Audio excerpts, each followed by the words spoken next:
Murder by Manuscript, written by Zia Bellamy. Narrated by Isadora Blythe and Cross Audio Productions. 1. Marmalade's Observations, in which my mistress gives away the shop, one remedy at a time, and trouble arrives with the morning broadsheet. The warmest spot in all of Hawthorne and Wetherly sits precisely 3 inches left of the herbal cabinet's centre, where heat from the stove below collects against the rafters. I claimed this territory 3 winters past. No amount of human reorganisation will dislodge me. They've tried. From this vantage I observe everything worth observing, which is to say, the systematic destruction of our comfort through good intentions. Also, the mouse that lives behind the feverfew jars, but he's Tuesday's problem. Below, Clara performs her morning ritual of converting profitable goods into charitable donations. The mortar and pestle rings out its familiar rhythm. Scrape, grind, scrape. Feverfew and willow bark today. The sharp medicinal scent makes my whiskers twitch. She's preparing Mrs. Patterson's arthritis remedy. Again. I know exactly what this costs. 4 shillings in materials, 2 more in Clara's time if humans valued such things properly. I also know what Mrs. Patterson will pay, 3 shillings, if we're fortunate. At this rate, I'll be catching my own breakfast by February. The indignity. The shop deceives visitors this morning.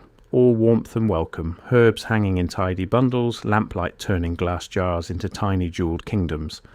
A small evergreen garland droops in the window. Clara's attempt at festivity, pathetic, but she tries. Outside, December presses its cold nose against the windows, making the interior seem inviting. Inviting doesn't purchase cream. A pity respectability couldn't pay the rent. I stretch one orange paw forward, then the other, testing my claws against the smooth wood.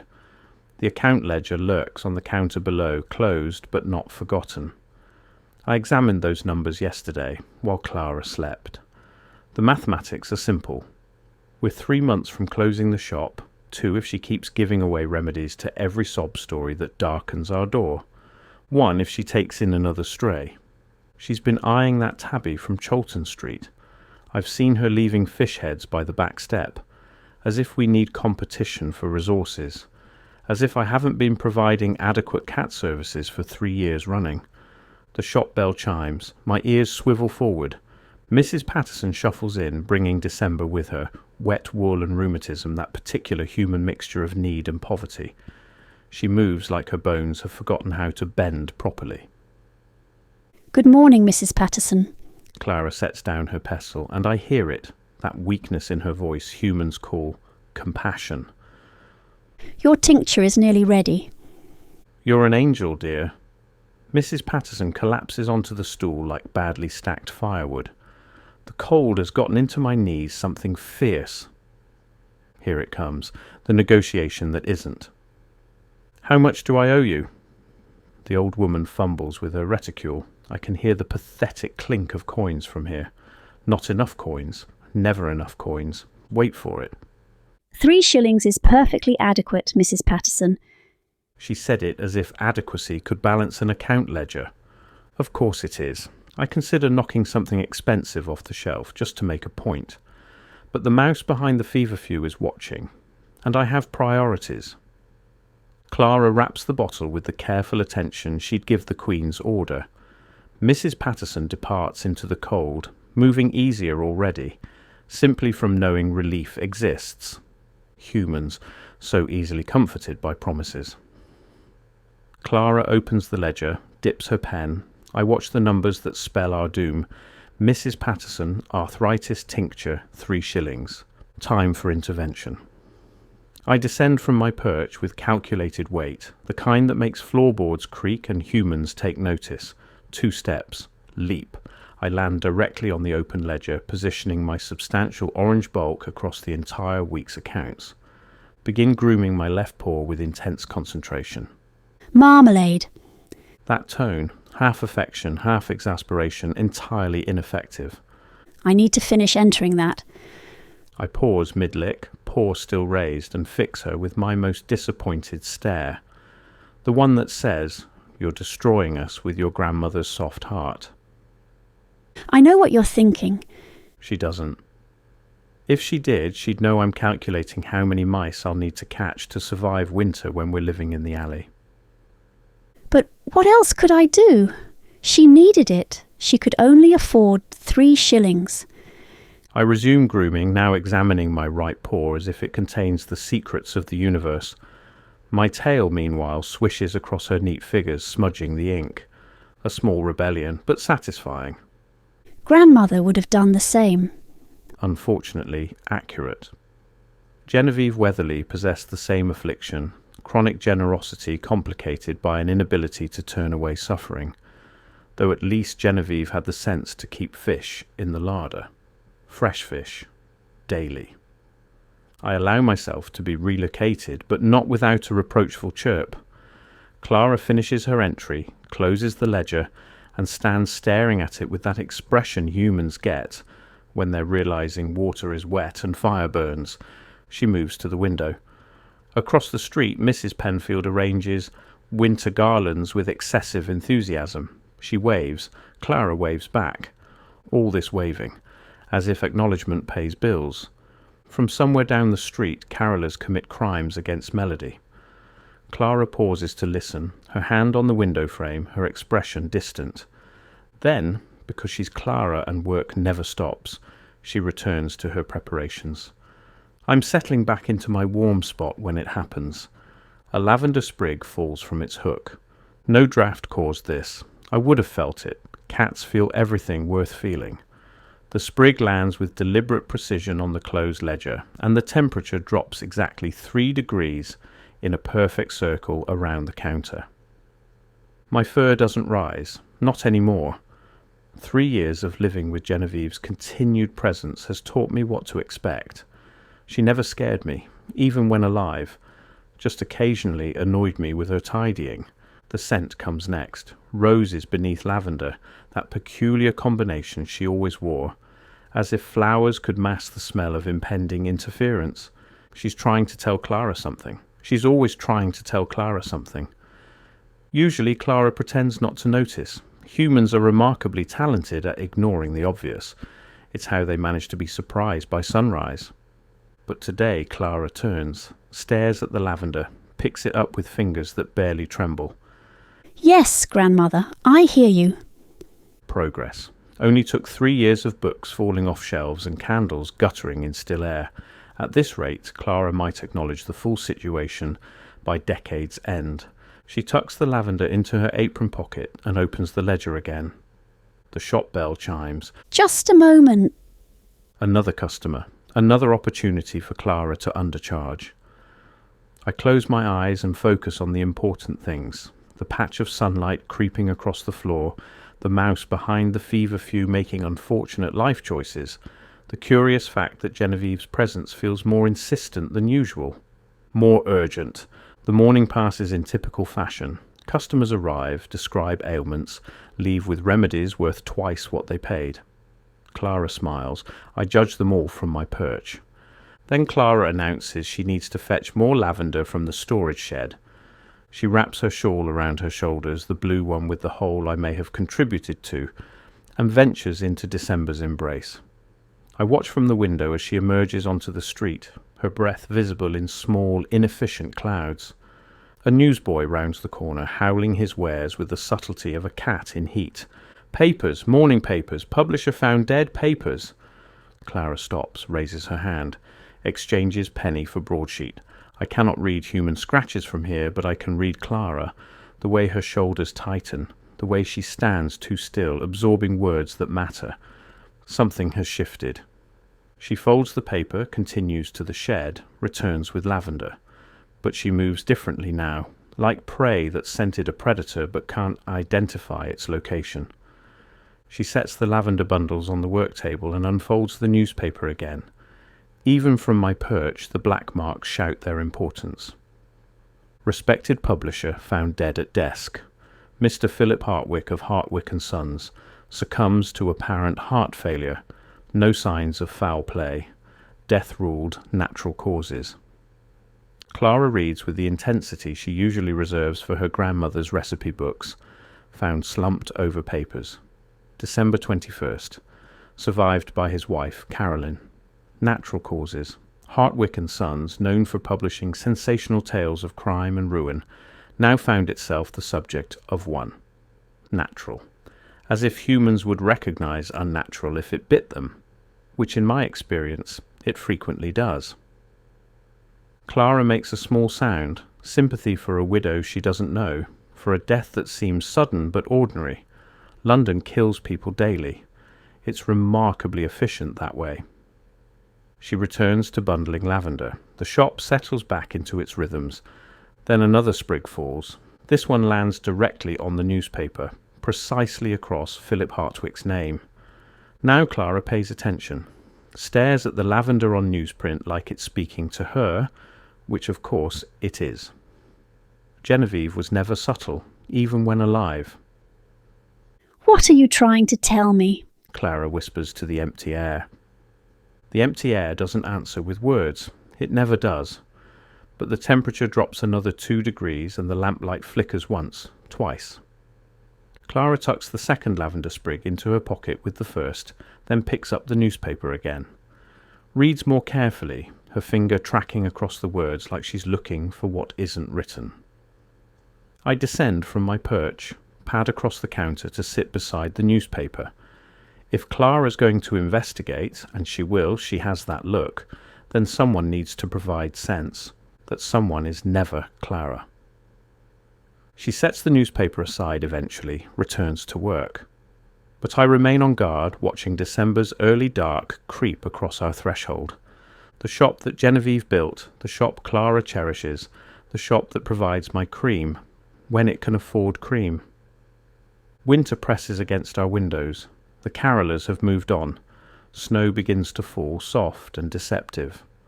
I settle into a compact loaf beside the newspaper, one ear cocked toward the street, the other monitoring Clara's movements. The mouse behind the feverfew has gone silent. Even he senses the change. Smart mouse. Might spare him until Wednesday. Clara hums while she works, but it's forced. The kind of humming humans do when they're trying not to think about what they're thinking about. I know what she's thinking about. A dead publisher, a ghostly grandmother, a warning delivered in lavender. The afternoon light fades to silver, then grey, then gone. Clara lights the lamps, checks the locks, counts the day's pathetic earnings. £3, 2 shillings, 6pence. We made £4 worth of remedies, sold them for 3. Even a kitten could see the problem, but not, apparently, my human. She stands at the window watching snow begin to fall, covering London's sins in temporary white. "Something's coming, isn't it?" she says. Not to me, to the grandmother who refuses to stay properly dead. A candle flame gutters without a draught. The lavender in her pocket releases its scent without being crushed. And I, who have lived with Genevieve's intermittent presence since Clara took me in, I know the answer. Yes, something's coming. Something connected to that dead publisher. Something Genevieve wants Clara to notice. But for now, I'm more concerned with immediate matters. I fix Clara with my most meaningful stare, the one that says feeding schedule exists for a reason, and am rewarded with guilty realization. "Oh, Marmalade, I'm so sorry. Let me get your fish." About time. Whatever trouble approaches can wait 20 minutes. Even cats have priorities. To be continued when my mistress inevitably investigates things better left alone, which knowing Clara will be tomorrow, or possibly tonight. I should rest while I can. 2. December 22nd, 1857. Clara Wetherly measured dried chamomile into precise half-ounce packets, her movements automatic after years of practice. The Morning Post lay unopened beside the counter, bills most likely that could wait another hour before demanding attention. Through the frost-etched windows of Hawthorne and Wetherly, Bloomsbury rushed past in its pre-Christmas fervour, all bundled figures and harried expressions. The shop felt particularly quiet this morning. Even Marmalade had abandoned his usual perch for the warmer reaches of the back room, leaving Clara alone with her herbs and the persistent sense of unease that had settled over her since reading about Mr. Hartwick's death. Twice more lavender had fallen in peculiar places, once onto her appointment book, directly on today's date, and once beside her teacup at breakfast. Grandmother's warnings were rarely this insistent, though Clara couldn't imagine what a publisher's natural death had to do with her shop. The bell chimed sharp in the morning stillness. "Clara?" Harriet Collins stood in the doorway, clutching her reticule and this morning's copy of the London Whisper. Her usually neat appearance showed signs of distress, gloves mismatched, bonnet slightly askew. "Harriet, come in from the cold." Clara moved around the counter, concerned. She hadn't seen her friend this agitated since that dreadful business at Halloween, when they'd helped expose Mary Wicken's killer at Mrs. Penfield's séance. "I'm probably being ridiculous." Harriet moved inside, but remained standing, shifting from foot to foot. "I know I am. It's just something feels wrong." "About what? Sit down, you're trembling." Harriet perched on the edge of the chair, still clutching the gossip sheet. "Mr. Hartwick, the publisher who died, you heard about it." "Heart failure at his desk. Yes, I read about it. Tragic for his family, especially so close to Christmas." "That's what the proper papers said. But the gossip sheets..." Harriet unfolded the London Whisper, her hands shaking slightly. "They're suggesting things." Clara took the paper, reading the sensationalized account. The publisher's final hours remained shrouded in mystery. A veiled woman seen leaving his offices well after dark. Mr. Hartwick had recently begun dismissing his clerks early on certain evenings. Neighbours report a hansom cab waiting. What business required such privacy? Found dead at his desk the next morning. "They're implying he had a mistress," Clara said, handing the paper back. "Unfortunately common, but hardly surprising. The gossip sheets need scandal to sell papers." I know that." Harriet twisted her gloves in her lap. "It's just, this is going to sound absolutely mad." Clara waited patiently.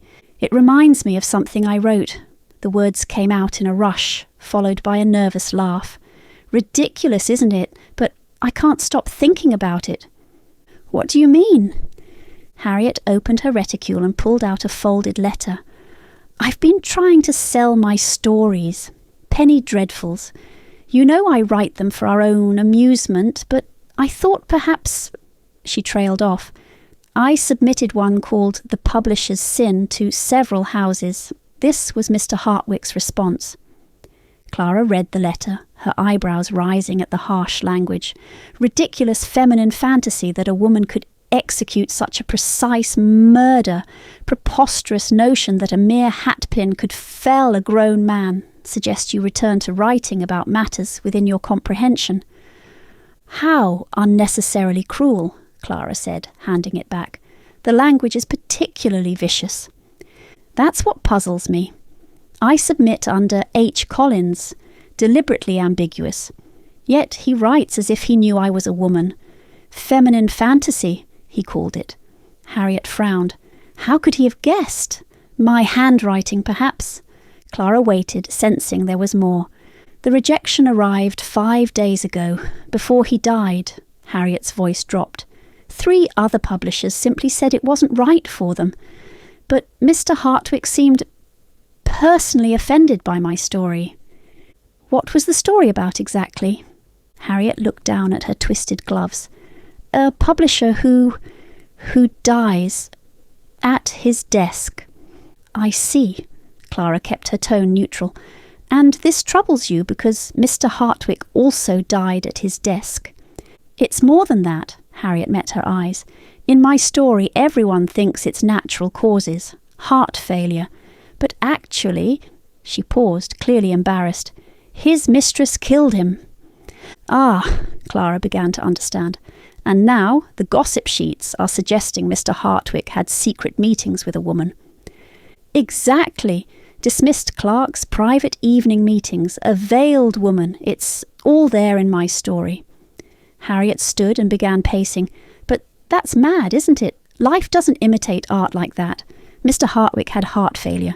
The police said so. Natural causes." "Of course it was natural causes," Clara said firmly. "The police surgeons know their business." You think I'm being foolish. I think you're observant and the coincidences are unsettling you. Clara rose and moved to stand beside her friend. Tell me, how did your fictional publisher die? In the story? Harriet hesitated. It's rather specific. Tell me. A hatpin, through the base of the skull, into the medulla oblongata. She said it quickly, as if embarrassed. I researched it thoroughly. Medical texts, anatomy journals. It would cause instant death but leave only a tiny wound, hidden by hair. It would look exactly like natural causes unless someone knew precisely where to look.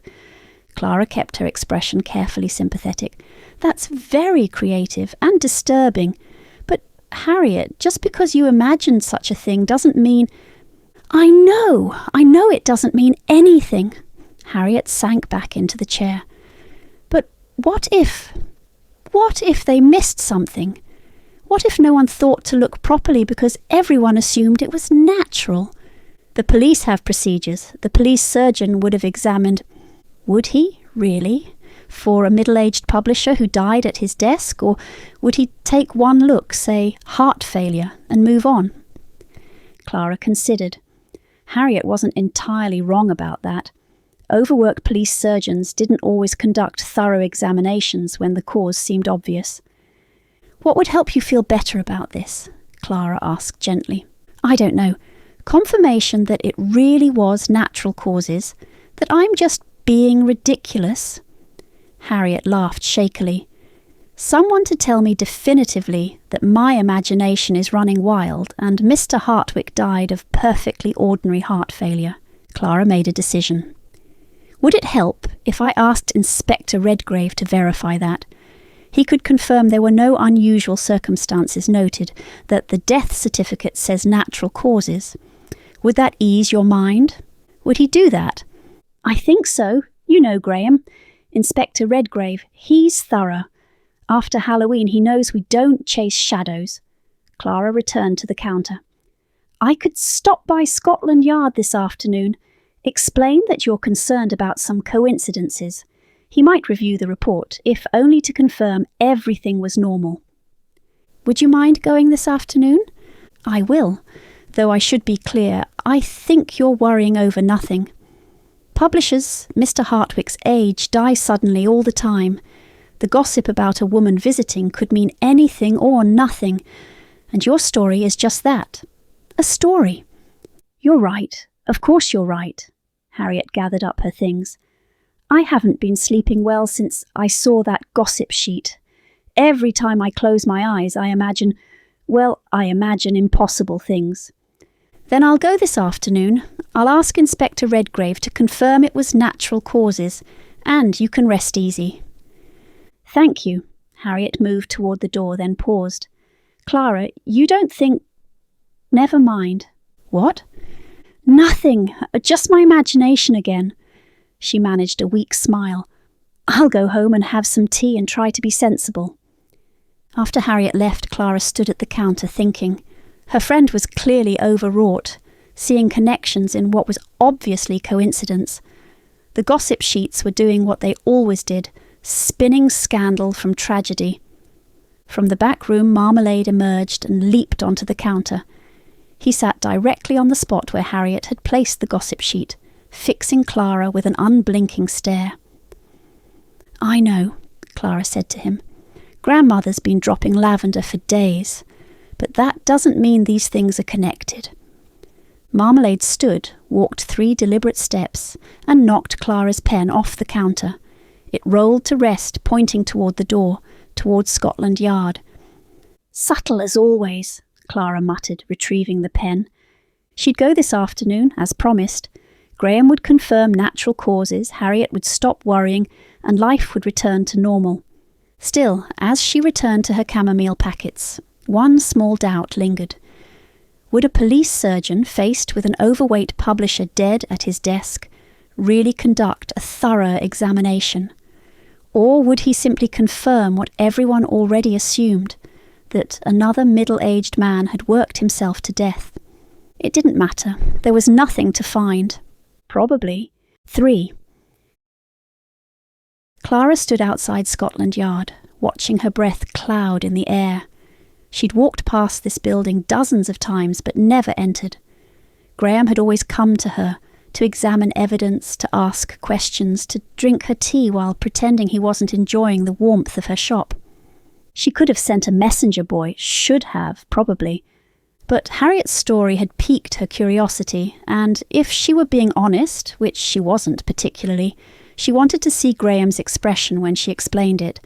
He had such telling expressions when he thought no one was looking. The entrance hall assaulted her with tobacco smoke and the peculiar mixture of wet wool and male bravado. Several constables looked up from their desks, their bored expressions shifting to interest as they registered a respectable woman entering alone. "Help you, miss?" The desk sergeant's tone suggested helping was the last thing on his mind. "I need to speak with Inspector Redgrave. Please tell him Miss Wetherly is here." "Redgrave!" someone bellowed toward the back. "Your lady friend's here." "The pretty one from the herb shop," another added with a snicker. "The one he's always visiting for investigations." A third chimed in, making the words sound decidedly improper. Heat crept up Clara's neck, but she kept her expression neutral. So Graham's visits hadn't gone unnoticed by his colleagues. Interesting. Graham appeared in a doorway, and she watched his expression shift from professional inquiry to something darker as he took in the scene. The leering constables, Clara standing alone and conspicuous, the barely suppressed amusement rippling through the room. "Miss Wetherly." His tone was crisp enough to cut glass. "This way, please." "Redgrave's got himself a—" "Harkins." Graham's voice could have frozen the Thames. "Unless you'd like to spend Christmas cataloguing evidence in the basement, I suggest you return to your reports." He guided her down a narrow corridor, his hand hovering near but not quite touching her elbow. She could feel irritation radiating from him like heat from a stove. "You're angry," she observed. "I'm not angry. You're grinding your teeth. You only do that when you're angry." He stopped walking. "How could you possibly know?" He caught himself, resumed walking. "You shouldn't have come here." "I often do things I shouldn't. You've mentioned it. Frequently. This is different. Because—" He opened a door with perhaps more force than necessary, gesturing her inside. Clara hesitated a moment, curiosity flickering in her eyes. "I admit," she said lightly, "part of me wanted to see where all your investigating happens. One does wonder what Scotland Yard looks like beyond the front desk." "Clara, this is Scotland Yard, not your shop. And you're a woman. Yes, I'd noticed." She entered his office, immediately struck by its aggressive orderliness. Every file in its place, inkwell at a precise angle to the blotter, pen aligned parallel to the desk edge. A single chair faced the desk. The only personal touch was a small, framed photograph turned away from view. So different from her cheerful chaos of herbs and remedies. "I was going to say unaccompanied," he finished, closing the door firmly. "Your reputation is my concern, not yours." "That's where you're wrong." He moved behind his desk, putting proper distance between them. "When those men out there start speculating about why you visit me, let them speculate. I'm here about Miss Collins." He sighed, and she noticed, not for the first time, how tired he looked. The gaslight caught the angles of his face, the slight shadows under his grey eyes. "What's Miss Collins done now?" "Nothing. She's concerned about the Hartwick death." Graham's expression immediately sharpened. "Concerned how? Please tell me she hasn't been investigating on her own again. The Kelly brothers may be in Newgate, but—" "No, nothing like that. She hasn't done anything dangerous, yet." That yet is not reassuring, Clara. "She's concerned because she wrote a story about a publisher who dies at his desk." "The publisher?" His brow furrowed. "Hartwick died of heart failure, didn't he?" "That's what was reported, yes." "Then why is Miss Collins concerned about a natural death?" Clara settled into the chair without invitation. "Because in her story, the publisher is murdered, and some details match rather specifically. What details? Graham leaned forward slightly, his professional instincts engaged despite himself.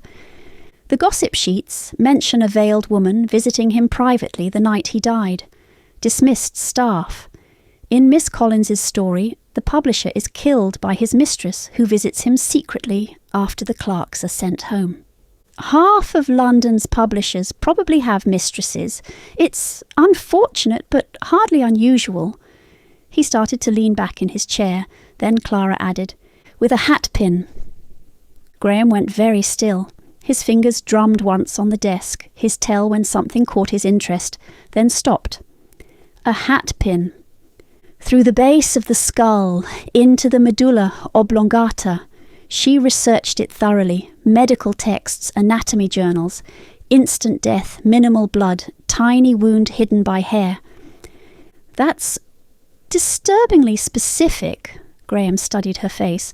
And Miss Collins thinks what exactly? That someone used her fictional method to kill Hartwick. She's uneasy about the similarities, nothing more, Clara said carefully. She wonders if the resemblance might not be coincidence.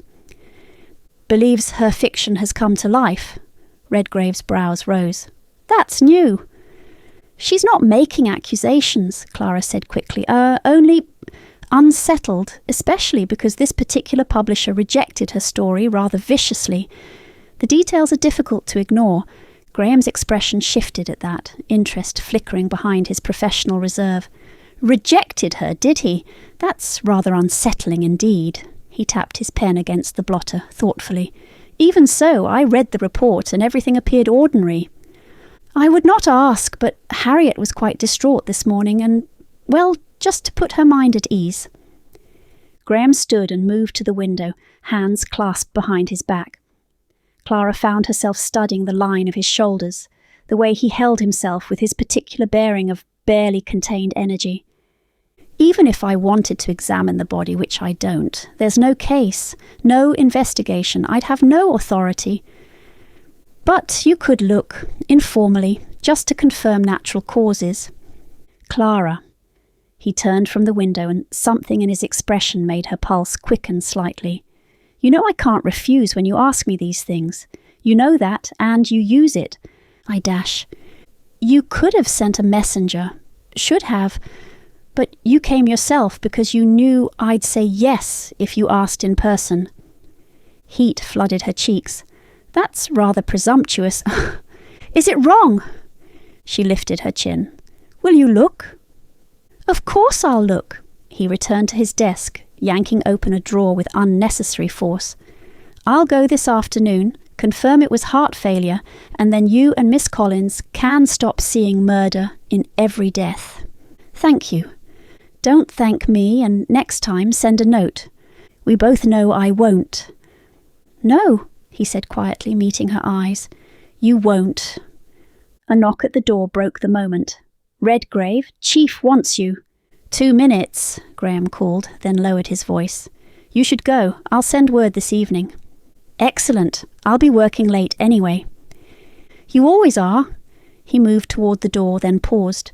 Clara, if, and I emphasize if, there's something to find, Miss Collins could be in danger. Real danger. You understand that? She didn't kill him. I know that. You know that. But if someone did kill him using her method, they might not appreciate her drawing attention to it. The thought chilled her. You'll be careful. Something softened in his expression. Worried about me. Worried about having to explain to Miss Collins why I got you involved in a murder that doesn't exist. Of course. He opened the door, but instead of leading her back through the main hall, he guided her down a different corridor to a side door. This way, you'll avoid the gauntlet. Protecting my reputation, protecting my sanity. If Harkins makes one more comment about my lady friend, I might do something that would earn me an afternoon of forms. She stepped out onto the quieter side street, then turned back. Graham? He paused in the doorway. Your office, it's exactly what I expected. Disappointing. Revealing. Before he could respond, she walked away, aware of his gaze following her until she turned the corner. As she made her way back to Hawthorne and Wetherly, Clara found herself thinking about that turned-away photograph, about the complete absence of personal touches, about the way he'd said her name like it was something precious and dangerous at once. She'd gotten what she came for. He'd look at the body. But she'd discovered something else, something she wasn't quite ready to examine. Graham Redgrave was just as aware of her as she was of him. The question was what either of them intended to do about it. For now, nothing. There was potentially a murder to investigate, but after that was resolved, well, time would tell.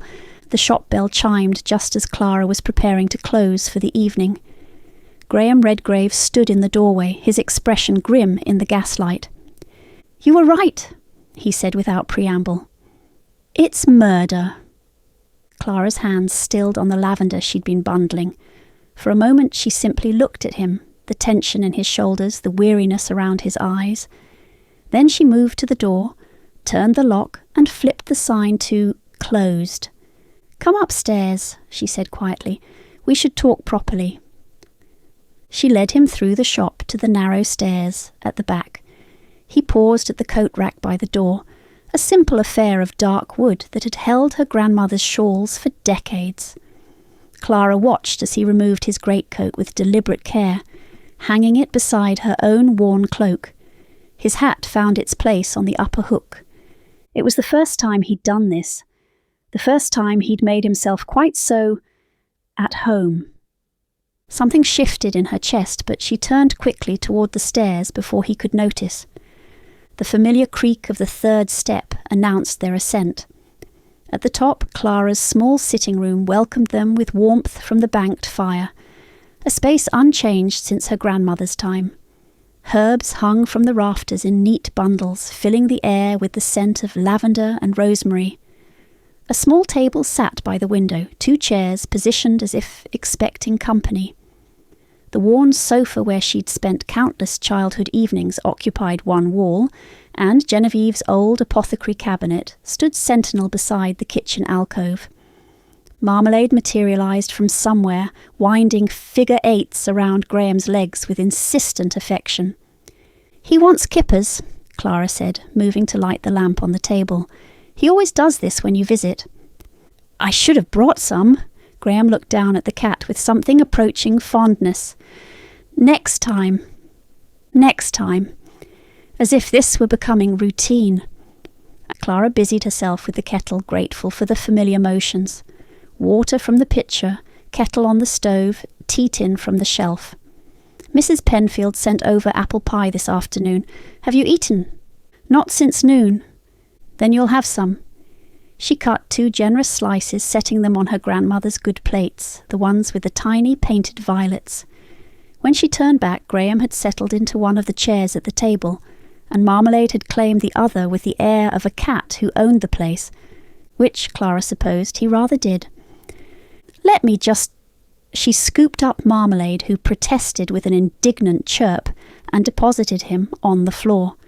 He immediately returned to winding around Graham's legs, purring loudly enough to rattle the teacups. "Persistent creature," Graham observed. "Terribly spoiled." Clara poured the tea, then settled into the chair Marmalade had vacated. "Now, tell me everything." Graham took a sip of tea, then a bite of pie, his eyes closing briefly. "Mrs. Penfield's? She says it's the apples, something about using vinegar in the crust." "Tell her it's excellent." He set down his fork. "I examined Philip Hartwick's body this afternoon. Everything Miss Collins described in her manuscript was there. The puncture wound at the base of the skull, tiny, precise, exactly where she wrote it would be. Hidden by his hair, just as she predicted. The police surgeon who declared natural causes never looked closely enough. Clara's teacup rattled slightly as she set it down. Someone followed her method exactly. Yes, and it worked exactly as she wrote it would. Instant death, minimal external signs, easily mistaken for natural causes if no one knew to look for it. Graham's voice was flat. which means Scotland Yard will want to arrest her tomorrow morning. Clara's cup clattered against the saucer. What? Arrest Harriet? Graham, that's absurd. I've already questioned her. The words hit like a slap. You've... When? This afternoon, after the examination. He met her eyes steadily. Clara, I had no choice. The moment I confirmed murder, I had to follow procedure. Miss Collins was the first person to identify the method. She has detailed knowledge no one else possesses.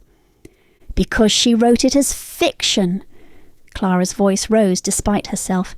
Graham, you cannot possibly think... I don't. His tone was firm, cutting through her panic. I know Miss Collins didn't kill him, but my superintendent won't care what I think when he sees that rejection letter tomorrow. Clara forced herself to breathe, to think. What did Harriet say? How did she... Is she... Terrified, as she should be.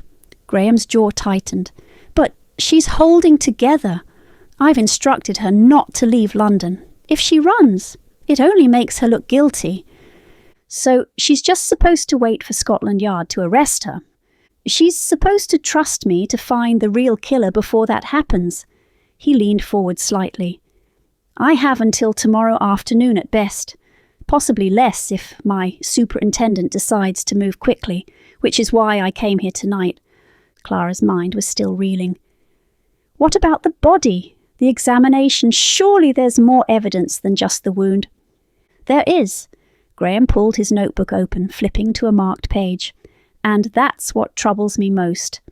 Miss Collins's manuscript didn't just describe the method, it described specific details that no one would think to include unless they'd actually seen such a death, or planned one meticulously. What details? The positioning. The victim slumped forward at his desk, forehead resting on crossed arms as if he'd simply fallen asleep at his work. Graham's voice took on an edge. And blood, a small transfer pattern on the collar, right side, from how the head would rest after the strike. It's not something you'd see immediately, not something you'd think to stage unless you knew precisely what such a death would look like. Clara felt cold creep up her spine. Harriet wrote that? Word for word.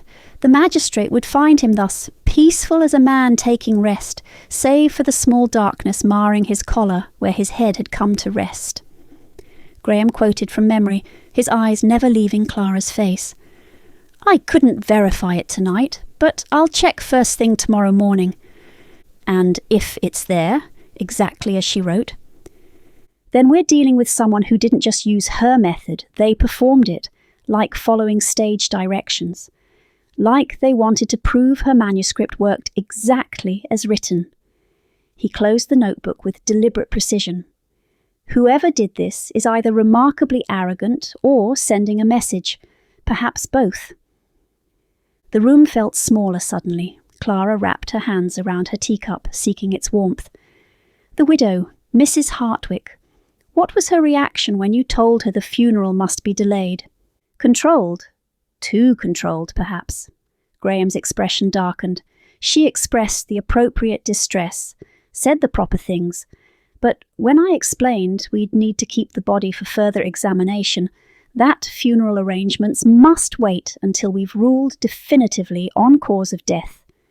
She seemed more irritated by the inconvenience than horrified that her husband was murdered. Perhaps shock affects people differently. Perhaps. He made a note in his book. I'll speak with her again tomorrow. Clara filed this away, her mind already working through possibilities.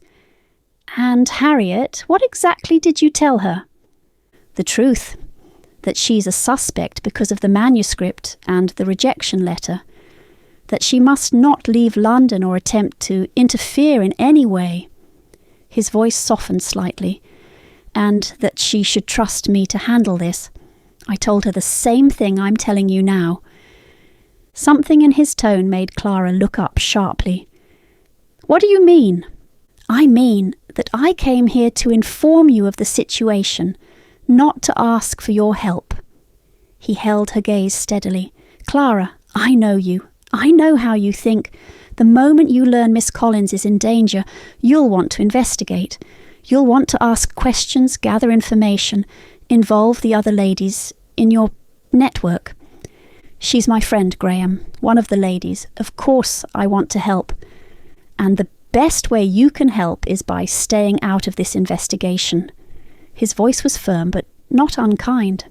This killer is sophisticated, dangerous, someone who could plan a murder this meticulously, who followed a fictional method with surgical precision. That person won't hesitate to eliminate anyone who threatens them. Which is exactly why Harriet needs me to do my job without complications. He leaned forward slightly. Clara, please listen to me. I have less than 24 hours to build a case strong enough to give my superintendent alternatives to arresting Miss Collins. I will be interviewing suspects, examining evidence, following leads that may prove dangerous. I cannot do that effectively if I'm worried about you and the ladies asking questions that might alert the killer. Clara felt something hot and sharp rise in her chest, but she kept her voice calm. You're asking me to do nothing? To just sit here while Harriet faces arrest for a murder she didn't commit? I'm asking you to trust me. His eyes held hers. I know Miss Collins is innocent. I will find the real killer. But I need you to promise me you won't interfere. No investigation, no questions. Let me do my job. The silence stretched between them. Outside, the fog pressed against the windows. Marmalade purred from somewhere near Graham's feet. The fire crackled and popped. You have my word, Clara said finally, meeting his gaze steadily. I won't interfere with your investigation. It was not, strictly speaking, a lie. She wouldn't interfere with his investigation. She would conduct her own. But his tone was laced with skepticism. I know you, Clara. When you say you won't interfere, you usually mean you'll be careful about how you interfere. I gave you my word. Clara stood, moving toward the stairs. Now come on, you have reports to file, and I need to not interfere. Graham rose and she followed him down to the shop. At the door he retrieved his coat and hat with the same deliberate care he'd used to hang them. When he turned back, something in his expression made her heart skip. Clara. He paused, seeming to struggle with the words. I know Miss Collins is your friend. I know you want to help her, but please trust me to handle this. I will find the real killer. I won't let an innocent woman hang. I know you will. And you'll stay out of it. She didn't answer, only opened the door, letting in the December cold and fog. Now, go solve your murder, Inspector. His mouth tightened, but he nodded and stepped out into the night. Tomorrow afternoon, I'll send word about what I've found. And, Clara? She waited. Be careful anyway, even doing nothing. Always. The word came out softer than she'd intended. She watched him disappear into the fog, then closed the door and turned the lock. For a long moment she stood there, her hand resting on the wood, her mind already racing through everything that needed to be done. Marmalade wound around her ankles, purring insistently. Yes, I know, she murmured. Mrs. Penfield needs to hear about this. But first, she needed to think. Graham had made himself clear. Stay out of the investigation. Trust him to do his job. And she did trust him. He was thorough, intelligent, relentless when he had a case. But he was also bound by Scotland Yard's rules, its politics, its timeline. Less than 24 hours wasn't enough time for proper investigation, not when his superintendent was pushing for a quick arrest. Clara moved through the shop to the small table by her chair, intending to fetch her shawl before visiting Mrs. Penfield, but she stopped short. 3 tarot cards lay in perfect formation on the table, though she'd put her grandmother's deck away hours ago. The 7 of Swords, Justice reversed, the High Priestess. Clara picked them up with careful fingers. The temperature had dropped, just a degree or two, but enough to notice, and beneath the shop's familiar scents of lavender and chamomile, she smelled roses. her grandmother's roses. The Seven of Swords speaks of deception, working in shadows, Genevieve's voice whispered in her memory. Justice reversed warns of wrongful accusation, the innocent condemned. And the High Priestess, trust your intuition, seek the hidden knowledge. Someone working in shadows. An innocent woman facing condemnation. Hidden knowledge waiting to be discovered. Clara set the cards down gently, her jaw tightening with determination. Graham might want her to stay out of it. But Harriet was one of the ladies, and the ladies didn't abandon their own. Bang, bang, bang. The sudden pounding on the shop door made her jump, her heart leaping into her throat. Marmalade's fur bristled, his ears flattening. Through the frosted glass, Clara could see a figure, someone pacing frantically on the doorstep, raising their fist to pound again. Bang, bang, bang! Clara rushed to the door, fumbling with the lock. She yanked it open to find Mrs. Penfield on the threshold, her usually perfect composure completely shattered. The older woman's hair had come loose from its pins, her shawl askew, her face white in the gaslight. "Clara!" Mrs. Penfield grasped her arm with surprising strength. "Thank God you're still awake. You must come. Right now, it's Harriet." "What's happened?" Clara pulled Mrs. Penfield inside, closing the door against the cold. "Is she hurt?" "I don't know. She sent her landlady's boy with a message not 15 minutes ago." Mrs. Penfield thrust a crumpled piece of paper into Clara's hand. Her own fingers were trembling. "It's very odd, not like Harriet at all. I thought perhaps you'd know what it means." Clara unfolded the note with trembling fingers. Harriet's usually neat handwriting was barely recognisable, shaky, desperate. The letters pressed so hard they'd nearly torn through the paper. "Clara, something's happened. Please come, don't tell anyone, please." H. Clara's blood ran cold. The handwriting alone told her everything. This wasn't odd, it was terrified. "When did this arrive?" Clara demanded. "Not 10 minutes ago." Clara was already moving, grabbing her shawl from the peg. "We need to go, now." "But Clara, what's—" "I'll explain on the way." She pulled open the door. "Hurry." 4. And then he asked where I was Tuesday evening. Clara leaned forward in the cramped sitting room, her hands wrapped around Harriet's cold fingers. The small space, barely 10 feet square with a narrow bed against one wall and a writing desk beneath the window, felt even smaller with 3 women crowded inside and the weight of terror pressing down on them all. "What did you tell him?" Clara asked. "The truth." Harriet's voice was barely above a whisper. "That I was at my sister's Christmas party in Clerkenwell. But Clara, I stepped outside twice, once to help with the children, once because I felt faint from the heat. 20 minutes, maybe 30. No one could vouch for me during those times. And Inspector Redgrave wrote it all down in his notebook, and I could see—" Her voice broke. "I could see he thinks I did it." Mrs. Penfield set the kettle on the spirit lamp with more force than necessary. "Absolutely not. We won't allow it. Mrs. Penfield, I don't think we have much choice." "Nonsense!" The older woman's voice rang with authority as she measured tea into Harriet's pot. "Clara, tell her. Tell her we won't let this happen." Clara wanted to offer false comfort, but Harriet deserved the truth.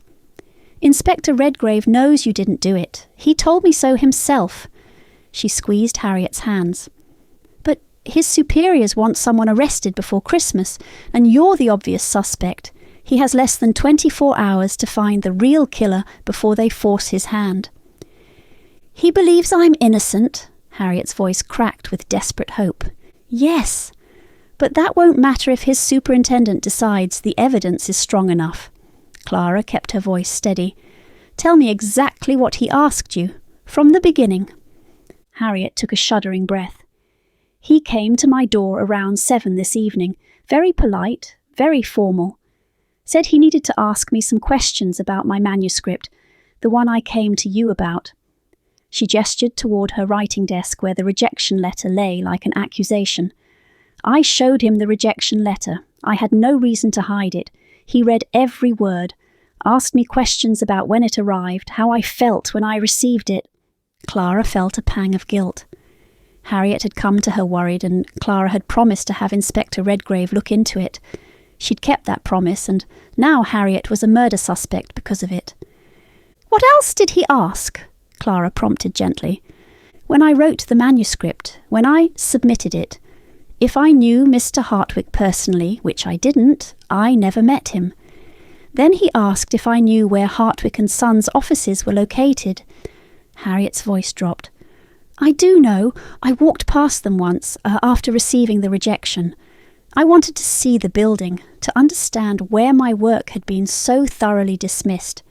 He asked if I'd ever been inside. I said no. He asked if I was certain." The kettle began to whistle. Mrs. Penfield busied herself with the tea, but Clara could see the older woman's jaw tighten with suppressed anger. "Then he asked about the method in my manuscript." Harriet pulled her hands free from Clara's, wrapping her arms around herself. "The exact method. He wanted to know where I'd learnt about anatomy, about the precise angle and placement I described." Clara's mind raced. Graham had confirmed what she'd feared. The murder method matched Harriet's manuscript. Someone had followed it, turning fiction into fatal reality. "What did the coroner find? Did Inspector Redgrave tell you?" "A thin puncture wound at the base of the skull." Harriet's voice was mechanical, reciting facts to keep panic at bay. "Hidden by the hair, no weapon found at the scene." "That could be anything," Mrs. Penfield said hopefully. "A thin blade, perhaps." "It was a hatpin." Harriet's voice was flat, certain. "I know it was. That's exactly what I wrote in my manuscript. A hatpin to the base of the skull, angled upward. The victim slumped at his desk as if he'd fallen asleep. That's how they found Mr. Hartwick. I read it in the papers, slumped over his desk, peaceful as anything." Her hands trembled around her teacup. "Someone read my story and made it real." Clara exchanged a glance with Mrs. Penfield.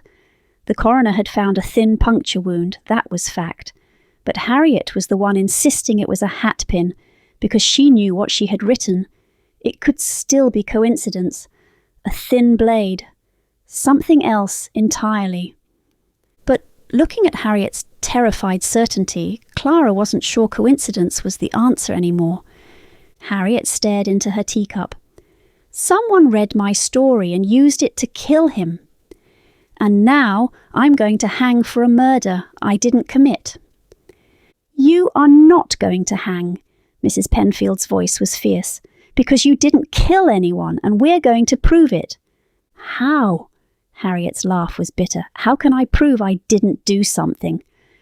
"By proving someone else did." Clara stood, moving to the desk where the rejection letter lay.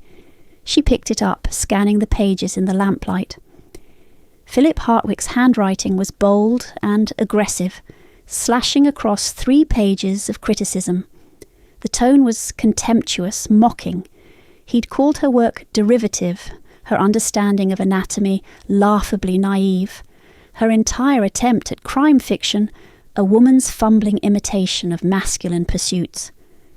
"When did this arrive?" Clara asked. 3 days ago." Clara's mind organised the timeline. The rejection letter arrived 3 days ago. Philip Hartwick died Tuesday. The timing was damning for Harriet, but it also meant something else. "He quoted from your manuscript," Clara observed, scanning the pages. "From chapter 5, you said." "Yes." Harriet accepted a teacup from Mrs. Penfield with trembling hands. "Where the mistress explains her methodology. Philip Hartwick used my own words to demonstrate my supposed ignorance, said no woman could comprehend the anatomical precision required, that I was clearly inventing details I didn't understand." "So he read the entire manuscript?" Mrs. Penfield leaned forward intently. "He must have. The opening chapters only describe the method in basic terms, the implement, the angle, the desk positioning. But chapter 5 has the character's internal monologue, explaining her research, her planning. That's where the real detail is. The specific anatomical structures, the reasoning behind each choice.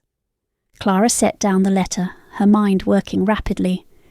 So, Philip Hartwick definitely read your complete manuscript, but who else at the publishing house might have seen it? Harriet shook her head helplessly. I don't really know how publishing houses work, but I do know that a personal rejection letter from the owner himself is unusual. Most manuscripts just get form letters from anonymous readers, if they get any response at all. She looked down at the rejection letter in Clara's hands. For Philip Hartwick to write 3 pages of criticism himself, my manuscript must have passed through several hands before it reached his desk. Someone read it and thought it worth his attention, perhaps several someones. So, multiple people at Hartwick and Sons likely read it, Clara said slowly. I assume so, but I don't know their names or positions. I submitted my manuscript by post. I never visited the offices. Which tells us something, Clara said. Your manuscript caught their attention. It moved up the chain until the owner himself felt compelled to respond, even if that response was cruel. That means people read it, people who aren't you. But why would they use it? Harriet asked. Why would they kill Philip Hartwick using a method from my manuscript? It makes no sense. Unless they wanted to implicate you, Mrs. Penfield suggested. Make it look like you did it. Clara frowned. But why would anyone want to implicate Harriet? She's never met anyone at Hartwick and Sons. She submitted a manuscript by post. She's just a name on a title page to them. She shook her head slowly. If someone wanted to kill Philip Hartwick, there are simpler ways, quieter ways. Using a method from a rejected manuscript seems, I don't know, deliberate, but not aimed at Harriet specifically. More like someone saw the method and thought it clever or useful. So, I'm not being framed, Harriet said slowly. I'm just unlucky. Perhaps, or perhaps there's a connection we're not seeing yet. Which is exactly why we need to investigate, Mrs. Penfield declared. We need to find out who had access to it, who read it, who knew the details. Clara's mind was already organising the problem. We need to do 2 things, she said slowly. First, we need to prove Harriet couldn't have done it. Verify her alibi completely. Show she had no opportunity to commit this murder. That will stop the immediate arrest. But how do we prove that? Harriet asked. By testing it ourselves. Clara leaned forward, her mind working quickly. You said you were at your sister's house in Clerkenwell. You stepped outside twice, 20 or 30 minutes total. For you to have committed this murder, you would have had to leave the party, find a hackney, travel to Hartwick and Sons in Bloomsbury, gain entry to the building, kill Mr. Hartwick, and return to Clerkenwell, all within that window. She looked at Harriet intently. Where exactly is your sister's house, and where are the Hartwick and Sons offices? Harriet provided the addresses, her brow furrowed in confusion. We'll time it, Clara said. Tomorrow we take the exact route by hackney. Even without stopping to commit a murder, I suspect the travel time alone will prove it impossible. Mrs. Penfield's eyes lit with understanding. And if the journey itself takes longer than 30 minutes, then Harriet couldn't have done it. Simple as that. But that's not enough on its own, Mrs. Penfield said sharply, following Clara's reasoning. Exactly, Clara nodded. Graham's superintendent won't simply let this go because Harriet is cleared. They'll still want someone arrested. So second, we need to give Inspector Redgrave alternative suspects. People who had access to the manuscript. People who might have wanted Hartwick dead. People with actual opportunity. She looked between Harriet and Mrs. Penfield. If we can do both, clear Harriet and point toward real suspects, then Graham's superintendent will have to let him investigate properly. He'll have the time he needs. 24 hours isn't enough to solve a murder, Mrs. Penfield said. No, Clara agreed, but it might be enough to clear an innocent woman and find better leads than a rejected manuscript writer. Clara felt a surge of gratitude for Mrs. Penfield's fierce loyalty. "We'll call an emergency meeting of the ladies, first thing in the morning, your drawing room." 9 o'clock, Mrs. Penfield confirmed. "I'll send messages tonight." "And I," Clara said, moving to Harriet's small shelf of supplies, "will make sure you get some rest." "How can I possibly sleep when... because tomorrow you'll need to think clearly." Clara found the blue tin Harriet kept on the shelf, dried valerian and lemon balm, somewhat stale but serviceable. She always carried basic remedies in her reticule for emergencies, and tonight certainly qualified. She began measuring herbs with practised precision, her hands steady where Harriet's trembled. This, at least, she could control. She couldn't promise Harriet wouldn't be arrested, couldn't guarantee Graham would find the real killer in time. But she could ensure her friend got a few hours of desperately needed rest. "What are you making?" Harriet asked, watching with dull curiosity. "Something to help you sleep. Valerian for the nerves, lemon balm to ease the anxiety, chamomile as a base." Clara's voice took on the calm, instructive tone she used with customers. "You need rest, Harriet, real rest." Mrs. Penfield brought the kettle, now singing softly with steam. Clara poured the hot water over the herbs and set the pot aside to steep. When the tea was ready, Clara strained it into a cup and pressed it into Harriet's hands. "Drink this, all of it." Harriet accepted the cup, cradling it like something precious. "Thank you, both of you. I don't know what I'd do without—" "You'd manage," Mrs. Penfield said briskly, though her eyes were kind. "But you don't have to. That's the point." At the door, Clara paused. "Harriet, one more thing. Your manuscript, the one you submitted, do you still have a copy?" "Yes, in my writing desk." "May I borrow it? I'd like to read exactly what the others saw." Harriet retrieved it without question, a stack of pages bound with string, the title "Death at the Publishing House" written in her neat hand on the first page. Clara tucked it carefully into her reticule. "Try to sleep," Clara said. "We'll see you in the morning." Outside, the fog had thickened until Clara could barely see 2 feet ahead. Mrs. Penfield took her arm, and they made their way through the night in silence, their footsteps muffled on the cobblestones. At the shop door, Mrs. Penfield squeezed her arm. 9 o'clock, the ladies will be ready." Clara nodded and watched her disappear into the fog, then let herself into the darkened shop. Marmalade materialized from the shadows, winding around her ankles with a demanding meow. "Yes, I know," Clara murmured, bending to scratch behind his ears. "It's late. And yes, I promised Graham I wouldn't interfere with his investigation." She straightened, glancing toward the manuscript in her reticule. "But I said nothing about conducting my own." Marmalade fixed her with his inscrutable amber gaze, then stalked toward his cushion by the cold stove. His opinion was clear. Humans made complicated choices and called them obligations. Clara lit a lamp and sat at her grandmother's small table, pulling out Harriet's manuscript. Somewhere in these pages was the key to understanding who had turned fiction into fatal reality. The lamplight flickered. The temperature dropped slightly. The scent of lavender drifted through the shop, her grandmother's lavender, always appearing when guidance was needed.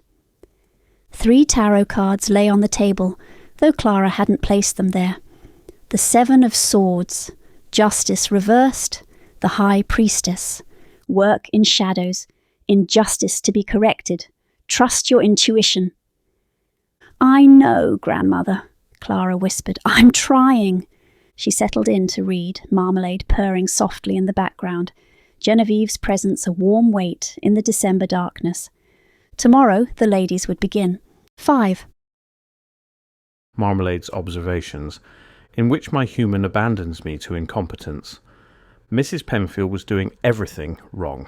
I watched from my spot on the counter, the spot no one was permitted to disturb, the spot I had claimed through 3 winters of patient territorial enforcement, as she rearranged Clara's carefully organised shelves with the confidence of the deeply mistaken, chamomile next to comfrey, alphabetical apparently, as if ailments organised themselves by spelling. Clara kept chamomile with the sleep remedies, valerian, lavender, lemon balm. Comfrey lived with the wound treatments. Any cat could see the logic. Herbs grouped by purpose, not by the arbitrary scratches humans use to name things. Mrs. Penfield saw nothing. She hummed while she worked some tuneless Christmas carol that set my ears flat, and continued her systematic destruction of order. The peppermint was now beside the pennyroyal. One settled stomach. The other could kill an unborn child if misused. But they both started with P, so clearly they belonged together. I considered knocking something off the shelf, a small correction, a teaching moment, but the morning's first customer was already pushing through the door. Mrs. Henderson, who always smelled of boiled cabbage and complaint. "Good morning. Clara about?" Mrs. Henderson peered around the shop as if my human might be hiding behind the dried rosemary. "Gone out for the morning, I'm afraid." Mrs. Penfield's voice carried that particular brightness humans deployed when they wish to seem helpful while providing no actual help. "But I'm minding the shop. What can I get for you?" What followed was painful to witness. Mrs. Henderson wanted her usual headache powder. Mrs. Penfield sold her the wrong strength, the mixture for mild discomfort, not the concentrated blend Clara kept specifically for Mrs. Henderson's legendary migraines. When Mrs. Henderson inevitably returned tomorrow with her head still throbbing, she would blame Clara. I tucked my tail around my paws and resigned myself to observation. Intervention was beyond my capacity. I was a cat, not a miracle worker. The morning crept forward in a series of small disasters. Mrs. Penfield gave Mr. Abernathy the joint liniment instead of the muscle rub, similar jars, vastly different purposes. She couldn't find the cough syrup because Clara kept it in the back room, away from the heat. She made tea in the small pot without warming it first, producing a brew that would taste of nothing but disappointment. Through it all, she remained relentlessly cheerful. Humans had a remarkable capacity for confidence in the face of their own incompetence. I was contemplating a nap. There seemed little else productive to do, when the shop bell chimed with a different quality. Sharper, more purposeful. I knew those footsteps before I saw him. Measured, deliberate, slightly heavier on the left heel, an old injury perhaps, or simply the way he carried himself. The stride of someone accustomed to entering rooms and commanding attention. The inspector. He filled the doorway for a moment, greatcoat swirling, hat in hand. His eyes swept the shop with professional thoroughness, cataloguing, assessing, filing away details for later examination. I recognized the behavior. I did it myself when entering new territory. The difference was that I did it better. "Mrs. Penfield." His voice carried that particular flatness he used when surprised. "I was looking for Miss Wetherly." "Inspector Redgrave." Mrs. Penfield's hands fluttered to her collar, then to her hair, then back to the counter. "What a pleasant surprise. Clara isn't here at the moment, I'm afraid. Tea?" She was already reaching for the disappointing pot. "Where is she?" "Oh, she's gone out, Christmas shopping." The lie arrived wrapped in excessive cheerfulness. "With Harriet. Miss Collins, you know. Last-minute things. So much to do before the holiday, isn't there? One never seems to have enough time, and here it is nearly Christmas Eve already." She was talking too much. Even I knew that, and I had only limited experience with human deception. When Clara lied, which she did with regrettable frequency, usually about investigations she'd promised not to conduct, she kept her words sparse, contained. She understood that silence was a predator's tool. Mrs. Penfield apparently believed that enough words could bury any inconvenient truth. The inspector went very still. I had seen this before, in the alley cats who ruled the territory behind the fishmongers. The moment before violence, when a predator stops all movement to assess whether the situation calls for teeth. He wasn't going to bite Mrs. Penfield. Probably. But something in his expression had shifted, sharpened, focused. "Christmas shopping," he repeated. "With Miss Collins?" "Yes, quite. You know how it is, friends helping friends. The shops are so crowded this time of year. Miss Collins, the woman who is currently under investigation for murder." Mrs. Penfield's stream of words finally stumbled. "Well, yes, but you see, that is to say, Clara thought it might help to—" She stopped, swallowed, tried again. "Tea, Inspector." The inspector did not want tea. The inspector wanted my human, presumably to express his displeasure at whatever ill-advised adventure she was currently conducting with the murder suspect she had been explicitly instructed to leave alone. I knew Clara. I knew that tone in her voice last night when she promised not to interfere with his investigation. She hadn't been lying exactly. She'd been defining terms, and your investigation, she'd meant. Not mine. Semantic games. Humans loved them, cats preferred honest violence. "When do you expect her back?" The inspector's voice remained carefully level. "Oh, I couldn't say. Shopping, you know. Could be an hour, could be—" Mrs. Penfield trailed off under his gaze. "I'm sure she won't be too long." The statement became a question, hope disguising itself as certainty. "I'll wait." Mrs. Penfield blinked. "Wait. But, Inspector, I'm not sure. That is, she could be hours yet, and surely you have important business." "I have business with Miss Wetherly." He surveyed the shop, selected the chair beside the window, clear view of both door and street, and settled in with the air of a man prepared to outlast a siege. "I'll wait."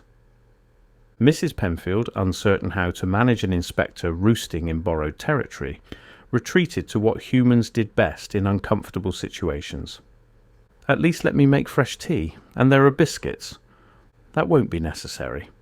"Nonsense! You'll catch your death in this cold." She was bustling now, stoking the fire, clattering tea things, filling silence with activity. The inspector watched her with the patience of a cat outside a mouse hole. I approved, despite myself.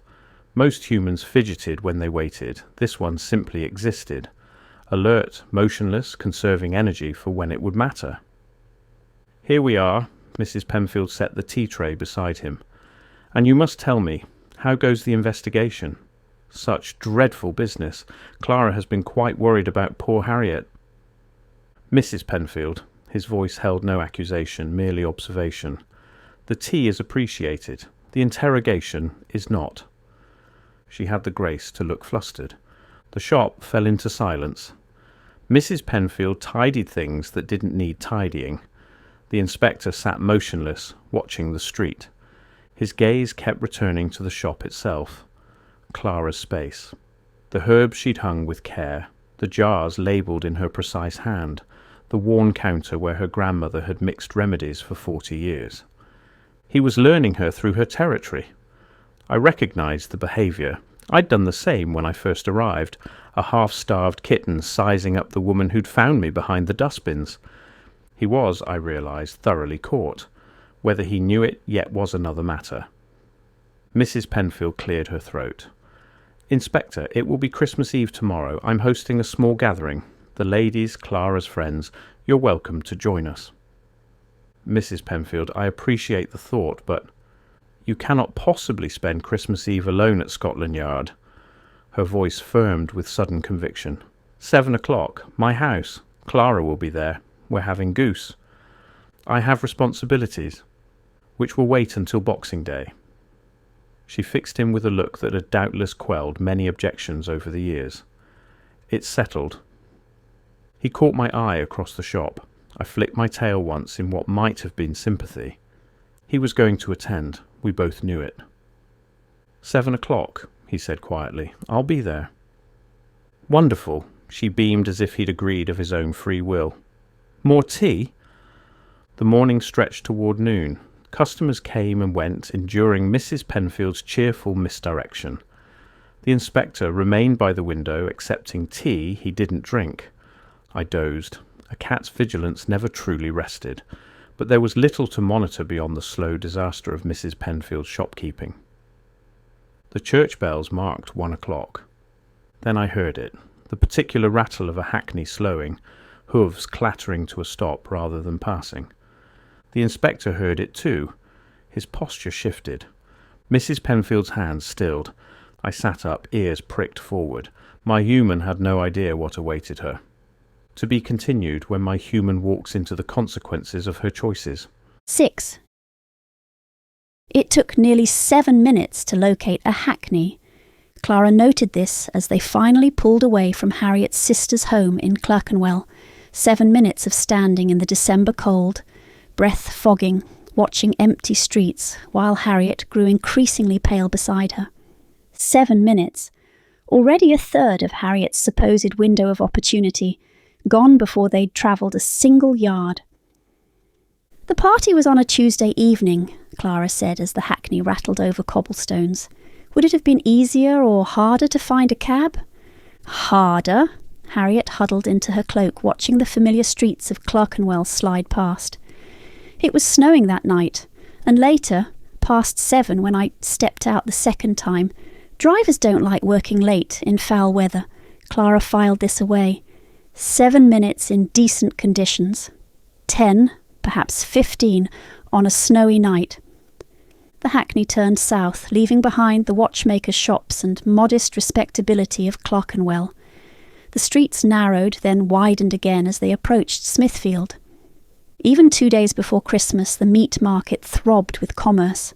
Butchers shouted prices, carts jostled for position, and the iron smell of blood cut through the cold air.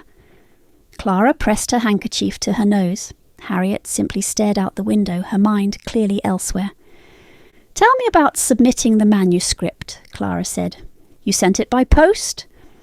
"I wrapped it in brown paper, addressed it to Hartwick and Sons, and walked it to the post office myself." Harriet's voice was flat, rehearsed. She'd told this story to Inspector Redgrave, Clara realised, probably more than once. "I submitted to several houses. The others sent form rejections within weeks. Hartwick and Sons kept it for months before responding." "And you never visited the offices, never met anyone there?" "Never. Everything was done by post." Harriet's hands twisted in her lap. "When the rejection came, I walked past the building once, just to see it. But I didn't go in. I couldn't bear to. They passed through Smithfield and into the city proper. Here the buildings grew taller, more imposing, banks and counting houses, the engines of empire. Men in dark coats hurried past with the purposeful stride of people whose time translated directly into money. "Harriet?" Clara waited until her friend met her eyes. "Something has been troubling me about that rejection letter. You submit as H.J. Collins, deliberately ambiguous, yet Hartwick called your work feminine fantasy. He wrote as if he knew you were a woman." Harriet's expression darkened. "I've wondered that myself. How could he have guessed? Your handwriting, perhaps?" "Perhaps. Or maybe he simply assumed any story featuring a clever murderess must have been written by a woman." She laughed, but there was no humour in it, as if men never write female villains, as if imagination respects gender. For a long moment neither spoke. The hackney wheels rattled over uneven stones. Somewhere nearby, a church bell marked the half-hour. "There's another possibility," Clara said slowly. "Someone told him." Harriet turned sharply. "Who would—" She stopped. "You mean someone at the publishing house? Someone who handled my manuscript? Your cover letter, your handwriting, even the postmark.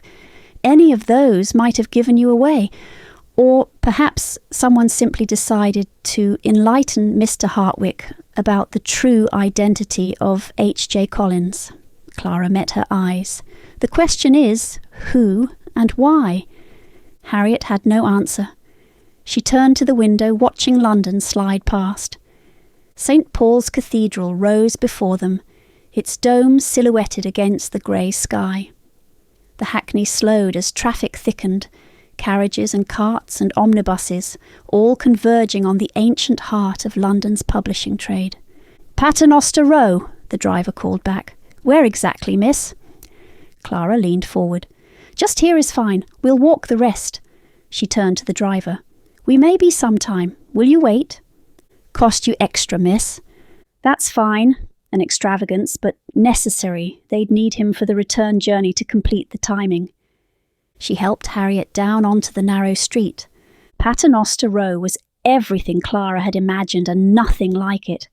The buildings pressed close on either side, their upper stories nearly touching overhead.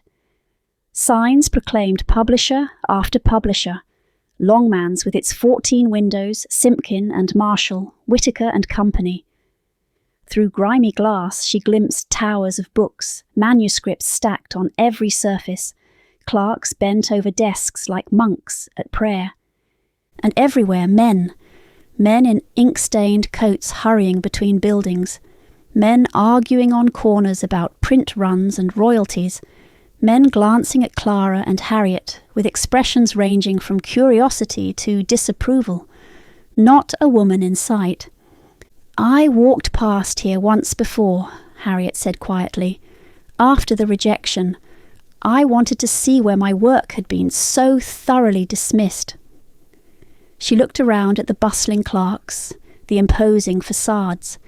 It looked different then, less menacing. Clara squeezed her arm. "Come, let's see what we can learn." They walked slowly, Clara counting paces, noting the time.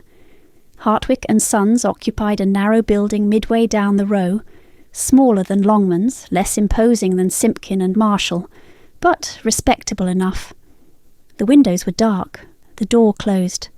A black wreath hung on the knocker. Harriet stopped, stared. "Last time I stood here, I imagined angry editors reading my work and laughing." Her voice cracked. "I never imagined it as a crime scene." Clara squeezed her arm. "We need to learn more about how publishing houses work. Who might have read your manuscript before it reached Mr. Hartwick?" "We can't simply walk in and ask. 2 women, unannounced." "No." Clara nodded toward a building across the way where a painted sign advertised the Chapter Coffee House. "Established 1715. But authors gather there, don't they? To meet with publishers, to gossip, to commiserate. The Bronte sisters stayed there when they came to London." Harriet's expression shifted. Still afraid, but something else too. Curiosity, perhaps. The writer's instinct to observe. "You think someone there might talk to us?" "I think authors love talking about publishing nearly as much as they hate it. Come." The Chapter Coffee House was warm, crowded, and thick with pipe smoke. Clara's eyes watered as they stepped inside, adjusting to the dim light and the wall of sound, voices arguing, laughing, debating with the particular intensity of people who cared deeply about things most of the world considered trivial. Heads turned. 2 women alone in a literary coffee house was unusual enough to warrant attention. Clara felt the weight of scrutiny, some curious, some disapproving, a few frankly hostile. She lifted her chin and guided Harriet toward a small table near the fire. "Tea, please," she told the serving girl, "and whatever pastries are fresh." They'd barely settled when a gentleman approached, older, perhaps 60, with a neat grey beard, and ink stains on his cuffs that suggested a working writer rather than a gentleman dabbler. "Forgive my forwardness." His voice was warm, genuinely curious. "But it's rare to see ladies in here. Are you writers yourselves? Brave souls, if so." Clara smiled. "My friend is. I'm merely moral support." "Ah." He pulled up a chair without waiting for invitation, the privilege of age, or perhaps simply the informality of the place. "Then you've come to the right establishment. I'm Whitfield, Theodore Whitfield. I've been publishing with Longmans for 30 years, and I've watched this industry eat young writers alive." He nodded to Harriet. "What do you write, my dear?" Harriet hesitated. "Sensational fiction. Murder mysteries, mostly." "Excellent. The only genre worth reading, in my opinion. All that literary hand-wringing." He waved dismissively. "Give me a good murder, any day. Which houses have you submitted to?" Clara watched Harriet relax slightly, drawn in by Whitfield's genuine enthusiasm.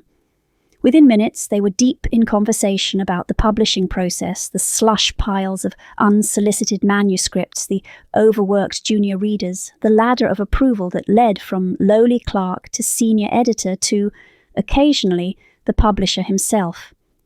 For an owner to write a personal rejection? Whitfield shook his head in amazement when Harriet mentioned carefully, without specifics, a particularly detailed rejection letter. 3 pages, you say? That's extraordinary. Most owners never see unsolicited work at all. If this publisher took the time to write 3 pages of criticism, your manuscript made quite an impression. But that means others read it first, Clara said, before it reached him. Oh, certainly, a manuscript might sit on 3 or 4 desks before anyone decides its fate. Junior readers, senior editors, perhaps a consulting reader if the subject matter is specialised. Everyone has opinions. Everyone discusses. He chuckled. Publishing houses leak like sieves. If a manuscript is interesting, truly interesting, half the office knows about it before the owner ever sees the title page. Clara exchanged a glance with Harriet. Half the office, perhaps more. Dreadful business about Hartwick, isn't it? Clara ventured, keeping her tone light. Womanly gossip, nothing more. Whitfield's expression shifted, something knowing crossed his face. Dreadful for his family, certainly, though I confess the publishing world won't mourn him over much. Oh? Clara widened her eyes innocently. I thought he was well respected. Respected? Whitfield snorted. Feared, perhaps. The man had a reputation for, let us say, creative accounting. Authors who signed with Hartwick and Sons often found their royalties rather less than promised. Foreign rights sold without compensation. Print runs mysteriously smaller than reported. He shook his head. There's a reason half his stable jumped ship to Richardson and Gray last year. Longman's picked up 2 more just this autumn. How terrible, Harriet murmured, and Clara could see her mind working. More people with grudges, more suspects. Mind you, I only know rumours, Whitfield leaned back. But in this business, rumours usually have roots. Hartwick made enemies, authors, rivals, even his own staff, if the whispers are true. He lowered his voice conspiratorially. They're saying it wasn't natural causes after all. Murder, if you can believe it. Murder! Clara affected shock. Who would do such a thing? Half of Paternoster Row, if they thought they could get away with it. Whitfield chuckled, then caught himself. Forgive me, speaking ill of the dead. But the man was no saint, whatever the obituaries claim. There's talk of a mistress, you know, a girl from his own office. A typesetter, they say. And now there are whispers she's... He glanced around and lowered his voice further. With child. Clara felt Harriet stiffen beside her. In the manuscript, the publisher had a pregnant mistress. A typesetter. Clara had read those pages just hours ago, curled in her chair while Marmalade watched from the hearth. She forced herself to keep breathing normally. Coincidence. It had to be coincidence. Publishers took mistresses. Some of those mistresses got pregnant. It proved nothing. But when she glanced at Harriet, her friend had gone pale as chalk. Scandalous, Clara managed. Poor Mrs. Hartwick. Indeed, though some say she's well rid of him. Whitfield shrugged. Marriage is a business arrangement for people like that. I doubt there was much love lost. Movement caught Clara's eye. A man in the corner, younger than Whitfield, dark-haired, nursing a drink with the intensity of someone who wanted the world to leave him alone. He hadn't spoken to anyone since they'd arrived, just sat and brooded, radiating misery like heat from a stove. Whitfield followed her gaze. His voice dropped. See that fellow? Used to write for Hartwick and Sons, I believe. Something went sour there. Don't know the details, but he's been like that for weeks. Poor devil. Hartwick's death doesn't seem to have improved his spirits any. Clara studied the man, ink-stained cuffs, hollow cheeks, the look of someone who'd stopped sleeping properly. He caught her watching and turned away, hunching over his drink. She filed the observation away. Later, they thanked Whitfield for his time, paid for their tea, and stepped back onto Paternoster Row. The cold hit Clara like a slap after the warmth of the coffee house. Harriet grabbed her arm the moment they were out of earshot. "Clara, a pregnant mistress, a typesetter. That's—" "I know," Clara kept her voice low. "It's in your manuscript. How is that possible? How could my story match so exactly?" Harriet's voice rose, and Clara squeezed her arm in warning. "The method might be coincidence, but a pregnant mistress? A typesetter from his own office? We don't know if it's true. It's gossip." "Gossip with roots," he said. "Rumours usually have roots." Harriet was shaking now.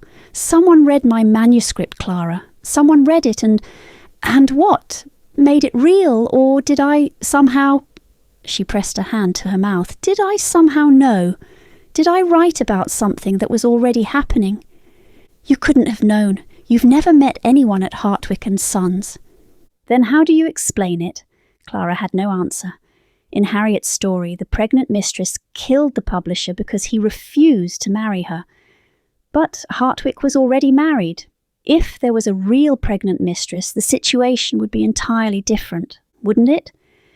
"We need more information," Clara said finally. "Right now we have coincidences, unsettling ones, but nothing that proves your manuscript was used. The wound could be from any thin blade. Publishers have mistresses. None of this is proof." "It feels like proof." "Feelings aren't evidence. Inspector Redgrave will need more than gossip and coincidence." Clara took her arm firmly. "Come, we still have work to do." Their hackney waited where they'd left it, the driver stamping his feet against the cold. Clara helped Harriet inside, then turned to him. "One moment. I have a question." The driver, older, weathered, with a red muffler wound around his throat, raised an eyebrow. "Miss, do you often take fares to this street, Paternoster Row?" "Regular like. Publishers, authors, clerks, steady trade." "Were you working Tuesday evening, the night of the incident at Hartwick and Sons?" Interest flickered in his eyes. "The murder, you mean? Aye, I heard about that. Natural causes, my eye. Whole row's been buzzing about it. Did you see anything unusual that evening?" He scratched his chin, considering. "Busy evening for that building, now you mention it. Had a gentleman hail me near there, maybe 6 o'clock. Very agitated he was, muttering to himself, couldn't sit still in the cab.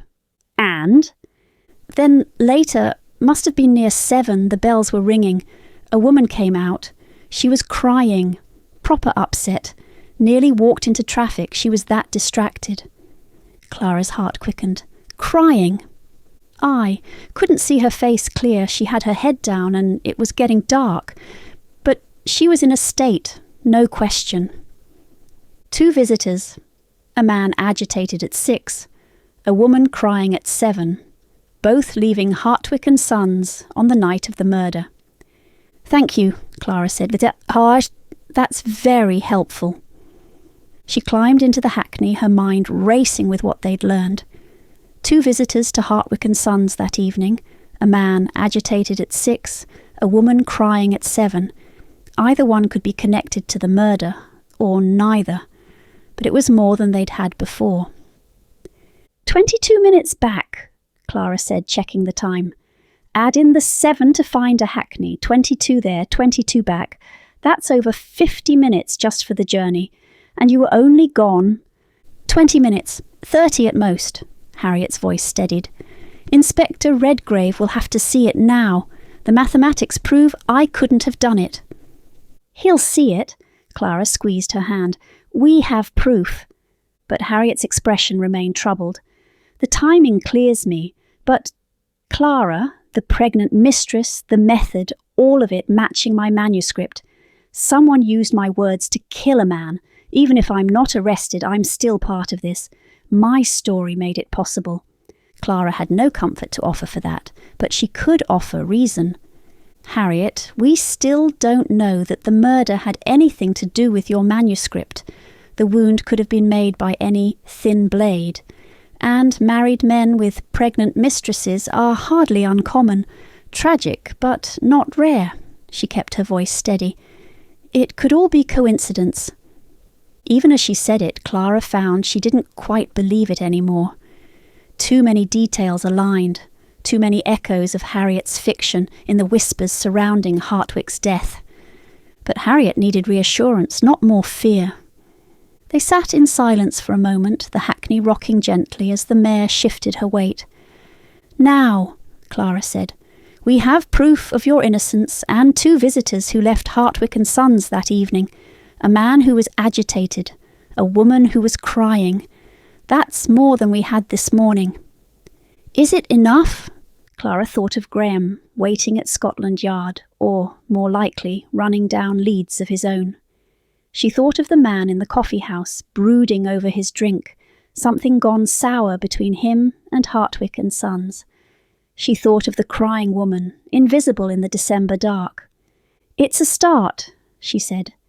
"Come, we should get back to the shop. Mrs. Penfield will be wondering where we've gone." She had no idea how right she was. 7. Clara saw his silhouette through the shop window before she reached the door, that familiar outline, tall and straight-shouldered, unmistakable even through the frosted glass. Despite herself, she smiled. She wasn't going to examine why Inspector Graham Redgrave's presence in her shop made her so apparently pleased, wasn't going to wonder at the small flutter beneath her ribs, or the way her step quickened on the cobblestones. Some things were better left unexamined. She reached for the door handle, already anticipating the smile he would give her, the one that softened his stern features, the one she refused to admit made her chest do a little flip. But when she stepped inside, Harriet close behind her, it wasn't a smile that greeted her. Graham Redgrave stood by the counter, arms crossed, his expression carved from stone. Mrs. Penfield hovered near the tea things, her face a study in apologetic distress. And Marmalade, traitor that he was, sat on the counter looking thoroughly pleased with the situation. The flutter in Clara's chest turned to lead. "Miss Wetherly." Graham's voice was carefully controlled. "Miss Collins, how fortunate! I was beginning to think you'd left London entirely."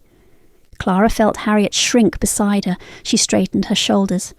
"Inspector Redgrave, what an unexpected pleasure." "Is it?" He pushed away from the counter. "Mrs. Penfield tells me you've been Christmas shopping for 3 hours. In Clerkenwell, and where else was it?" Mrs. Penfield wrung her hands. "I'm so sorry, Clara. He asked directly and I... It's all right, Mrs. Penfield." Clara met Graham's eyes steadily. "We weren't shopping." "No, I rather thought not." He turned to Harriet, and his voice softened slightly. "Miss Collins, you look pale. Perhaps you should sit down." Harriet sank into the chair by the window. Clara remained standing. "We were conducting our own investigation," Clara said. There was no point in pretense, proving Harriet's innocence. "By taking the prime suspect on a tour of the crime scene. By timing the journey from her sister's house to Paternoster Row, 7 minutes to find a hackney, 22 minutes to reach the publishing district, 22 minutes to return." Clara raised her chin. "Over 50 minutes for the journey alone, not counting the time required to enter the building, locate Mr. Hartwick, commit the murder and exit unseen. Harriet was gone from her sister's party for 20 minutes, 30 at most." Graham regarded her for a long moment. Something flickered in his expression. Not surprise exactly, something closer to resignation. "The journey takes 18 minutes in optimal conditions," he said quietly. 25 to 30 with evening traffic and fog. I timed it myself this morning." Clara's stomach dropped. "You already knew." "I verified Miss Collins's alibi this morning. 8 witnesses confirmed she was present at her sister's home in Clerkenwell from 6 o'clock until well past 11. She stepped outside twice, once to help with the children, once for air, and was never absent for more than 20 minutes. He looked at Harriet, and his voice gentled further. "Miss Collins, you have been cleared of suspicion. I came here to inform Miss Wetherly." Harriet made a small sound, relief and confusion tangled together. "Cleared?" Clara stared at him. "Then why did you let us—" "I didn't let you do anything. I arrived to find you already gone on your ill-advised adventure." The gentleness vanished from his voice. "Do you have any idea what you've risked, taking a suspect, a cleared suspect, to the scene of the crime? If anyone recognised Miss Collins, if anyone reports seeing her asking questions about Hartwick, no one recognised her. You don't know that. You can't know that."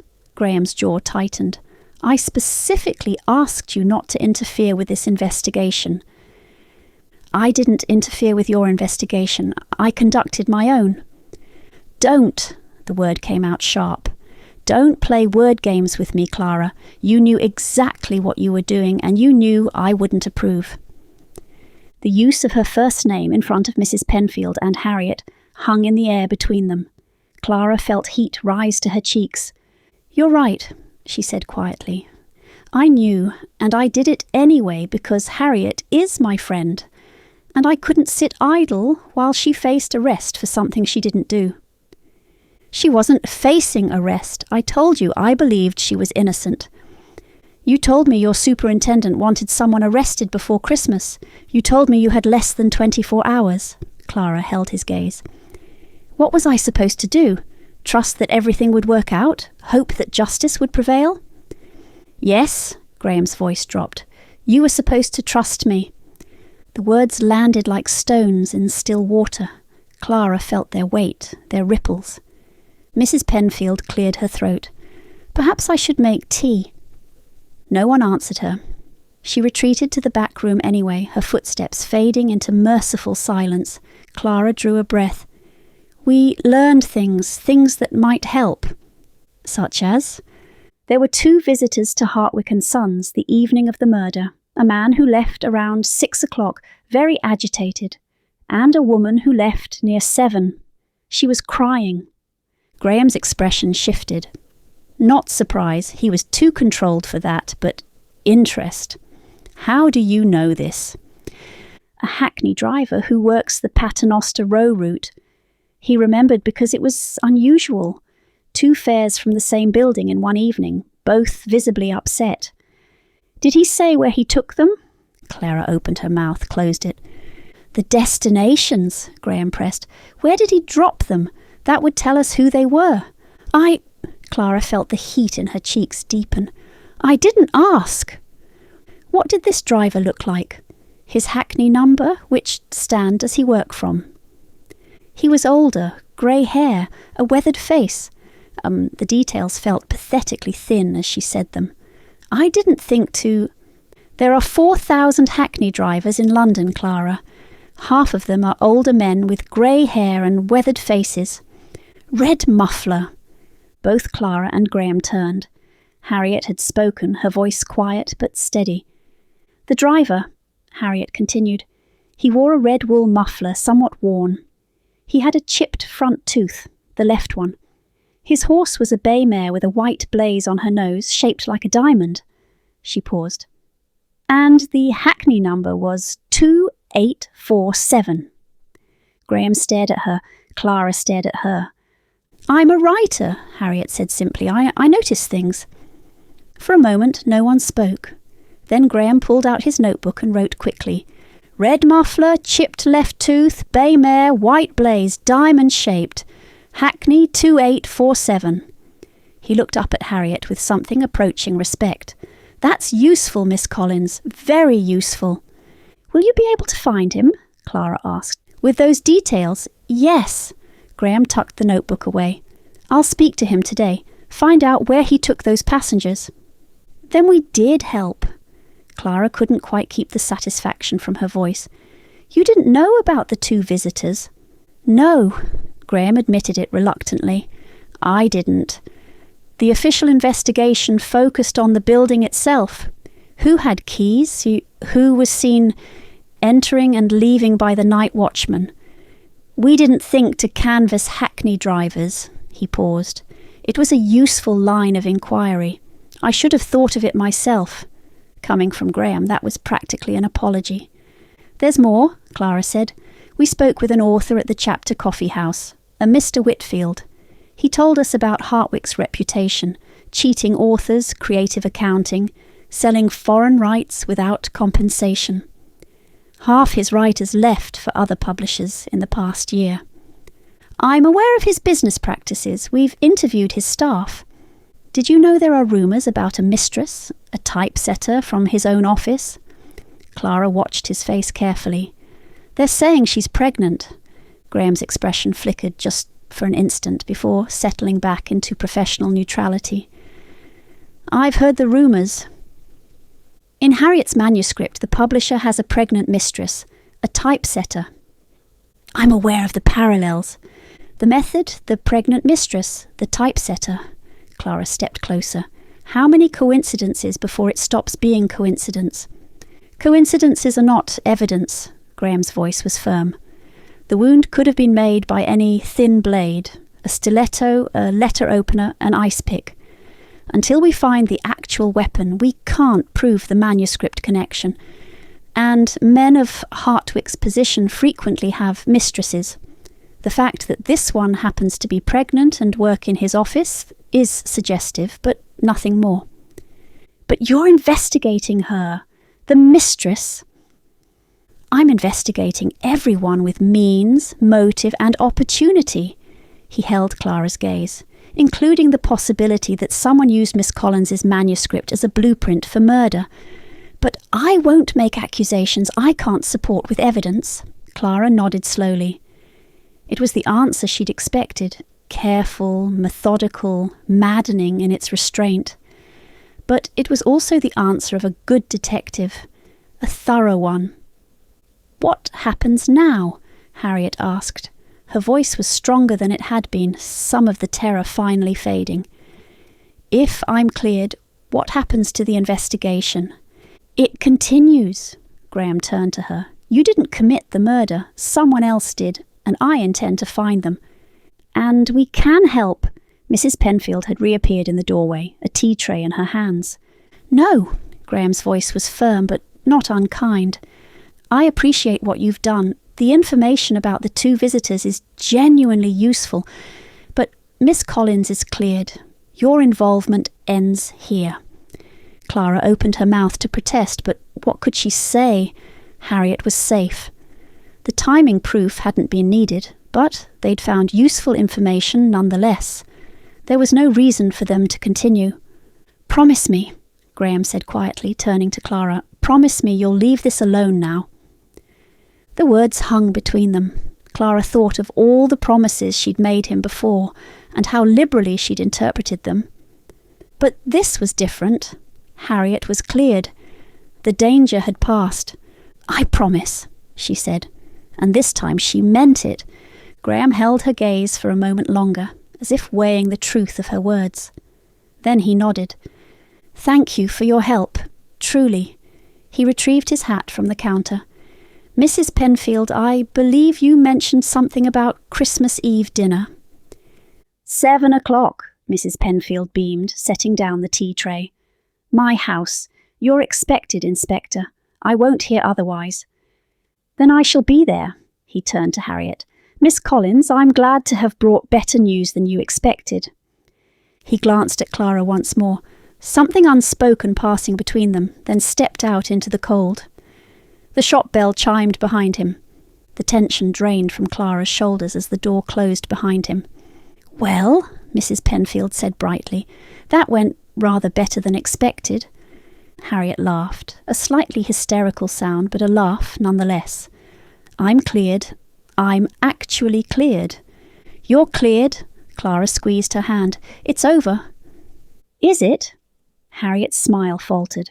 "Someone still used my manuscript to kill a man. Someone is still out there."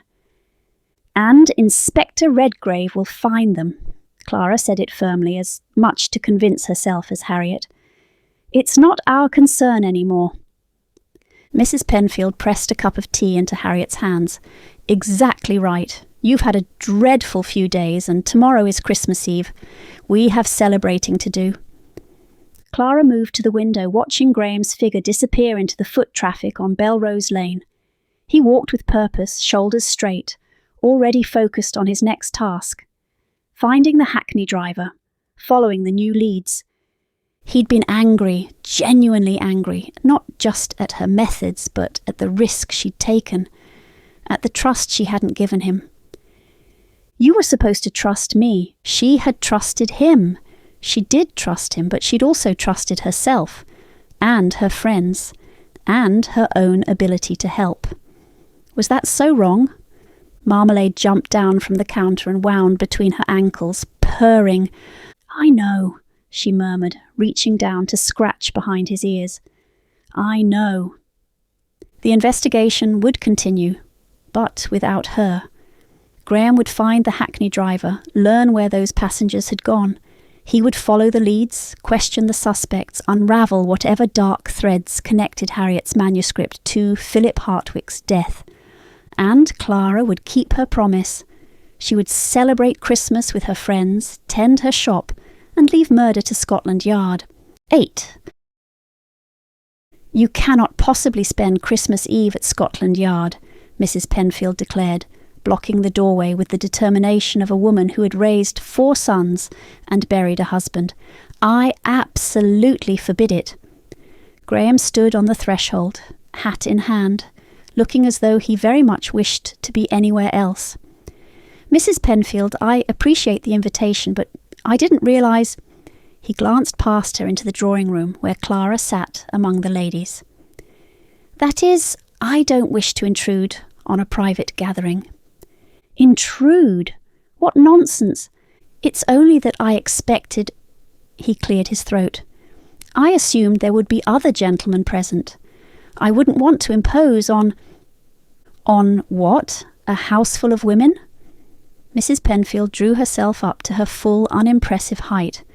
"Inspector, we could use a big strapping police officer for protection from the mischief of Christmas Eve. Don't you agree, Clara?" Clara looked up from the settee where she'd been pretending to listen to Mrs. Turner discuss her late husband's opinions on Christmas pudding. Her heart had done something inconvenient the moment Graham appeared in the doorway, something she refused to examine too closely. "London is terribly dangerous after dark," she said, keeping her voice grave. "Who knows what manner of criminals might be lurking about on Christmas Eve? Carol singers, wassailers, roving bands of children with oranges." Mrs. Winters snorted into her wine. "You should stay," Clara added more softly. "Harriet's been cleared, it's Christmas Eve, and Mrs. Penfield's goose is actually quite good." "The goose is exceptional," Mrs. Penfield corrected, "and there's mulled wine and shortbread, and I've set an extra place because I knew you'd come to your senses eventually. Now, hand me your coat and stop hovering in the doorway like a tradesman." Graham's gaze found Clara's across the room. She saw the question there. "Do you actually want me here?" And something in her chest tightened. She nodded just slightly. He surrendered his coat. Mrs. Penfield's dining room could have seated 12 comfortably. Clara had seen it do so during the infamous séance last autumn.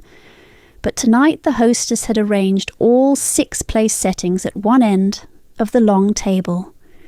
"For coziness," Mrs. Penfield declared, gesturing them toward their seats. "No sense spreading out like strangers at a coaching inn. It's Christmas Eve. We should be able to reach the gravy without semaphore, which meant elbows knocked against elbows, and the serving dishes required careful navigation." Clara found herself seated between Graham and Mrs. Winters, close enough to catch the scent of wool and soap, and something underneath that was simply him. She reached for her wineglass at the same moment he reached for the salt cellar. Their arms brushed. Neither acknowledged it. "More potatoes, Inspector?" Mrs. Penfield wielded her serving spoon with military precision. "I couldn't possibly—" The potatoes landed on his plate anyway. "You're too thin. All that chasing criminals. Clara, pass the inspector the gravy." Clara passed the gravy. Their fingers touched on the handle. She pulled back too quickly and nearly upset Mrs. Winters' wine. "Steady on," Mrs. Winters said mildly, rescuing her glass. "It's only gravy." Harriet, blessedly, wonderfully Harriet, who seemed determined to save Clara from herself, leaned forward. "Inspector, you mentioned you'd been working today despite the holiday." Graham set down his fork, and Clara watched his posture shift from uncomfortable dinner guest to something more familiar, the inspector settling into his role. "I tracked down the hackney driver," he said, "the one Miss Collins described so precisely." He nodded toward Harriet. "Your eye for detail was invaluable. Red muffler, chipped tooth, bay mare with the diamond blaze. Hackney 2847. I found him within 2 hours." Harriet flushed with pleasure. "I notice things for my writing." "You notice things like a detective." Graham's voice held genuine respect. "The descriptions were better than most witness statements I receive from trained constables." "And what did the driver tell you?" Mrs. Turner asked, setting down her fork with the air of a woman who found mystery far more interesting than goose. Graham hesitated. Clara recognised the expression, the internal debate between professional discretion and social obligation. He was a guest at Christmas dinner. These women had helped clear an innocent suspect, and they were all watching him with the particular intensity of cats observing a mouse hole. "He confirmed what Miss Wetherly learned," Graham said carefully. "2 visitors left Hartwick and Sons the evening of the murder. A man highly agitated around 6 o'clock. A woman visibly distressed around 7. "And where did he take them?" Mrs. Penfield demanded. Another hesitation. Then, "The man was dropped at a public house in Cheapside. He matches the description of an author known to have quarrelled publicly with Hartwick. I haven't confirmed his identity yet, but he left well before the time of death. The woman—" Graham paused. "The woman was dropped at lodgings near Paternoster Row. A Miss Lily Dobbs." Mrs. Winter's fork clattered against her plate. Everyone turned to look at her. "Dobbs!" Mrs. Winters repeated. "Lily Dobbs? You know the name?" Graham's voice sharpened. "I know that name." Mrs. Winters set down her napkin with deliberate care. "She orders from Madame Fournier's on Regent Street hats. Expensive ones, far beyond what a typesetter could afford on her own wages." She paused, her practical face troubled. "The bills are always sent to a different address, a gentleman's address.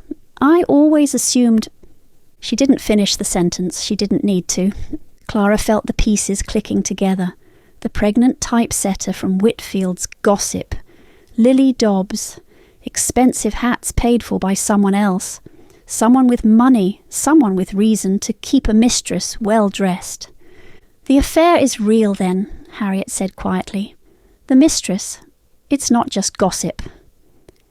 "It would appear so." Graham's expression had gone careful, professional. "Miss Dobbs was seen leaving the building crying, approximately an hour before we believe the murder occurred. She didn't do it." The words came out of Clara's mouth before she could stop them.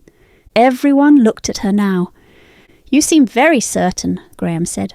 "Why?" Clara shook her head slowly. "I don't know, something about it doesn't fit. A crying woman leaving an hour before—" She trailed off, unable to articulate the instinct prickling at the back of her mind. "Intuition isn't evidence," Graham said, but his voice was gentle. "No, but it's a start." Silence fell over the table, the comfortable silence of people digesting both food and information. Marmalade, who had been lurking beneath the table in hopes of dropped goose, emerged to wind between chair legs.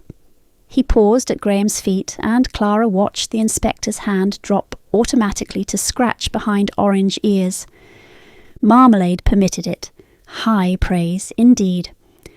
"Well," Mrs. Penfield said briskly, breaking the contemplative mood, "this is all terribly fascinating, but we've established that Harriet is innocent, and it's Christmas Eve, and I refuse to let murder monopolise the entire evening. Who would like more wine?" They retired to the drawing-room for Mrs. Penfield's Christmas pudding, which was dense and dark and swimming in brandy sauce. Clara found herself on the small settee, and when Graham settled beside her, the only remaining seat, truly, she told herself, she didn't move away.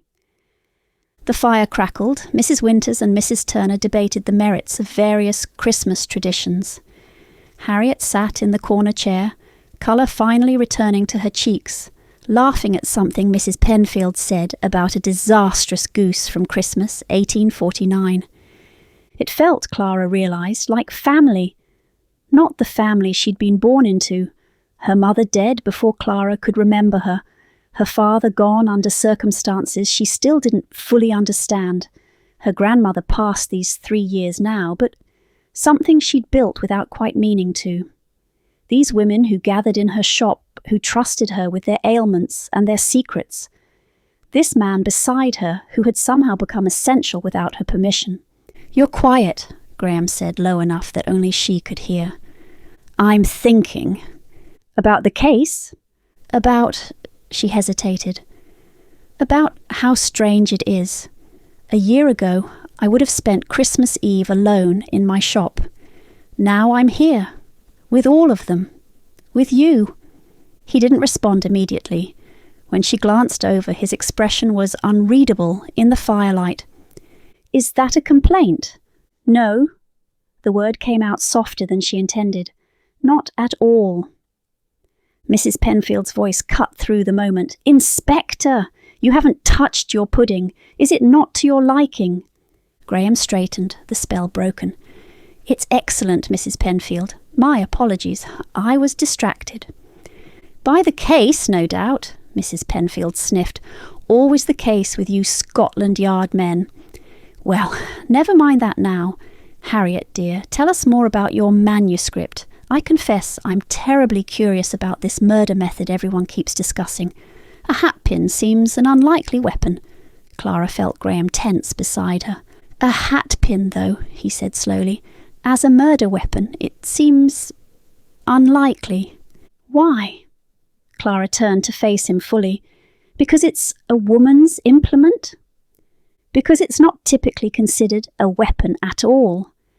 Clara reached up to her own hair, pinned simply for the evening, but pinned nonetheless, and withdrew a long steel hatpin, 6 inches of slender, deadly metal. "This," she held it up, letting the firelight catch the point. "This could kill a man, Inspector. Any woman who's ever walked alone through London knows exactly how dangerous these are. We carry them for protection." Mrs. Turner nodded firmly. "I never go out without one positioned where I can reach it quickly. For self-defence, you understand." "Self-defence," Graham repeated, staring at the hatpin in Clara's hand, as if seeing it for the first time. "Half the women in London carry weapons in their hair," Clara said. "Men simply never think to notice." Graham was quiet for a long moment, then, "But half the women in London didn't have access to Hartwick's office. We need specifics. A particular hatpin belonging to a particular person that can be connected to the crime." "Have you found the murder weapon?" Mrs. Penfield asked. "No. We've searched the office thoroughly. Nothing." "In my manuscript," Harriet said slowly, "the killer doesn't dispose of the hatpin at all." Everyone went still. "What do you mean?" Graham's voice had sharpened. "She puts it back." Harriet's eyes were distant, seeing her own story. "She returns it to her hat, hidden among all the others. No one would think to look for a murder weapon in a lady's hatpin collection. It would just be one pin among many, invisible in plain sight." Clara watched Graham's face as the implication struck him. "The driver mentioned Miss Dobbs was wearing an elaborate hat when she left that night," he said slowly. "An elaborate hat would require hatpins to secure it, long ones." He held up a hand before anyone could speak. "But we still have no evidence that a hatpin was the weapon. The coroner found a thin puncture wound. It could have been any number of implements. A stiletto, an awl, a letter opener." "But if it was a hatpin," Mrs. Penfield pressed, "and this Miss Dobbs was there that evening with a hat full of them, then we'd have one possible suspect among many." Graham's tone was patient but firm. "You're assuming the killer is a woman. From what I've learned in just one day of asking questions, Mr. Hartwick was not well liked. He cheated his authors. He made enemies. The agitated man who left at 6 o'clock, an author known to have quarrelled publicly with Hartwick, is frankly a more likely suspect than a crying girl with a hat. Why? Clara asked. Because he's a man. Graham met her gaze steadily. Because a stiletto in the hands of an angry man is a far more common murder weapon than a hatpin in the hands of a distraught woman. I deal in probabilities, Miss Wetherly, not assumptions. Clara, she wanted to correct him. But not here, not in front of everyone. The inspector has a point, Mrs. Winters said reluctantly. We're building castles on sand. It still bears investigation, Graham allowed.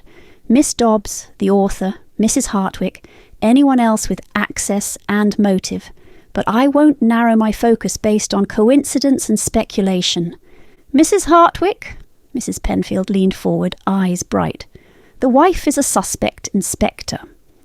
Graham's expression flickered, the briefest hint of a man who had said more than he intended. Everyone with access to the building is a person of interest at this stage. But surely the wife would have motive, Mrs. Turner pressed. If her husband was keeping a mistress, paying for expensive hats, no less. A humiliated wife is hardly an unlikely killer, Mrs. Winters added. Plenty of women have done worse for less. Ladies, Graham held up a hand. I shouldn't have. This is an active investigation. I've already said more than I ought. Nonsense, Mrs. Penfield said briskly. We're practically consultants at this point. Isn't that right, Clara? Clara caught Graham's eye. He looked faintly hunted. We should let the inspector do his work, she said, taking pity on him. He'll follow the evidence wherever it leads. Graham shot her a grateful glance. Clara found herself grateful for his caution, even as the pieces tugged at her mind. Crying woman, elaborate hat, dead publisher. A manuscript that described this exact method. And now the wife, hovering at the edges of the picture. Something still nagged at her, something that didn't quite sit right. Would there be blood? Mrs. Turner asked. If it was a hatpin or a stiletto or whatever it was, wouldn't the weapon show evidence? Minimal blood from that wound, Harriet said. A spot or two at most, easily wiped away or missed entirely. And if the pin was returned to a collection of similar pins in a hat covered with decorations, no one would notice, Clara finished, unless they knew to look. Graham was already rising from the settee. I need to... Sit down. Mrs. Penfield's voice cracked like a whip. It is Christmas Eve, Inspector. Miss Dobbs's hatpins will still be there tomorrow. The woman you're looking for, whoever she is, isn't going anywhere tonight. You will finish your pudding, you will stay for carols, and you will not ruin this gathering by rushing off to examine ladies' accessories. Graham stood frozen between duty and social obligation. Clara touched his sleeve, just a brush of fingers against wool. She's right, tomorrow. Tonight is Christmas. He looked down at her. Something passed between them that she couldn't quite name. Tomorrow, he agreed and sat back down. But Clara noticed his hand had moved to his coat pocket, where she suspected he kept his notebook. The inspector never truly stopped working. The evening wound toward its end with carols sung badly but enthusiastically, more mulled wine than was strictly advisable, and Mrs. Penfield's dramatic retelling of the Christmas when her late husband attempted to roast a goose and nearly burned down the kitchen. Clara found herself laughing, really laughing, for the first time in days. The weight of the investigation hadn't lifted entirely, but it had shifted, distributed among these women who had somehow become her circle. And Graham, sitting beside her through it all, had gradually relaxed into something almost comfortable. He had a nice laugh, she realised, rare, surprised out of him by Mrs. Penfield's theatrical gestures, but genuine when it came. It changed his face entirely. She caught herself staring and looked away quickly. Well! Mrs. Penfield rose from her chair with the air of a general surveying a successful campaign. The clock has just struck midnight, Christmas Day officially, and I do believe we've solved a murder, celebrated a vindication, and consumed an entire goose. a productive evening by any measure. She began gathering empty glasses with practised efficiency. "Harriet, dear, Mrs. Turner has offered to see you home. You shouldn't be walking alone at this hour. Mrs. Winters, I'll call you a cab. Clara, Inspector." She paused, something calculating flickering behind her cheerful expression. "Clara, be a dear and see the inspector out, won't you? I need to find my spectacles. I've set them down somewhere." She bustled off toward the back of the house, conveniently leaving Clara and Graham alone in the entrance hall. Now the other ladies gathered their wraps with what seemed like deliberate slowness, exchanging glances Clara pretended not to notice. Harriet squeezed her hand in passing. Mrs. Winters patted her shoulder. Mrs. Turner simply smiled. Then they were gone, and the house fell quiet. Graham reached for his coat on the hook. Clara stood by the door, suddenly uncertain what to do with her hands. "Thank you," he said, shrugging into the heavy wool, "for making me stay. I wouldn't have... I don't usually..." "I know. It was good." He sounded almost surprised. "The evening, the company, it was good. Even the investigation talk?" A ghost of a smile. "Even that. Your ladies are formidable. And Miss Collins," he shook his head, "that detail about the hatpin. Returning it to the collection, it never would have occurred to me." "Because you're not a woman," Clara said. "You don't think about hatpins as weapons. You don't think about how invisible women's things are to men." "No," he agreed. "I don't. I should." He had his coat on now, his hat in hand. He should leave. She should open the door. Neither of them moved. "Graham," she started, then stopped, uncertain what she'd meant to say. He waited, patient as always. "Happy Christmas," she finished, the words inadequate for everything she couldn't articulate. Something shifted in his expression, warm and uncertain and entirely unguarded, for just a moment. "Happy Christmas, Clara." She should open the door. Instead, she glanced up, force of habit, some instinct she couldn't explain, and felt heat flood her face. Mistletoe, a small sprig of it, tied with red ribbon hanging directly above them. Mrs. Penfield. Of course, the woman had arranged this entire moment with the strategic precision of a military campaign. Graham followed her gaze. His jaw tightened almost imperceptibly. The silence stretched between them, charged with possibility. Clara's heart was doing something ridiculous. They stood perhaps a foot apart. The candle on the hall table guttered, casting shadows across his face. She could step forward. He could lean down. The mistletoe hung there, traditional and demanding. But this was Graham, her inspector, her partner in investigations she shouldn't be conducting. Everything between them was complicated enough without adding... He extended his hand. Clara stared at it. "Happy Christmas," he said, his voice slightly rough. "Clara..." A handshake. Beneath the mistletoe, he was offering her a handshake. Something between relief and disappointment swept through her, a feeling she absolutely refused to examine. She took his hand. His fingers closed around hers, warm and steady. "Happy Christmas, Graham." They shook, once new, formal and proper and utterly correct. But neither of them let go immediately. They stood there, hands clasped, eyes locked, the mistletoe above them bearing silent witness to everything that might have happened and hadn't. Finally, slowly, he released her. "Tomorrow," he said. "The hatpins." "Tomorrow," she agreed. He opened the door himself, letting in a rush of cold night air, paused on the threshold. "Thank you," he said again. And then he was gone, his footsteps fading into the darkness.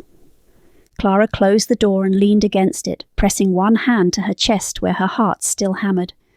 A handshake. They had shaken hands beneath the mistletoe, and somehow, impossibly, it had felt like more than a kiss. Marmalade's observations, in which humans perform the most elaborate ritual of non-courtship I have ever witnessed. They shook hands. Hours I had invested in this evening. Hours of strategic positioning, of tolerating Mrs. Penfield's excessive energy, of permitting the inspector to scratch my ears. I had refrained from knocking over the wassail bowl, though the opportunity presented itself twice. I had even relocated the mistletoe, a simple matter of climbing the hall table, batting the ribbon loose, and carrying the wretched thing to the hook above the front door. The ribbon tasted of dust and old sentiment, undignified work, but necessary. And for what? They shook hands. I watched from beneath the hall table as their fingers intertwined. 4 seconds. 5.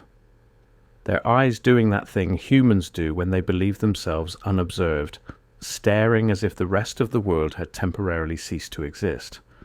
Then they let go.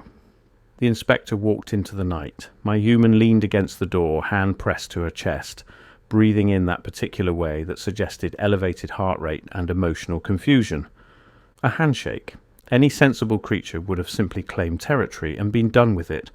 A direct approach, perhaps a gentle bite to establish ownership. But humans insisted on these elaborate rituals of almost, but not quite. Mrs. Penfield appeared, spectacles already on her nose, spectacles she had clearly never lost. Well, did he kiss her? We shook hands, my human said. Mrs. Penfield's expression mirrored my own sentiments exactly. Next year, she declared, I'm locking you both in the coat closet. She thrust a wrapped parcel at my human. The inspector brought smoked fish, far too much for me. Take it home for that cat of yours. He's been remarkably well behaved this evening. Remarkable, she said, as if superior behaviour required effort. But I approved of the tribute. The fish-bringer understood proper offerings, even if he remained hopelessly inadequate in matters of courtship. My human carried me out into the night, wrapping her shawl around both of us against the chill. The streets were quiet, Christmas settling over London like a held breath. Happy Christmas, Marmalade, she murmured into my fur. I permitted the sentiment. It was, after all, a holiday. Tomorrow the inspector would hunt for hatpins. My human would find some excuse to involve herself. And perhaps, eventually, these two ridiculous creatures would do something more than shake hands beneath mistletoe I had personally relocated for their benefit. Someone had to maintain standards and territory secure, tribute paid, Christmas observed, and all was well for now. 9. Clara took one look at the weather and decided she was absolutely not leaving the shop today. Rain lashed the windows, driven by a wind that rattled the shutters and sent the shop sign creaking on its hinges. A perfect day to stay inside, tend to her inventory, and finish reading Harriet's manuscript. She lit the lamps against the grey morning gloom, stirred the fire in the small hearth, and set water to boil. The shop wouldn't see many customers today. No one ventured out in weather like this unless absolutely necessary, and herbal remedies could wait until the storm passed. Marmalade had claimed his spot on the worn cushion beside her work table, curled into a tight orange ball against the chill. He cracked one eye open as Clara settled into her chair, assessed her intentions, and apparently found them acceptable. His purr rumbled to life as she reached down to scratch behind his ears. "Just you and me today," she told him, "and Harriet's manuscript." The purring intensified. Marmalade had strong opinions about days spent indoors. Clara settled with a cup of tea and Harriet's manuscript, Death at the Publishing House. She'd been reading it in stolen moments since Christmas Eve, and something about it kept nagging at her. Not the plot itself, that was competent if somewhat melodramatic, but something in the details, something she couldn't quite name. She turned to the chapter she'd marked with a ribbon, the scene where the fictional killer committed the murder. He didn't look up when she entered. Why would he? She belonged there as much as the ink bottles and ledger books. She had always belonged there.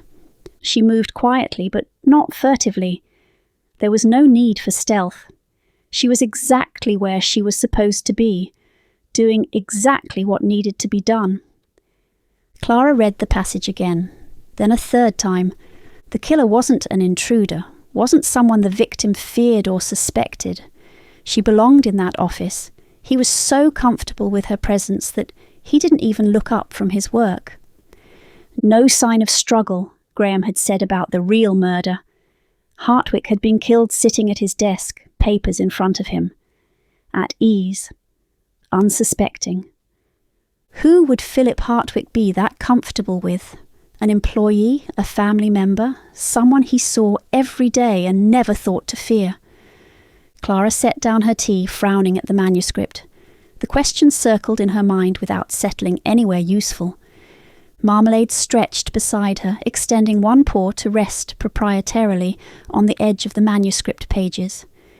"You're not helping," Clara told him. He purred louder. The shop had grown cold. She glanced at the fire, still burning steadily, and rubbed her arms. A draught, perhaps. This old building had 100 ways to let in the chill. She went back to reading, but her eyes kept drifting to the same passage. She belonged there. A thump from across the room made her jump. Marmalade's head shot up, ears swivelling. Her coat lay on the floor beneath its hook, as if it had flung itself down in protest. Clara stared at it for a moment, then crossed the room and hung it back up. "Settle down," she murmured, though to whom she was speaking, the coat, the building, or her grandmother's ghost, she couldn't say. She returned to her tea and the manuscript. Marmalade, after a moment's watchful consideration, settled back down and resumed his nap. 3 pages later, the coat was on the floor again. Clara hung it up more firmly this time, jamming the hook through the collar loop. "I am not going out in this weather. Whatever you're suggesting, the answer is no." The scent of lavender drifted through the shop. Faint, but unmistakable, Genevieve's signature. "No," Clara said firmly to the empty air. "It's miserable out there. I'll catch my death." She sat back down, pulled the manuscript closer, and pointedly ignored the coat. Marmalade had abandoned any pretense of sleep and was watching the proceedings with the intensity of a creature who suspected his comfortable morning was about to be disrupted. For approximately 4 minutes, peace reigned. When Clara looked up again, her gloves were sitting on the counter. She had not put them there. They had been in her coat pocket, and her coat was still hanging on its hook. "Grandmother." The door to the shop drifted open, letting in a gust of cold, wet wind. Clara got up and closed it. Firmly, it swung open again. She closed it harder, checking the latch. It creaked open a 3rd time, and this time her scarf fluttered off the hook beside the door and landed at her feet in a soggy heap. "Oh, for heaven's sake!" Clara stood in her shop, surrounded by her mysteriously migrating outerwear, while every sensible instinct told her to stay exactly where she was. The scent of lavender intensified. Marmalade meowed, a pointed, judgmental sound that clearly communicated his displeasure at the cold air now circulating through the shop. "I know," Clara told him, "but apparently Grandmother has other plans." She snatched up the coat and began buttoning it, still uncertain where exactly she was supposed to be going. The manuscript, something about the manuscript, or something else entirely. The shop bell rang, the actual bell, moved by an actual hand, and Mrs. Winters bustled in, shaking water from her umbrella. "Clara! Thank goodness you're still here. I was worried you'd gone out already." "I was trying very hard not to," Clara said, eyeing her gloves, which had somehow made their way from the counter to her work table. "But apparently I'm meant to be somewhere." "Well, you're meant to hear this first." Mrs. Winters was already pulling a small ledger from her bag, her practical face animated with the excitement of discovery. "I found those hat bills, the ones for Miss Dobbs. The crying woman Inspector Redgrave mentioned at Christmas Eve. The one you said had expensive taste in hats. Very expensive, 3 orders in the past 6 months, elaborate French designs." Mrs. Winters opened the ledger and pointed to an entry. "I assume the bills went to Philip Hartwick, a gentleman paying for a lady's hats. Well, we can all draw conclusions there. But look." Clara looked. The handwriting was neat, precise, invoice to Mrs. Caroline Hartwick, Hartwick and Sons Publishing, Paternoster Row. "The wife," Clara said slowly. "The wife," Mrs. Winters tapped the ledger. "Not Philip. Caroline Hartwick has been paying for Miss Dobbs's hats.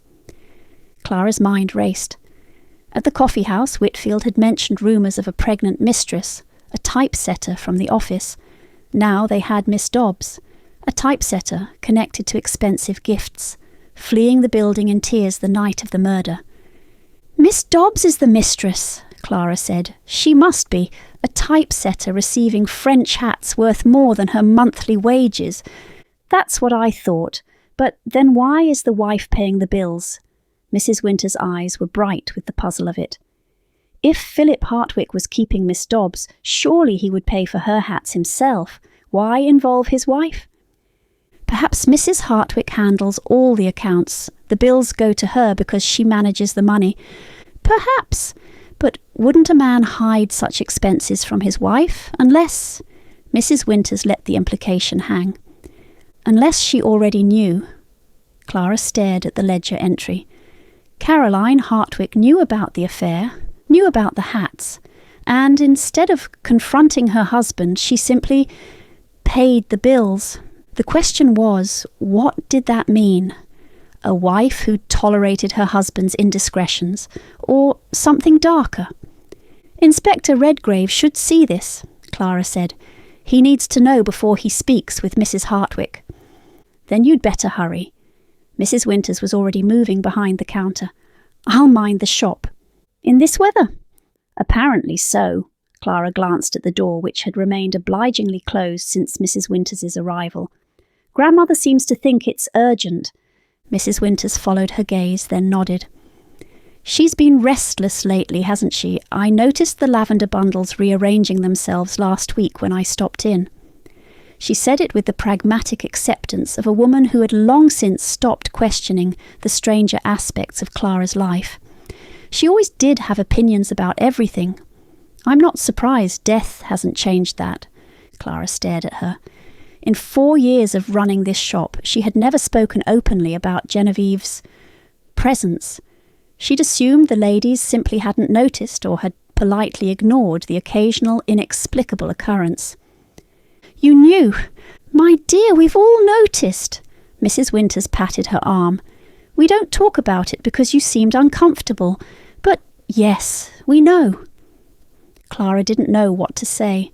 All this time she'd thought she was hiding it or going mad, and the ladies had simply accepted it. Now go, Mrs. Winters said briskly, as if they'd been discussing nothing more remarkable than the weather, before Genevieve starts throwing things. Clara grabbed her gloves, which were now inexplicably right beside her hand, and headed for the door. The door swung open before she touched it. Yes, grandmother, I'm going. Clara's mind churned through possibilities as the cab carried her towards Scotland Yard. Caroline Hartwick paying for her husband's mistress's hats. A wife who knew about the affair and said nothing. What did it mean? The desk sergeant looked up as she entered, and his weathered face creased into a knowing smile. The apothecary lady. Again. Is Inspector Redgrave in? Just returned, as it happens.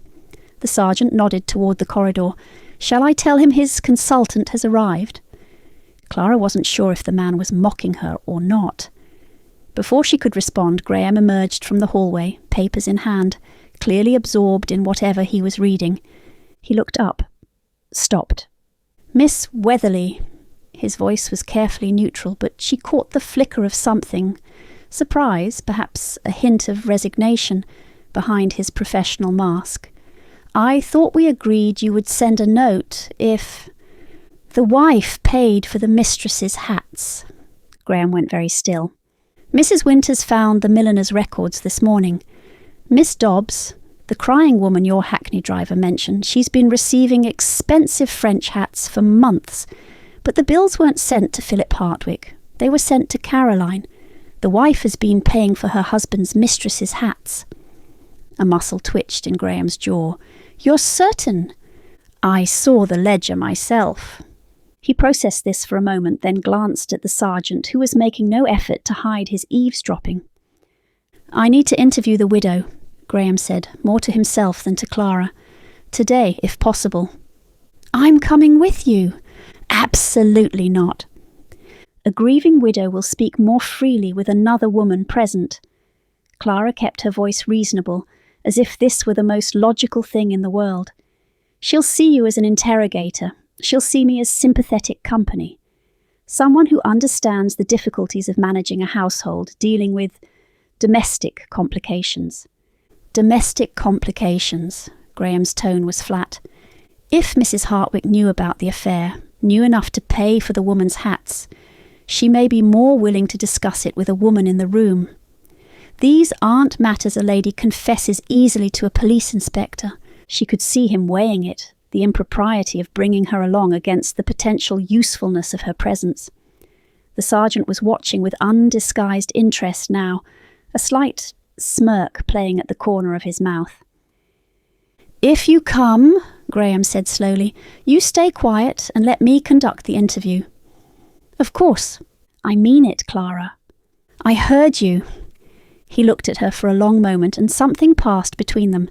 Exasperation, yes, but beneath it, something warmer. The acknowledgement that they were in this together now, whether he liked it or not. "Fine," he turned toward the door. "But this time you're explaining to my superintendent why the apothecary keeps appearing in my investigations." "I'll tell him I'm conducting a long-term study on the health effects of police work. Very scientific." Graham made a sound that might have been a laugh, quickly suppressed. "Come on then, before I change my mind." The hackney was small and ancient, with cracked leather seats and a persistent smell of damp wool. Inside, the quarters were close, knees nearly touching, shoulders inches apart. "You could have warned me," Graham said, staring fixedly out the window. "Warned you about what?" "That you were going to appear at Scotland Yard. Again. In front of Sergeant Morrison. Again." "Ah," Clara adjusted her position as the cab lurched around a corner. "Is that a problem?" "He started a betting pool." "A betting pool? On when I'm going to—" Graham stopped abruptly. "Going to what?" "Never mind." Clara found herself smiling despite the grim nature of their errand. "What are the odds?" "I'm not discussing this." "That bad?" He turned to look at her, and something in his expression made her breath catch. Irritation, yes, but beneath it, something else. Something that reminded her of Christmas Eve, of mistletoe, of a handshake that had lasted several beats too long. The cab hit a particularly vicious rut, and Clara was thrown sideways. Graham's hand shot out, catching her arm, steadying her. For a moment they were very close, his fingers wrapped around her elbow, her shoulder pressed against his chest. Neither moved.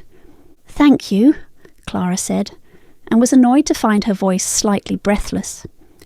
"Roads," Graham said by way of explanation. He still hadn't released her arm. "Dreadful," she agreed. The cab jolted again, and this time he let go, clearing his throat and returning his attention to the window with determined focus. Clara smoothed her skirt and tried to compose herself. This was ridiculous. She was a grown woman, a professional apothecary, and they were on their way to interview a widow about her murdered husband. She could not afford to be distracted by whatever this was. "So," she said, grasping for professional territory, "a wife who pays for her husband's mistress's hats. What does that tell us?" "That she knew about the affair. Beyond that," Graham shook his head, "it could mean many things. Perhaps she manages all the household accounts and simply paid without question. Perhaps she knew and chose to look the other way. Perhaps she was keeping track, monitoring the situation." He glanced at her. "That's a rather cynical interpretation." "Is it? If my husband were keeping a mistress, I'd want to know exactly how much he was spending on her. Every hat, every ribbon, every French monstrosity." Clara paused. "It's information, and information is power." "You think Mrs. Hartwick was gathering evidence against her husband?" "I think a woman who pays bills sees exactly where the money goes. And a woman who knows where the money goes knows a great deal about her husband's secrets." Graham was quiet for a moment, turning this over. "We don't mention the hat bills directly, not at first.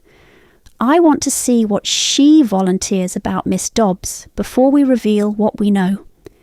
And if she claims ignorance, then we'll know she's lying." The cab slowed as they turned onto a quieter street. "What about the manuscript?" Clara asked. "Harriet's story, the murder method, the hatpin hidden in plain sight. Will you ask about that?" "We don't even know the murder weapon was a hatpin," Graham said. "The coroner found a thin puncture wound. It could have been a stiletto, an awl, a letter opener, any number of implements. But the manuscript describes a hatpin, yes, and Miss Dobbs, the mistress, would have hatpins readily available. I understand why you're drawn to the connection." He met her eyes. "But I can't build a case on coincidence and speculation. I need evidence. If I start asking about manuscripts and hatpins, I tip my hand. And if I'm wrong about the method, I've revealed our thinking for nothing." Clara wanted to argue, but she could see his point. The manuscript felt significant to her, too significant to ignore. But Graham was right. They didn't know. Not yet. "So we say nothing about it. We see what Mrs. Hartwick volunteers first. If she mentions manuscripts, unusual correspondence, anything that connects to Miss Collins's story, then we pursue it. But I won't lead with assumptions." The cab lurched to a stop. Through the window Clara could see a handsome townhouse, its windows glowing warmly against the grey afternoon. "Remember," Graham said, reaching for the door, "stay quiet. Let me conduct the interview." "Yes, Inspector." Clara gathered her coat around her. "I shall be a silent monument to feminine discretion." "Somehow I doubt that." "How little faith you have in me." He paused, hand on the door handle, and looked at her. Something flickered in his expression, amusement, warmth, and beneath it all, something that made her pulse quicken. "On the contrary," he said quietly, "I have a great deal of faith in you. That's what worries me." Before she could respond, he pushed open the door and stepped out. Clara followed, her heart doing something inconvenient in her chest. A black wreath hung on the front door, and through the windows she could see the dark shapes of morning curtains drawn against the daylight. The townhouse loomed before them, its secrets hidden behind respectable brick and black crape. 10. The maid who answered the door was young, starched, and deeply unimpressed. "The family is not receiving visitors." She began to close the door before Clara could so much as open her mouth. Graham stepped forward, positioning himself in the narrowing gap. "Inspector Redgrave, Metropolitan Police. I'm here to speak with Mrs. Hartwick regarding her husband's death." The maid's expression shifted from dismissal to annoyance, but she stepped back and opened the door wider. "Wait here. I'll see if Mrs. Hartwick is available." She disappeared into the dim interior, leaving them standing in a foyer draped in black crape. Every mirror had been covered, every bright surface muted. The house smelled of hothouse flowers and candle wax, the particular scent of expensive mourning. "When we're in there," Graham said quietly, his voice pitched for Clara's ears alone, "say nothing unless she speaks to you directly. You've mentioned—" "I mean it. Silence is a tool. Most people cannot bear it. They rush to fill the emptiness, say more than they intend." He glanced toward the stairs where the maid had vanished. "If I ask a question and then wait, let me wait. Don't help her. Don't smooth the moment. Let the silence do its work." Clara nodded. She understood the principle, even if she wasn't certain she could resist the urge to speak. Footsteps on the stairs. The maid reappeared, her manner marginally less hostile. "Mrs. Hartwick will see you in the drawing-room. This way." They followed her through a hallway lined with portraits, generations of Hartwicks or Ashfords, Clara couldn't tell, and into a drawing-room that managed to be both elegant and oppressive. More black crape, more covered mirrors. Heavy curtains blocked most of the daylight, and the lamps had been lit against the gloom. Clara noticed the furnishings were old but fine, the kind of quality that spoke of inherited wealth rather than earned success. The settee was Georgian, the carpet Turkish, the paintings genuine oils rather than prints. This was not a home built on publishing profits. Caroline Hartwick rose from a chair by the fire.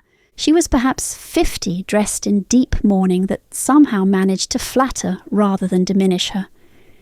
Silver-streaked dark hair was pulled back severely, and her face, handsome rather than pretty, showed the appropriate signs of grief, shadows beneath the eyes, a slight pallor. But her posture was perfect, her gaze direct. "Inspector Redgrave," her voice was low and controlled. "I wondered when you would return. Please sit." She gestured to a settee opposite her chair, then noticed Clara. "And you've brought—" "Miss Wetherly is assisting with my inquiries," Graham said smoothly. "A matter of propriety. I thought you might be more comfortable with another woman present."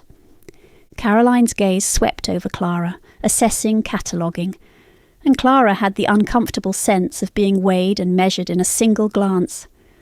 "How thoughtful!" Caroline's tone gave nothing away. "Please, both of you, sit. Shall I ring for tea?" "That won't be necessary, Mrs. Hartwick. I won't take much of your time." They settled onto the settee while Caroline resumed her chair. The fire crackled between them, the only sound in the heavy silence. Graham let that silence stretch. Clara watched Caroline's face. The woman didn't fidget, didn't rush to fill the quiet. She simply waited, hands folded in her lap, expression composed. Finally, Graham spoke. "I understand this is a difficult time, Mrs. Hartwick. I appreciate your willingness to speak with me again." "My husband was murdered, Inspector. I want his killer found." Simple, direct, with just the right edge of controlled grief. "Whatever I can do to assist."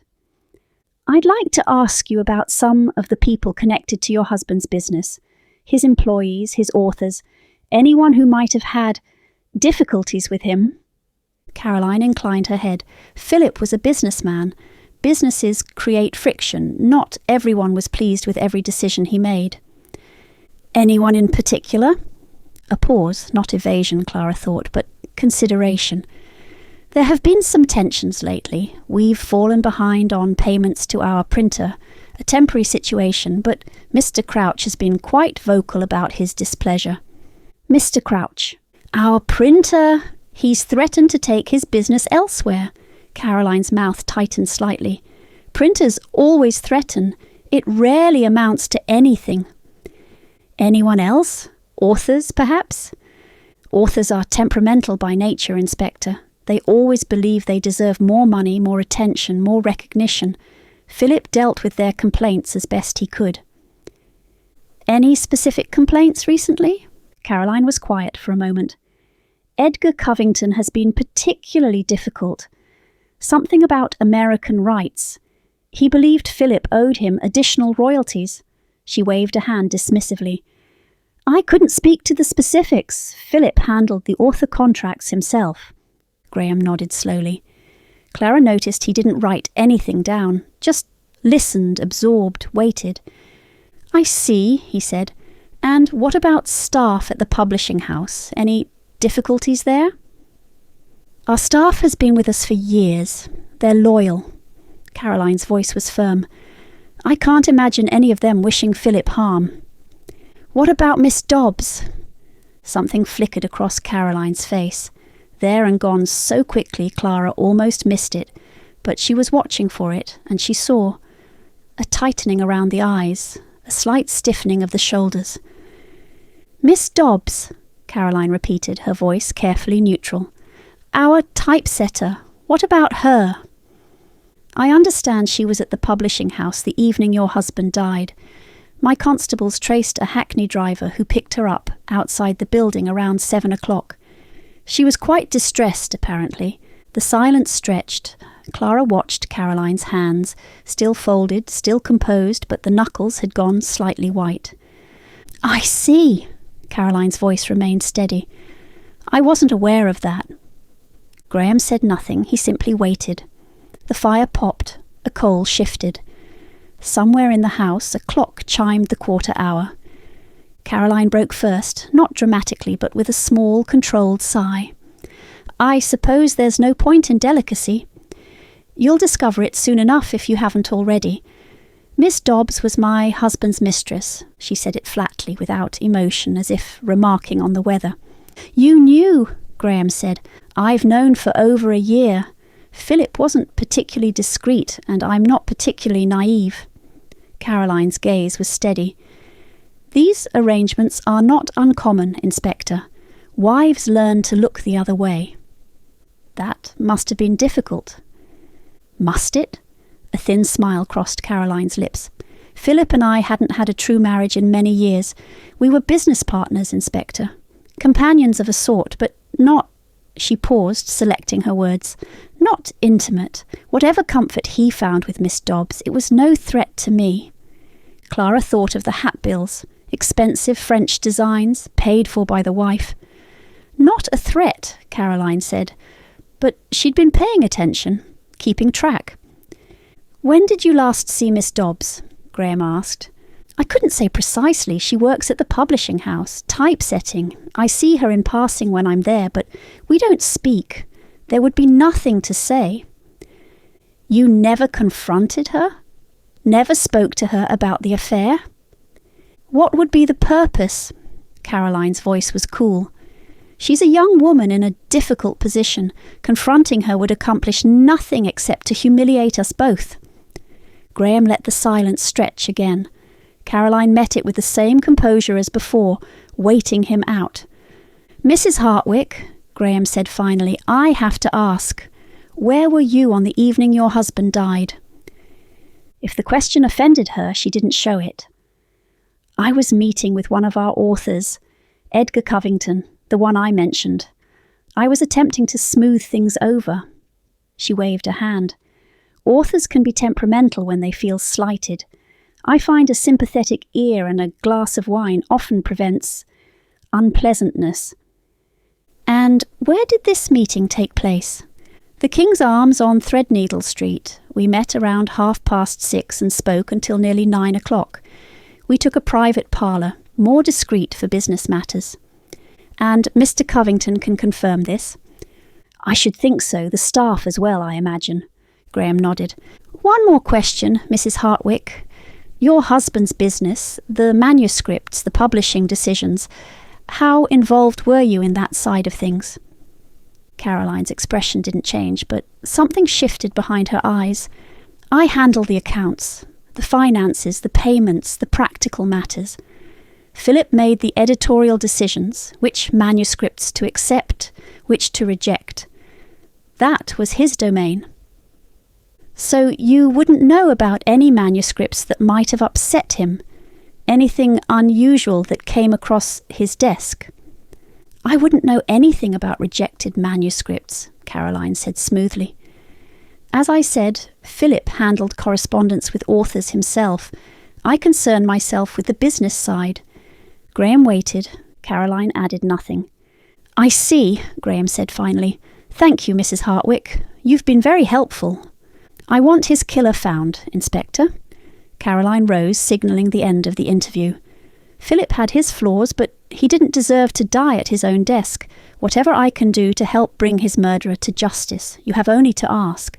They were escorted back to the foyer by the same disapproving maid. Caroline did not accompany them. She remained in the drawing room, silhouetted against the fire, watching them go. Outside, the grey afternoon had darkened toward evening. Clara pulled her coat tighter against the chill as they walked away from the townhouse. "Well?" Graham asked quietly. "She's lying." "About what?" "The manuscripts. She said Philip handled all the editorial decisions, that she wouldn't know about rejected manuscripts. But a woman who manages the accounts as precisely as she claims, who knows exactly what her husband spends on his mistress's hats, that woman knows everything that happens in her business." "Everything." Graham nodded slowly. "What else?" "The alibi. It was very specific. 6:30 until nearly 9. The King's Arms on Threadneedle Street. A private parlour." Clara frowned. "It sounded rehearsed." "Or simply well remembered. or rehearsed. They walked in silence for a moment. The street lamps were being lit, pools of gaslight appearing one by one along the street. "She didn't seem surprised," Clara said slowly. "When you told her Miss Dobbs was at the building that night, she said she wasn't aware of it, but she wasn't surprised, as if she already knew or had guessed." "She's a careful woman," Graham agreed. "Controlled. She gives away very little." "The house," Clara said, "the furnishings, that wasn't built on publishing profits." "No, the Ashfords were minor gentry. Her father was a country squire. Caroline brought money to the marriage. Quite a lot of it, from what I understand." Graham's expression was thoughtful. "She married beneath her station. Philip Hartwick was charming and ambitious, but he was trade. So she invested her inheritance in his business, built it up, and he repays her with a mistress. If that's a motive for murder, half the wives in London would be killers." Graham shook his head. "And she has an alibi, if Covington confirms they were together from 6:30 until 9. Then she couldn't have killed her husband." "No," Clara frowned. Something still nagged at her. She hesitated. When you asked about manuscripts, there was a pause before she answered. "People pause. It doesn't make them murderers. But she said she handles the accounts and Philip handles the manuscripts. A woman who tracks every hat bill for her husband's mistress doesn't simply ignore half the business. Perhaps she genuinely left the editorial matters to her husband." Graham stopped walking. They had reached a busier street. Hackneys rattled past and a newsboy was calling out headlines from the corner. "Regardless, I need to confirm that alibi and speak with Miss Dobbs." "Have you found her?" "Not yet. She's not at her lodgings. A neighbour said she's gone to stay with family, somewhere in Clerkenwell. I'm having the address tracked down." "And the publishing house?" "Closed for Boxing Day. Tomorrow I'll speak with the staff, see the office." He raised a hand to hail a passing hackney. "I'll have you back to your shop before Mrs. Winters sends out a search party." "How considerate of you." "I'm a considerate man." "You're a man who doesn't want Mrs. Penfield descending on Scotland Yard, demanding to know what you've done with me." Graham's mouth twitched. "That too." A cab pulled up and Graham opened the door. Clara made to step in, then stopped. "Tomorrow, when you interview Miss Dobbs, no. You don't even know what I was going to say. You were going to suggest you should be there. The answer is no. She's a young woman, alone, frightened. If the rumours are true and she was involved with Hartwick, she'll be terrified of what that means for her now. She's not going to confide in a police inspector. She's not going to confide in a stranger either. But she might speak more freely with another woman in the room, someone who isn't there to judge her." Graham's jaw tightened. "This isn't a social call, Miss Wetherly." "I'm aware," Clara held his gaze. "But if you storm in there demanding answers, she'll tell you nothing. You know that." He was silent for a long moment. A muscle worked in his jaw. "I'll send word in the morning," he said finally, "if I can locate her." "That's not a yes." "It's not a no either. Get in the cab before we both freeze." Clara climbed in. Graham closed the door, but before the driver could pull away, he leaned in through the window. "You did well today," he said quietly. "The observation about the pause, the hat bills. You notice things." "Was that a compliment, Inspector?" "Don't let it go to your head." He stepped back and rapped on the side of the cab. The driver flicked the reins, and they lurched into motion. Clara watched through the window as Graham's figure receded into the gaslight and shadow. He stood on the pavement, hands in his pockets, watching her go. She was still watching when the cab turned a corner, and she lost sight of him. The evening had grown dark by the time she reached Bloomsbury. Mrs. Winters was still behind the counter, lamp lit, mending something by the warm glow. "There you are," she set aside her sewing. "I was beginning to worry. How did it go?" Clara sank into the chair by the fire, suddenly exhausted. Marmalade immediately appeared and leaped into her lap, purring his forgiveness for her long absence. "Mrs. Hartwick knew about the affair," Clara said, stroking Marmalade's fur. She admitted it openly, said they hadn't had a real marriage in years. She claims she didn't care. Do you believe her? Clara thought about it. The controlled voice, the careful composure, the hands that didn't tremble but whose knuckles went white. I believe she wants us to believe it, she said finally.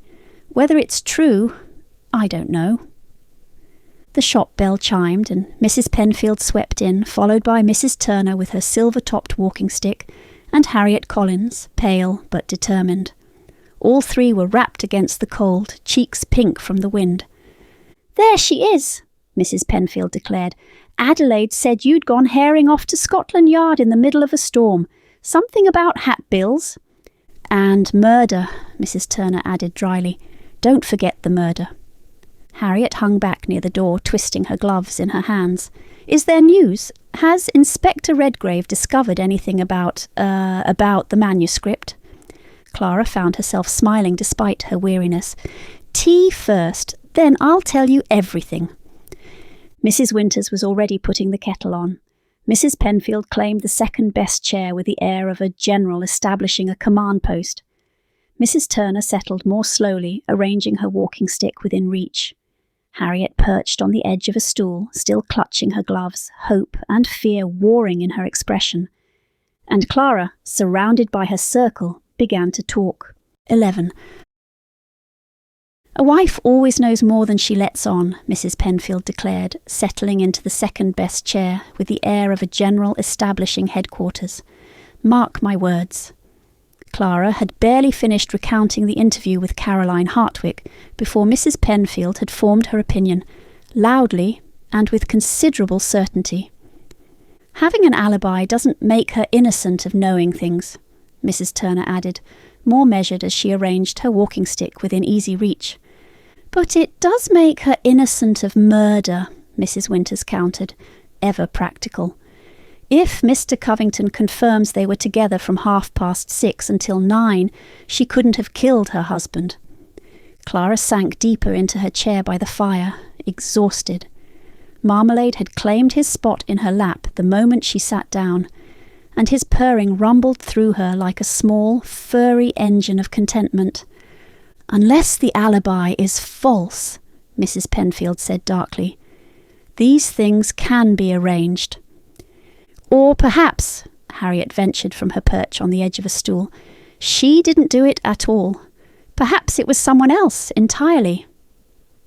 All eyes turned to her. She twisted her gloves in her hands, pale but determined. My manuscript, she said quietly. Has Inspector Redgrave said anything more about the connection? About whether someone actually used my story? Clara hesitated. He hasn't confirmed it yet. The coroner found a thin puncture wound. It could have been a hatpin, but it could have been other things as well. Graham says he can't build a case on coincidence. But it isn't coincidence, is it? Harriet's voice cracked slightly. Someone read my story and used it. Someone turned my imagination into murder. Mrs. Penfield reached over and patted Harriet's hand. Nonsense. The murderer is responsible, not you. You wrote a story, that's all. A story that described exactly how to kill a publisher and hide the weapon. Harriet's eyes were bright with unshed tears. If my manuscript gave someone the idea, then that person was already looking for a way to commit murder, Mrs. Turner said firmly. Your story didn't create a killer, Miss Collins. It merely provided a method. Harriet didn't look convinced, but she nodded and fell silent. Mrs. Winters poured tea with efficient grace, and for a moment the only sound was the clink of cup against saucer and Marmalade's persistent purring. Speaking of investigations, Mrs. Penfield said, breaking the silence with characteristic abruptness, we've made some inquiries of our own. Clara looked up. You have? Of course we have. You don't think we'd just sit about drinking tea while a killer walks free? Mrs. Penfield's tone suggested this was self-evident. We have our methods. And we're quite good at them, Mrs. Winters added, if you'll recall. Clara found herself smiling despite her weariness. "What did you learn?" Mrs. Turner spoke first, her voice carrying the weight of reliable information. "I made inquiries through my late husband's connections. A midwife who attends families near Paternoster Row confirmed that Miss Dobbs, the young woman from the publishing house, consulted her several months ago. She's with child." "So the rumours are true," Mrs. Winters said quietly. "A pregnant woman," Mrs. Penfield said, "abandoned by her protector, facing absolute ruin. That's motive enough for murder, I should think." "And she's vanished," Mrs. Winters added. "My nephew Timothy delivers parcels all through that area. He says Miss Dobbs hasn't been seen since the murder, simply disappeared. Her landlady is beside herself with worry." "Why would an innocent woman flee?" Mrs. Penfield asked rhetorically. Clara thought of Graham's words, that Miss Dobbs had gone to stay with family in Clerkenwell. Not fled, exactly, but hiding, certainly. "What about Edgar Covington?" Clara asked. "The author Graham mentioned, the one with the royalty dispute?" Mrs. Turner's expression grew grave. "I made inquiries about Mr. Covington as well. He's not just angry, Clara, he's nearly destitute. Those royalties he's demanding, he needs them desperately. Without that money, he faces debtor's prison. And he has a violent temper," Mrs. Penfield added with relish. "A lady at my whist party saw him make quite a scene at a bookseller's last month. Shouting, threatening. The proprietor had to threaten to call the police. A desperate man with a violent temper who's been cheated of money he desperately needs." Mrs. Winters shook her head. "That's motive and means." "Don't forget the printer," Mrs. Penfield continued. "Mr. Crouch. He's threatening legal action over unpaid bills. Publishers have been murdered for less. And if Philip Hartwick rejected Harriet's manuscript so cruelly," Mrs. Penfield gestured at Harriet, "and it was excellent, mind you, imagine how he treated others. Authors can hold terrible grudges." Harriet flinched at the mention of her manuscript, but said nothing. "But what about Mrs. Hartwick?" Clara asked. "Caroline. She had motive too. Her money built that business, and he repaid her with a mistress." "Yes, but she has an alibi," Mrs. Winters pointed out. "She was with Mr. Covington that evening. They confirm each other." "And frankly," Mrs. Turner added, "if she'd accepted the affair, and she seemed to have done so, why would she kill him now? What changed?" "Perhaps nothing changed," Mrs. Penfield mused. "Perhaps it was the mistress after all. Desperate, terrified, seeing her whole life destroyed." "Or the author," Mrs. Winters said. "Desperate for money, enraged at being cheated. Or someone we haven't even considered yet," Mrs. Turner finished. The fire crackled. Marmalade's purr rumbled on, undisturbed by the humans theorising. Clara stared into the flames, thinking. Lily Dobbs, pregnant, desperate, fled. Edgar Covington, violent, destitute, there that evening. Caroline Hartwick, betrayed, clever, but seemingly cleared by her alibi. "Inspector Redgrave is trying to locate Miss Dobbs," Clara said finally. "She's staying with family somewhere in Clerkenwell. He's planning to interview her. And tomorrow we're going to the publishing house to see where it happened, to speak with the staff." "We?" Mrs. Penfield's eyebrow rose. "He's allowing you to accompany him?" "I may have insisted," Mrs. Penfield beamed. "Excellent." A comfortable silence settled over them. Mrs. Winters refilled teacups. The fire crackled. Marmalade, who had been observing from the table, jumped down and began his evening ablutions with focused intensity. "You know," Mrs. Penfield said, her tone shifting to something more conspiratorial, "speaking of you rushing off this morning, Adelaide tells me Genevieve was quite insistent about getting you out the door." Clara felt heat rise to her cheeks. She'd known this conversation would come eventually, but she still wasn't prepared for it. "I don't know what you mean." "Oh, don't look so shocked, dear. We've all noticed." Mrs. Penfield waved a hand dismissively. Your grandmother has never been one to let a little thing like death stop her from having opinions." Clara looked at Mrs. Winters, who nodded matter-of-factly, at Mrs. Turner, who smiled gently, at Harriet, who looked intrigued rather than alarmed. "You all know." "My dear," Mrs. Penfield said, "the cough remedy that appeared on the counter last winter, the one you swore you hadn't mixed yet, it saved my life. Of course I know. The tea that's always steeping when we arrive unexpectedly," Mrs. Turner added, "precisely the blend each of us prefers. Your grandmother always did know how to make people feel welcome." "The lavender bundles rearranging themselves," Mrs. Winters said. "I noticed weeks ago. We simply didn't mention it because you seemed uncomfortable." Clara didn't know whether to laugh or cry. "I thought I was hiding it, or going mad." "Neither, dear." Mrs. Penfield reached over and patted her hand. "Your grandmother loves you, that's all. She's looking after you from wherever she is now." "But that's just it," Clara said slowly, voicing the worry that had been growing in her mind. "Why would she stay? Shouldn't she have found peace by now? Don't ghosts need to move on?" The room grew quiet. Even Marmalade's purring seemed to soften. Mrs. Turner spoke gently. "Some spirits have unfinished business, dear, matters they couldn't resolve in life." "Unfinished business?" Clara frowned. "But what could grandmother possibly have left unfinished? I'm taking care of her shop, her recipes, her legacy. I don't see what could be holding her here." "Perhaps it isn't about the shop," Mrs. Penfield said, her voice unusually gentle. Clara thought about that. What else could it be? Her grandmother had lived a full life, had loved her husband, had built a thriving business, had passed on her knowledge.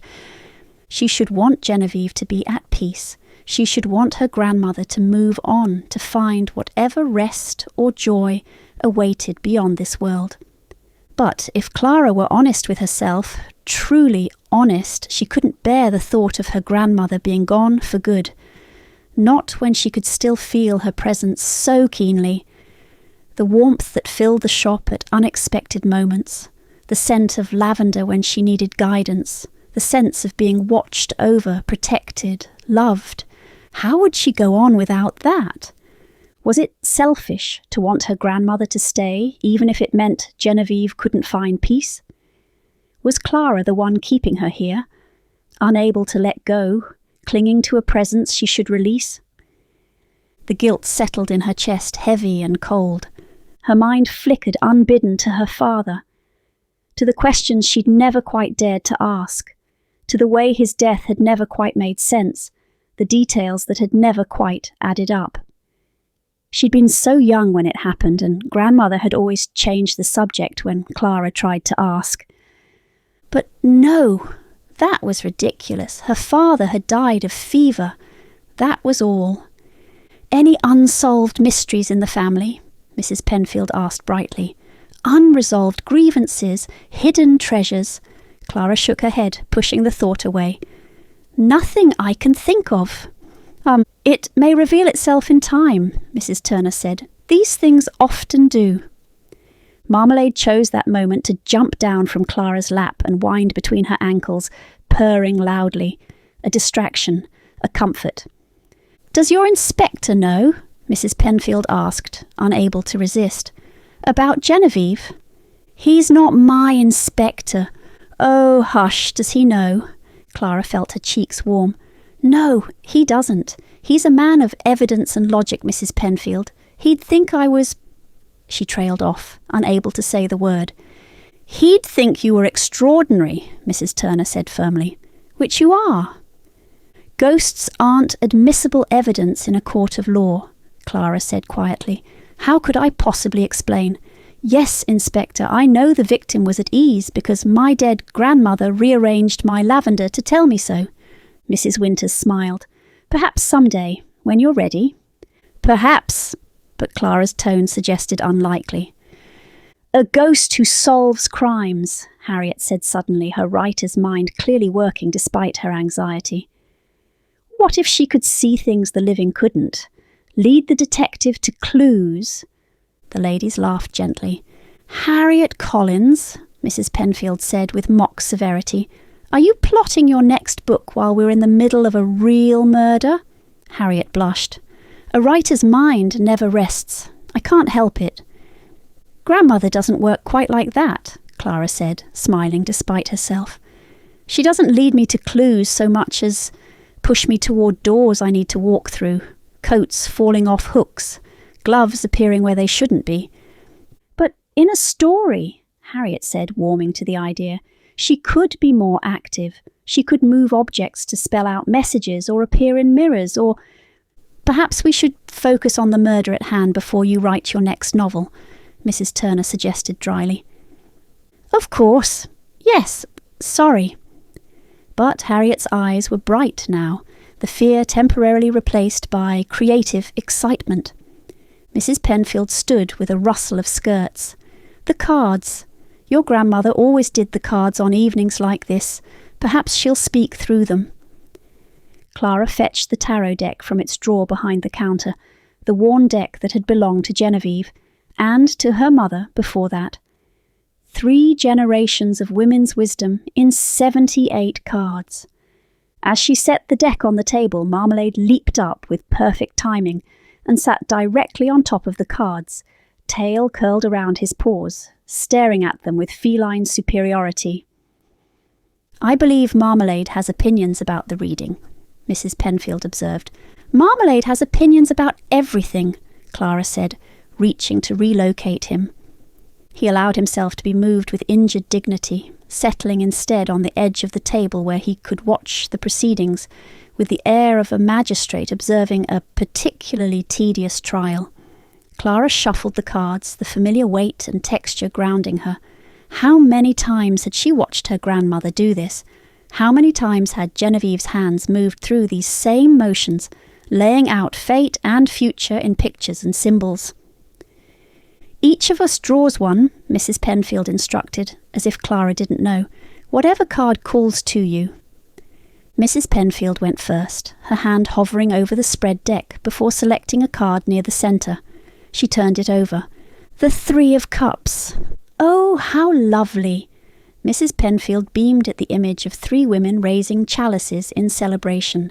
Friendship, gatherings, joy. The cards know we belong together. Mrs. Turner drew next, her movements slower, more deliberate. She turned her card to reveal the 4 of Swords, a figure lying in repose, resting, waiting. Rest and recovery, she said with a wry smile. Patience needed. My hip has been reminding me of that lately. Mrs. Winters selected the 10 of Pentacles, a card showing a prosperous family home, legacy, stability. Well, that's reassuring, she said, practical as always. Home and family, the shop, my nephew, all as it should be. Harriet drew with trembling fingers. She turned the cards slowly. Justice. She exhaled sharply, relief flooding her features. The figure on the card held scales and sword, balanced, impartial. Truth will out. The truth will come out, Harriet whispered. It has to. Clara was the last to draw. Her hand moved over the cards, feeling for something. She didn't know what. Her fingers stopped, settled, drew. The moon. She stared at the image. A moon hanging over water, a path winding between 2 towers, a crayfish emerging from the depths. Mystery, illusion, things hidden beneath the surface. Not everything is as it appears, Mrs. Penfield said softly, reading the card.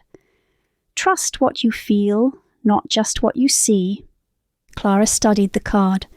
The moon, a card of intuition, of looking beneath the surface, of trusting instincts over evidence. How very unlike Graham's world of facts and proof and admissible evidence. But perhaps that was the point. What does it mean? Harriet asked. For the investigation?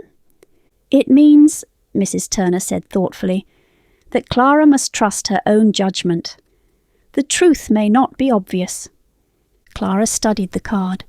The moon, a card of intuition, of looking beneath the surface, of trusting instincts over evidence. How very unlike Graham's world of facts and proof and admissible evidence. But perhaps that was the point. Perhaps she needed both, his logic and her instincts working together.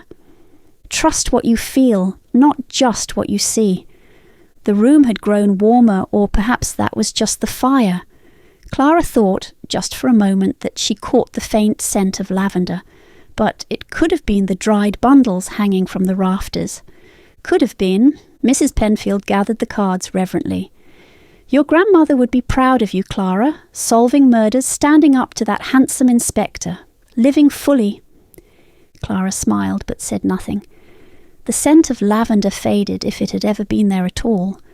The ladies began preparing to leave, wrapping themselves against the cold, gathering gloves and reticules and walking sticks. Harriet paused at the door, one hand on the frame. Clara, tomorrow when you go to the publishing house. Yes? Tomorrow, at the publishing house. If Miss Dobbs has a hat there, check it. Check the hatpins. Harriet's voice was urgent. If someone followed my manuscript, that's where the weapon would be. We will, Clara promised. Graham had said they'd search the office, speak to the staff. If there was a hat, they'd find it. Harriet nodded and slipped out into the night, followed by the other ladies with their chorus of goodbyes and reminders. To be careful and demands to be kept informed of everything. Then Clara was alone with Marmalade and the dying fire and the cards still spread on the table. She looked at the moon again. Trust your instincts. Her mind drifted back to what Mrs. Turner had said. Unfinished business. Her grandmother's presence lingering, watching, guiding. What had Genevieve left unfinished? And why, when Clara thought about it, did her mind keep returning to her father? To questions she'd been too young to ask, to details that had never quite made sense, to the way grandmother had always changed the subject. Marmalade meowed, a sharp, demanding sound. Dinner. Yes, I know. Clara shook off the mood and began gathering the teacups. Tomorrow she'd go to the publishing house with Graham. Tomorrow they'd look for Lily's hat, for the murder weapon, for answers. Tonight she had a cat to feed and cards to put away and a fire to bank. She gathered the cards but paused before putting away the moon. She set it aside on the mantel, propped against a jar of dried chamomile. A reminder. Then she blew out the candles and went to find Marmalade's dinner. 12. Marmalade's observations. In which my human behaves peculiarly, and I am left in peace. 3 bonnets. Clara has tried on 3 bonnets this morning, standing before the mirror she usually ignores, unless checking for herb stains. The blue one, the grey one, the blue one, again. She smooths her skirts, checks her reflection, smooths her skirts again. This is not her normal morning routine. Normal is efficient, mix remedies, organise inventory, open shutters. This is fussing, nervous energy that makes my whiskers twitch. Her inspector is coming. Obviously. I watch from the counter as she crosses to the reading stand. Grandmother's book sits there, the big one with the pressed flowers and old paper smell. Clara opens it, seeking something. The pages flutter. No breeze, no draught. Just that movement that means the ghost is interfering. The book falls open. Wrong page, clearly. Clara's hand moves to turn it, stops. She reads. Her face goes pink. Deep pink from collar to hairline. She snaps the book closed, hard. Grandmother, she mutters. That is not helpful. Lavender scent drifts through the shop. Smug lavender. I disapprove of ghosts who meddle in romance. Undignified. Clara settles the blue bonnet on her head, decisive now, smooths her skirts one final time, arranges her face into calm that doesn't fool me.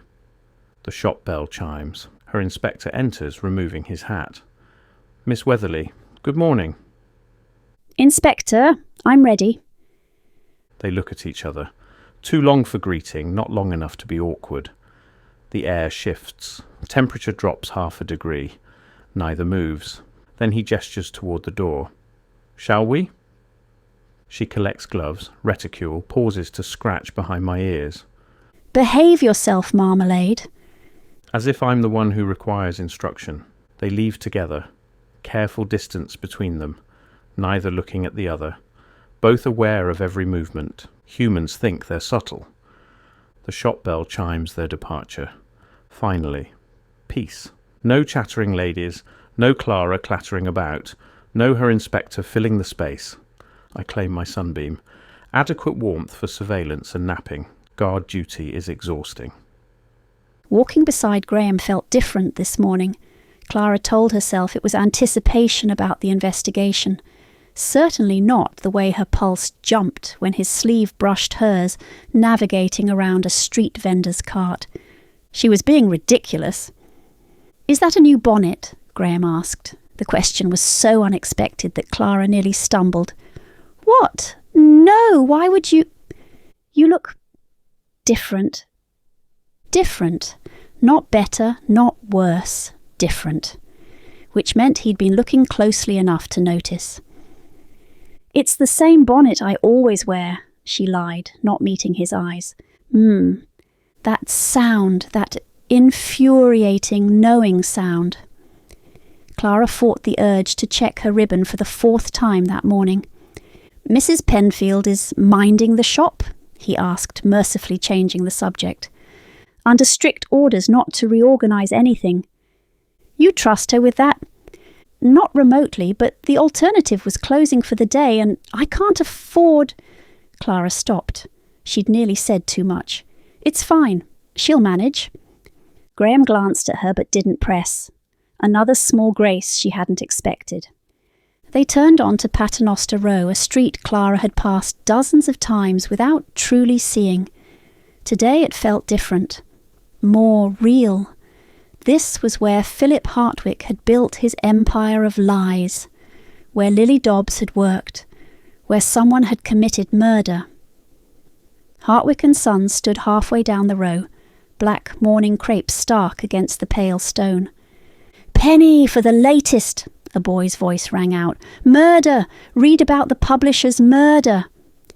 Graham bought a paper, his face going carefully blank as he scanned the headline. Clara caught a glimpse. Publisher's empire built on lies. "They didn't waste time," she said quietly. "They never do."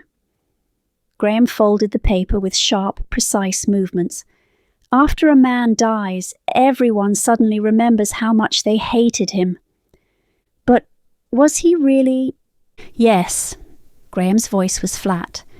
Everything they're printing is probably true, possibly understated. Clara thought about Harriet's rejection letter, the casual cruelty of those words, dismissing the work, mocking the attempt. And he'd written that to a stranger, someone whose manuscript had simply arrived in the post. If Philip Hartwick had treated an unknown author with that much contempt, how had he treated the people who worked for him, the ones who couldn't escape? The black crepe on the windows fluttered in a cold gust of wind. Graham pushed open the door and they stepped inside. The entrance hall smelled of paper and ink, familiar scents that reminded Clara of ledgers and receipt books. But underneath was something else. Anxiety, perhaps. The particular staleness of a place where people no longer felt safe. A young man sat at a desk near the door, papers spread before him in what looked like deliberate chaos. He had ink on his collar and a nervous habit of pushing his spectacles up his nose every few seconds. When he looked up and saw them, his expression shifted from distraction to polite inquiry. Oh my, may I help you?" He shot to his feet, nearly knocking over his inkwell in his haste. Graham pulled out his card. "Inspector Redgrave, Scotland Yard. This is Miss Wetherly, who's assisting with certain aspects of the investigation." The young man's eyes went wide behind his spectacles. "Scotland Yard! I knew you'd come. I've been thinking about it all night. About Tuesday, I mean. Couldn't sleep, actually. Kept imagining scenarios. Well, that's not important." He pushed his spectacles up his nose. I'm George Simmons, Chief Clerk, though that's rather a grand title when there's only 3 of us left now. 4 before... well, before... He was talking too fast, his hands fidgeting with papers on his desk. Clara recognised the signs, someone who'd been holding information inside and was desperate to share it. "We need to speak with whoever's in charge," Graham said, "and examine Mr. Hartwick's office." "Mr. Whitmore, yes, he's senior manager, upstairs. I can fetch him, but first..." Simmons leaned forward conspiratorially, dropping his voice. "I should tell you about Tuesday. I've been thinking about it constantly, actually. Piecing things together. I'm rather good at noticing details. Comes from filing correspondence. You see patterns in people's habits." Graham pulled out his notebook, and Simmons practically quivered with importance. "You worked here Tuesday, the day Mr. Hartwick died?" Graham asked. "Until 6 o'clock, same as always. Well, usually I stay until past, but Tuesday I left on time because..." He pushed his spectacles up. "Because Mr. Covington had been shouting, and I thought it best to leave before there was more unpleasantness." Clara felt her attention sharpen. "Mr. Covington, the author?" "Edgar Covington, yes. He arrived around 5:30, extremely agitated. I could tell from how he came through the door. People reveal so much in their entrances, don't you think?" Simmons didn't wait for an answer. He demanded to see Mr. Hartwick immediately, about payments, he said, money owed. "Did you hear their conversation?" Graham asked. "Oh, yes, everyone did. The walls here are terribly thin. I know far more about Mr. Whitmore's digestive troubles than I'd prefer." Simmons winced. "Mr. Covington was shouting about being cheated. Said something about exposing fraudulent practices to every newspaper in London. Very dramatic, very angry." Clara watched Simmons's face. He was enjoying this, not the murder, but the importance of being questioned, the chance to demonstrate his powers of observation. "What time did Mr. Covington arrive?" Graham asked. "Around 5:30. I was still working when he came in." Simmons pushed his spectacles up, and the shouting went on for a good while, maybe 20 minutes, could hear it all the way down here. Mr. Covington voice mostly, something about being cheated, being a thief. "And when did you leave?" 6 o'clock, sir, my usual time. The shouting was still going on when I left, actually. I thought it best to not be here for whatever came next." Clara watched Simmons carefully. "So you don't know when Mr. Covington left? Or if he did?" "No, miss. I was gone by then." Simmons looked uncomfortable. "For all I know, he could have stayed, or come back later. I just know he was still up there shouting when I walked out the door." "Did anyone else visit Mr. Hartwick that evening?" Graham's voice was carefully neutral. "After you left?" "I wouldn't know personally," Simmons said. "I'd left by then. But, Clara prompted gently. Simmons fidgeted with his pen. "Well, it's just... Mr. Hartwick sometimes had visitors in the evenings, after the staff had gone home. Tuesday evenings especially." Clara kept her expression carefully neutral, though her mind was racing. This was it, confirmation of what the hackney driver had told the ladies. "What sort of visitors?" Graham asked. "I really shouldn't..." Simmons glanced at Clara again. "It's not proper to discuss such things, particularly with a lady present." "Mr. Simmons," Clara said quietly, "a man has been murdered. Propriety matters less than truth." He blinked at her, then nodded. Yes, of course. You're quite right. Very sensible." He lowered his voice. "Female visitors. Mr. Hartwick had female visitors on Tuesday evenings." Graham's expression didn't change, but Clara saw his attention sharpen. "We've been told Mr. Hartwick had a mistress, a clerk who worked here. Do you know who that was?" Simmons pushed his spectacles up 3 times rapidly. "Miss Dobbs, Lily Dobbs. She worked here as a clerk, typing, filing, that sort of thing." He looked between them. "Everyone in the office knew. No one spoke of it. It wasn't our place." Clara filed that information away. So the affair was common knowledge in the office, at least among the staff. Whether Lily Dobbs had known everyone was talking, whether she'd cared, that remained to be seen. And Mrs. Hartwick had known too. She'd been paying the milliner's bills for those hats. Had she been complicit or simply trapped, like so many wives forced to accept what she couldn't change? "Has Miss Dobbs been to work since Tuesday?" Graham asked. "No, sir, not at all. We thought perhaps she was ill, but then Mr. Whitmore sent someone to her lodgings yesterday." Simmons' fidgeting increased. "The landlady said she'd packed up and left Wednesday morning. Didn't say where she was going. Just disappeared." Clara's mind raced through the timeline. Edgar Covington arrived at 5:30, shouted at Philip for 20 minutes or more. The hackney driver saw an agitated man leave around 6. That must have been Edgar. Then the crying woman at 7, Lily Dobbs, coming for her usual Tuesday evening. But why was she crying? Had she fought with Philip too? Found him already dead, killed by Edgar in their argument? Then why not call for help? Why run? Unless she'd killed him herself. Used the method from Harriet's manuscript, the one that described her exact situation. Pregnant mistress, cruel publisher.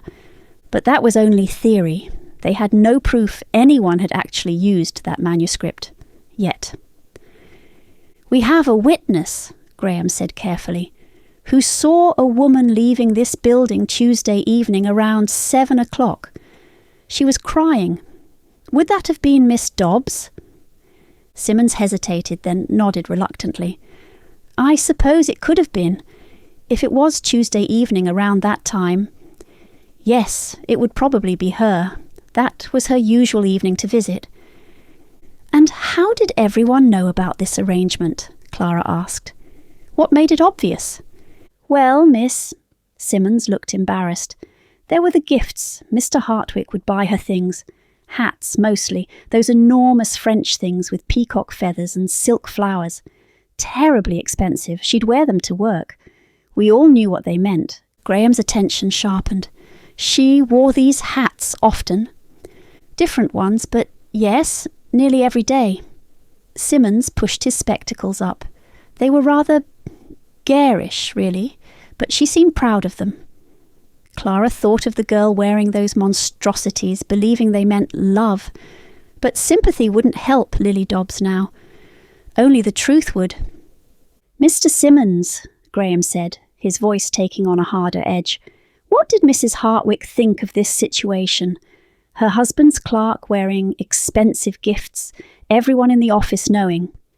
Simmons shifted uncomfortably. "Oh, well, Mrs. Hartwick is here nearly every day, sir. She makes all the real decisions. Everyone knows that. She'd have known about Miss Dobbs." Clara felt her attention sharpen. Mrs. Hartwick ran the business, but Caroline had implied she was merely Philip's wife, uninvolved with the day-to-day operations. "Mrs. Hartwick runs Hartwick and Sons?" Graham asked carefully. "Oh, yes, sir. Has done for years. Mr. Hartwick handled the public side, meeting authors, that sort of thing.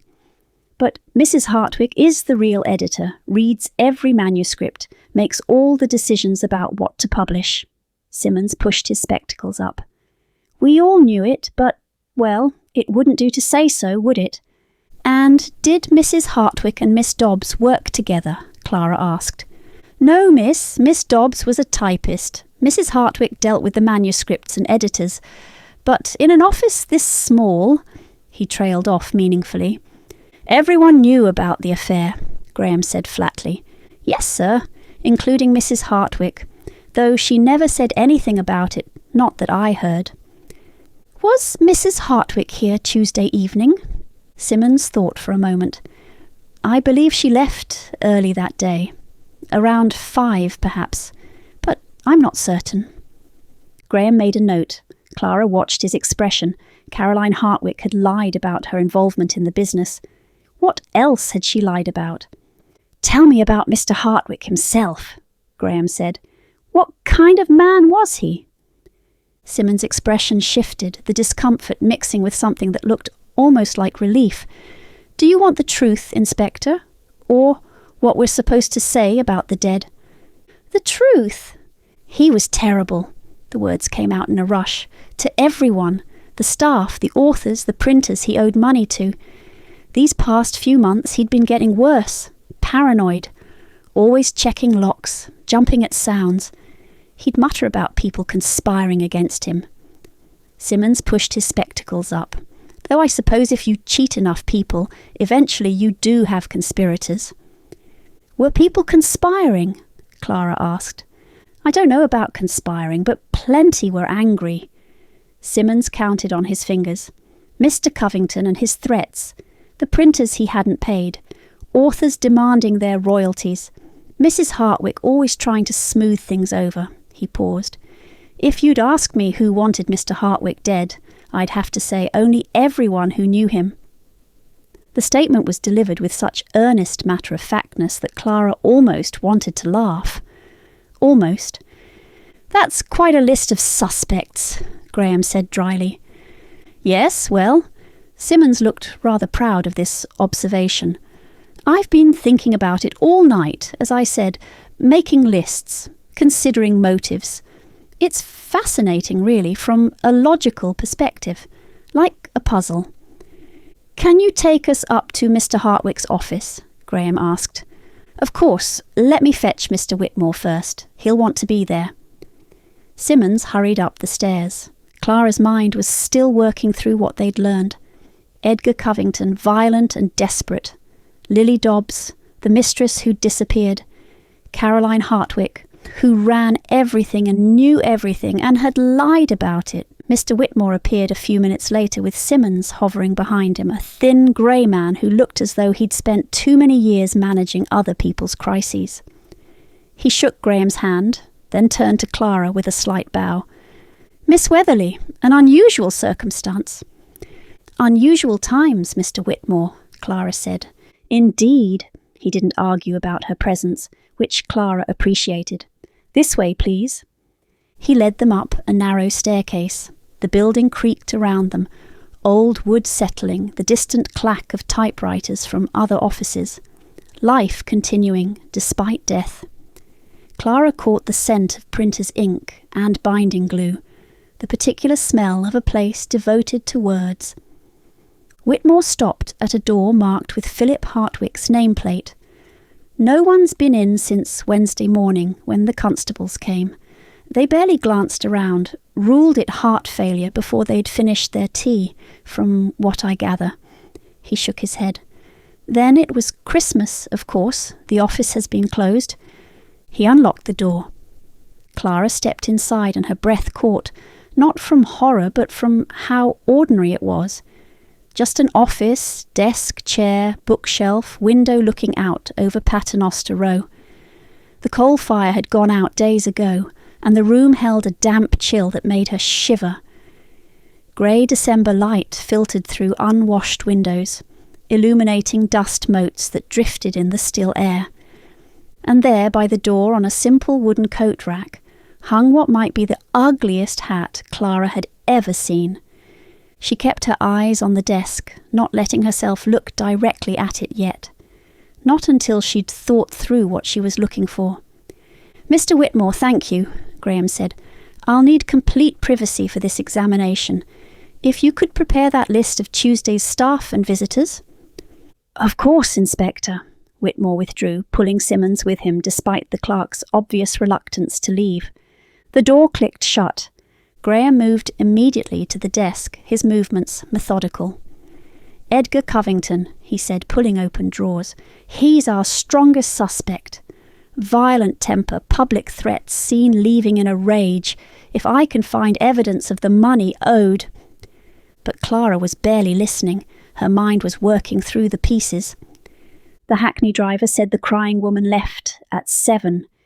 If that was Lily Dobbs, and she left at 7, but Philip wasn't found dead until the next morning. The murder happened some time after she left.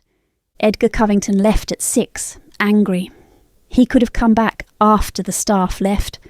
But what about Lily? She came for her usual Tuesday evening, found Philip already dead or alive. If he was alive and she killed him... Clara's mind went back to Harriet's manuscript. The method was precise, required anatomical knowledge, the exact place to strike, the exact angle. Would a young clerk know that? Unless she'd read Harriet's manuscript. Clerks handled correspondence, filed rejections. They might see manuscripts even if they weren't supposed to read them. If Lily read that manuscript, she'd know exactly how to do it. The story even described her situation. Pregnant mistress, cruel publisher. And if someone used that method, they'd have to put the weapon back afterward. Hidden among other hatpins, where no one would think to look. Clara's gaze drifted to the coat rack, to the enormous confection of blue silk and peacock feathers. "Here," Graham said with satisfaction, "Hartwick's accounts. Look at this. Edgar Covington, American rights sold. Author payments showing nothing. He pocketed it all." "That's significant motive," Clara said distantly. "That's motive for murder. If Covington came back after everyone left..." Graham was flipping through ledgers. "I need to find more evidence. Documentation of the threats. Proof of other cheated authors." Clara moved toward the bookshelf as if merely examining the room while Graham worked. Publishing contracts. Business correspondence. Nothing that held her attention. The hat drew her eye like a lodestone.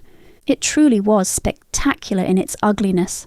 Blue silk overwhelmed by peacock feathers stabbing upward at aggressive angles, as if the bird had died mid-scream. Artificial flowers in shades of pink and yellow that nature had wisely avoided, garish even in the grey light. Small stuffed birds tucked among the chaos, their glass eyes catching what little illumination came through the dirty window. The kind of hat that cost a month's wages for a clerk. The kind of hat a man bought for a woman he was using, choosing something that pleased his own vanity without considering hers at all.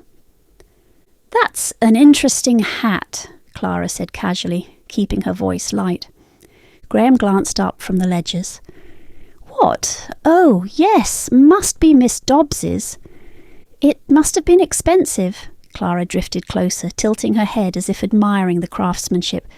"Those peacock feathers, the silk."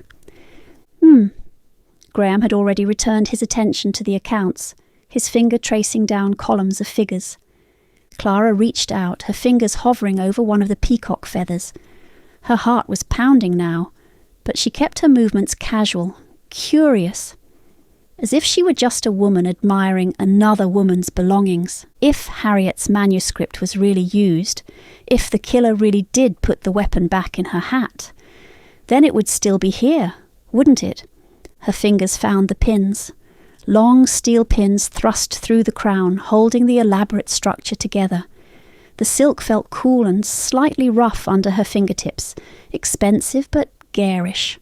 She counted carefully, methodically, the way she counted drops when mixing a tincture. 5 pins total.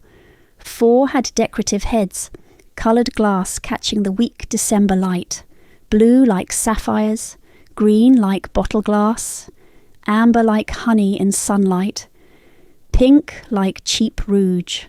Pretty things for a hat that wasn't pretty at all. And one pin was different, longer than the others. Plain steel with just a simple blue bead at the head. Nothing remarkable. The kind of pin any woman might carry. The kind that would disappear among the others, invisible unless you were looking for it. Except, Clara tilted the hat slightly, catching the grey winter light from the window. There, at the base of the blue bead, where it met the steel shaft. A tiny spot, dark brown, almost black. So small she'd have missed it if she weren't looking, if she hadn't known to look. But she was looking, and she saw it. Her breath stopped. The room seemed to narrow to just this, the hat, the pin, that tiny damning spot of darkness. Oh, this wasn't theory anymore, this was real. "Inspector," she said, and her voice came out steadier than she felt. "I think we have our murder weapon. In a moment. I'm trying to calculate the exact amount Covington is owed. Graham. His first name, deliberate, sharp enough to cut through his concentration. Now, please. The urgency in her voice made him look up. Clara was holding the hat carefully in both hands, tilted toward the window light. Her face was pale in the grey afternoon, her expression intent. He crossed to her side in 3 strides, the account book forgotten on the desk behind him. What is it? The hatpins, Clara pointed without touching. Her hand was steady, but he could see her pulse beating fast in her throat. Look at this one. Graham pulled out his handkerchief, clean white linen that his housekeeper insisted he carry, and used it to carefully extract the plain pin from the hat. He held it up to the window, angling it to catch what little light December offered. The tiny spot of darkness was barely visible, just a speck, really. Dark brown against the blue bead, easily missed. Someone had wiped the pin clean, but they'd missed this one small bit at the very base, where the bead met the steel. Blood, Graham said quietly. His voice had gone flat, the way it did when evidence confirmed his worst suspicions. Clara's stomach tightened. She'd been half hoping she was wrong. You're certain? I'll need to confirm it properly, but yes. He examined the pin with complete focus, the way he looked at anything that mattered. Look at the length, 6 inches, narrow gauge, plain steel, and the tip. He indicated the very end with one careful finger. There's the faintest trace here too. Someone tried to clean it, but didn't get everything. He was standing very close to her now, close enough that she could smell the wool of his coat, the faint scent of soap and ink, close enough to see the way his jaw tightened as he processed what this meant. Harriet's manuscript, Clara said quietly. The killer puts the weapon back in her own hat. Miss Dobbs's hat. Graham looked up from the pin, his eyes meeting hers. For a moment neither moved. The grey light from the window fell between them, full of dust and December cold. She killed him, put the murder weapon back among her hatpins where no one would think to look, then ran out in panic, forgetting the entire hat. She'd have needed to read the manuscript to know the method. She's a typist. She would have seen it when it came in. Filed it after rejection. Graham paused, thinking through the logic. And the manuscript described her exact situation. Pregnant mistress, cruel publisher. She must have recognised herself in those pages. Graham wrapped the pin carefully in his handkerchief, his movements precise. The white linen looked stark against the dark stain. But something nagged at Clara, some detail that didn't quite fit. What is it? Graham asked, watching her face. Her motive, Clara said slowly. I mean, she was being taken care of, getting gifts like these hats, carrying on an affair, seemingly content with the arrangement. Why would she suddenly plan a murder? That doesn't make sense. Doesn't it? Graham's voice was careful. We don't know what changed, what he might have said or done that evening. Perhaps he told her it was over. Perhaps he threatened her. But this wasn't a crime of passion. Clara gestured at the pin in his hand. This was calculated, precise. She'd have needed to read the manuscript, remember the method, plan how to do it. That takes time. Premeditation. Yes.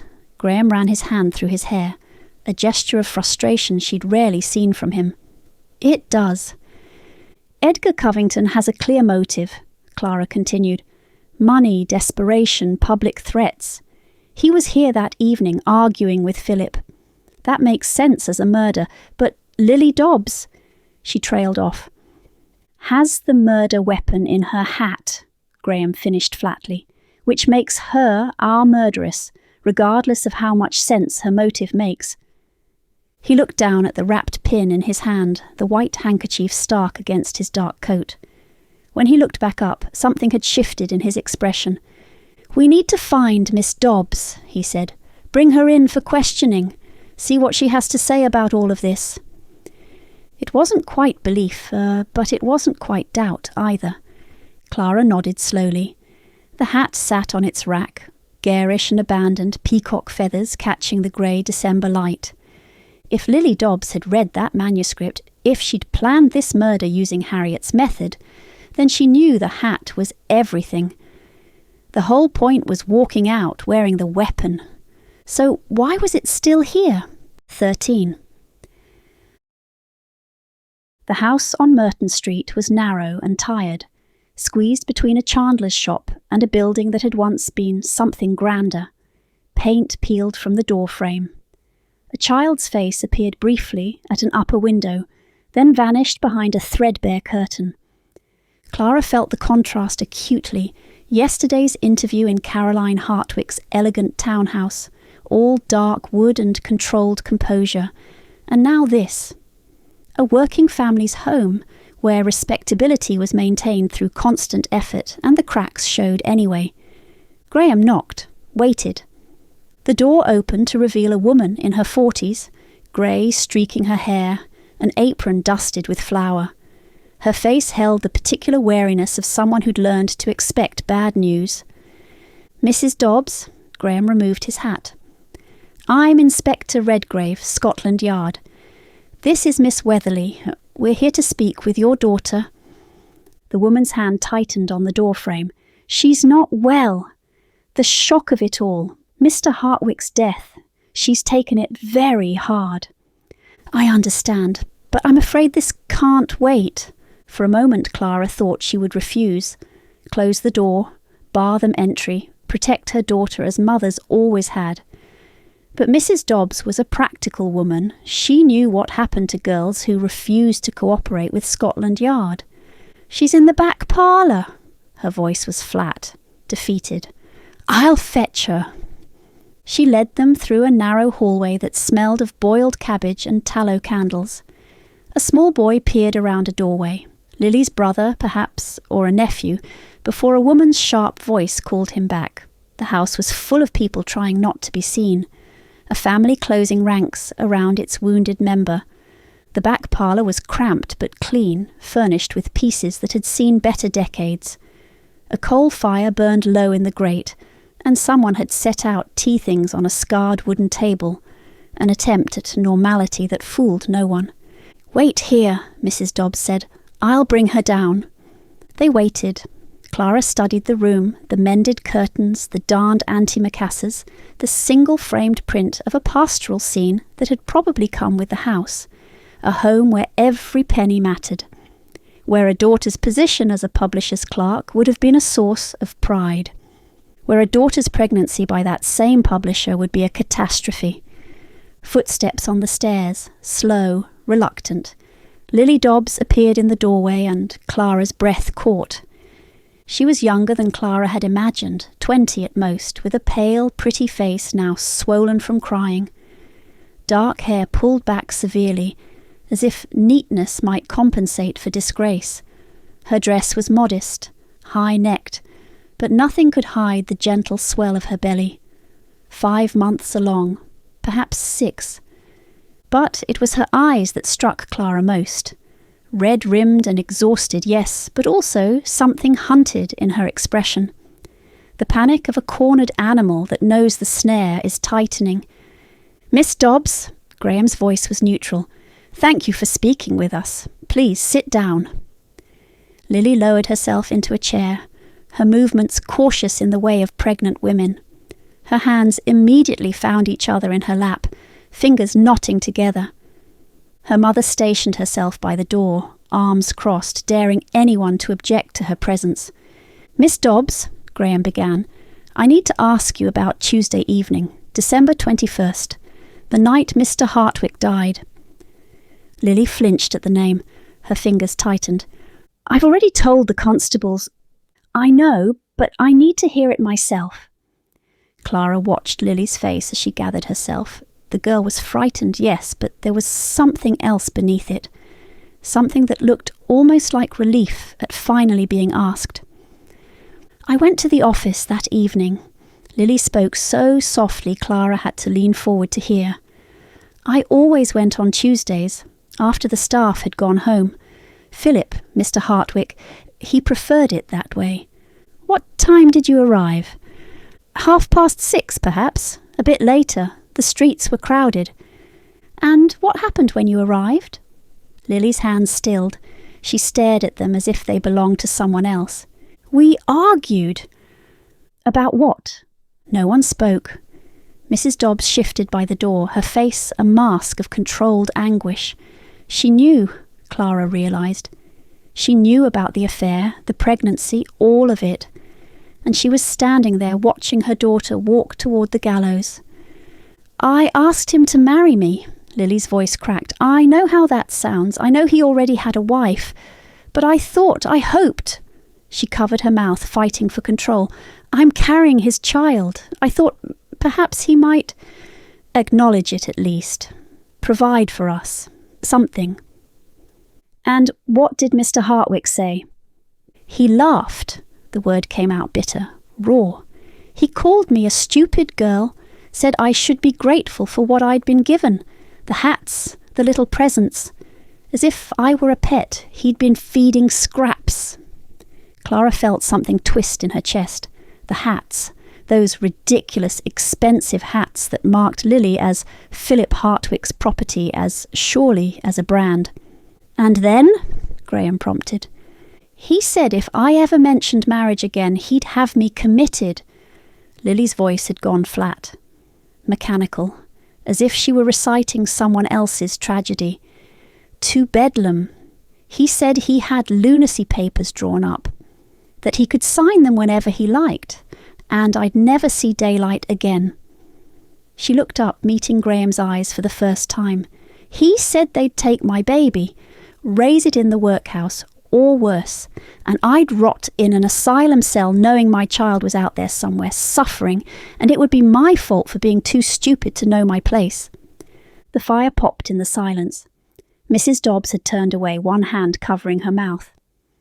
What did you do? Graham asked quietly. I cried. I begged. I made a fool of myself. Lily laughed, a horrible, broken sound. And then I left. I couldn't bear to look at him anymore. I ran out, down the stairs, into the street. I didn't even button my coat properly. A cabman saw me. He must have thought I was mad, crying like that in the cold. What time was this? I don't know exactly. 7 o'clock, a bit after. Lily shook her head. I wasn't thinking about time. I just wanted to get away. And Mr. Hartwick was alive when you left? Yes. The word came out fierce, desperate. He was sitting at his desk, laughing at me. He was alive. I wouldn't. She couldn't finish. Clara watched her. The terror seemed real, the desperation in her voice, the way her hands shook. All of it seemed real. But seeming wasn't proof. Graham reached into his pocket and withdrew the handkerchief-wrapped bundle. Lily watched him, confusion creasing her brow. Miss Dobbs, I need to show you something. I want you to look at it carefully and tell me if you recognise it. He unwrapped the handkerchief slowly, revealing the hatpin, 6 inches of plain steel with a simple blue bead at its head. The tiny spot of darkness at the base was barely visible in the dim parlour light. Lily leaned forward, squinting. It's a hatpin. I don't... And then she understood. Clara watched the realisation hit her, watched her face go from confusion to comprehension to horror in the space of a heartbeat, watched her hand fly to her mouth as her whole body convulsed. I need... Lily lurched to her feet, knocking her chair backward. I'm going to be...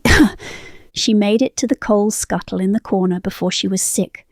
Her mother rushed to her side, supporting her, murmuring something soft and desperate, while Lily heaved and sobbed and heaved again. Clara looked away, giving them what privacy she could. The sounds were awful, the retching, the crying, the horrible wet gasps of a body rejecting what the mind couldn't accept. When it was over, Mrs. Dobbs helped Lily back to her chair. Someone produced a cloth and a glass of water. Lily clutched both, her whole body trembling, her face the colour of whey. That's what killed him? The words came out broken, raw. That's what someone used to... She stopped. Her face changed, horror shifting to something worse. Recognition. Oh, God, the manuscript. Someone used the manuscript. Clara went still. What manuscript? There was a story, a submission that came through the office about a publisher killed with a hatpin. Everyone thought it was natural causes, and the killer was... Lily's hand found her belly, cradling the swell as if protecting the child within. The killer was his mistress. You read this manuscript? Most of it. I thought it was clever. I thought Philip might publish it. It was exactly the sort of sensational story Hartwick and Sons was known for. Lily's laugh was hollow. But he hated it, called it ridiculous, said no woman could plan something so precise. Did anyone else read it? Graham asked. Anyone else at the office? Mrs. Hartwick read everything. She's the real editor. Everyone knows that, even if Philip took the credit. Lily picked at a thread on her sleeve. She liked it, actually. I overheard her and Philip arguing about it. She thought it had merit. He called it feminine fantasy and said he wouldn't publish rubbish that made murderesses look clever. Clara exchanged a glance with Graham. Caroline Hartwick had read the manuscript, argued for it, known the method. Anyone else? Graham pressed. Lily hesitated. Mr. Covington was there during one of their arguments. The author, the angry one who's always shouting about money. Edgar Covington. Yes, he'd come about his royalties as usual, and Philip kept him waiting in the outer office. The walls are thin. You can hear everything. Lily's brow furrowed, trying to remember. Philip was going on about the hatpin method, how absurd it was, how no woman could execute such a thing, and Mr. Covington... She paused. He laughed and said something like, "Careful, Hartwick. Someone might take that as a challenge." Graham wrapped the hatpin and returned it to his pocket. "Miss Dobbs, this hatpin was found in your hat, the blue silk one with the peacock feathers. It was hanging on the coat rack in Mr. Hartwick's office." Lily stared at him. The trembling had stopped, her face had gone very still. "My hat!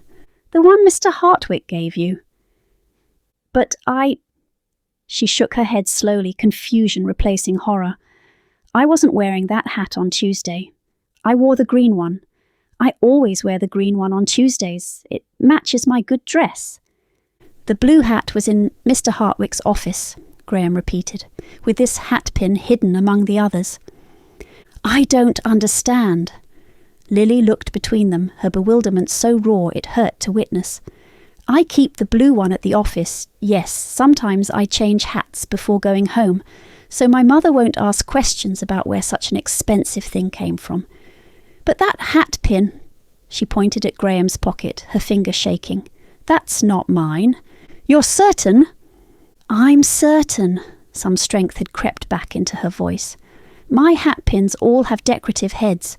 Philip, Mr. Hartwick, he liked pretty things. He bought me pins with coloured glass, with little flowers, with pearls. Plain steel wasn't..." She swallowed hard. "Wasn't good enough for his mistress to wear. A hatpin that wasn't Lily's, in a hat she hadn't been wearing, left behind by a killer who should have walked out wearing it. None of it fit." "Miss Dobbs," Graham said, "where did you go after you left the office?" "The hackney took me home, to my lodgings." "And you stayed there the rest of the evening?" Something flickered across Lily's face. Clara caught it, a fractional hesitation, a tightening around the eyes. Then it was gone. "Yes, I was too upset to do anything. I went straight to bed." Graham nodded, but Clara filed that hesitation away.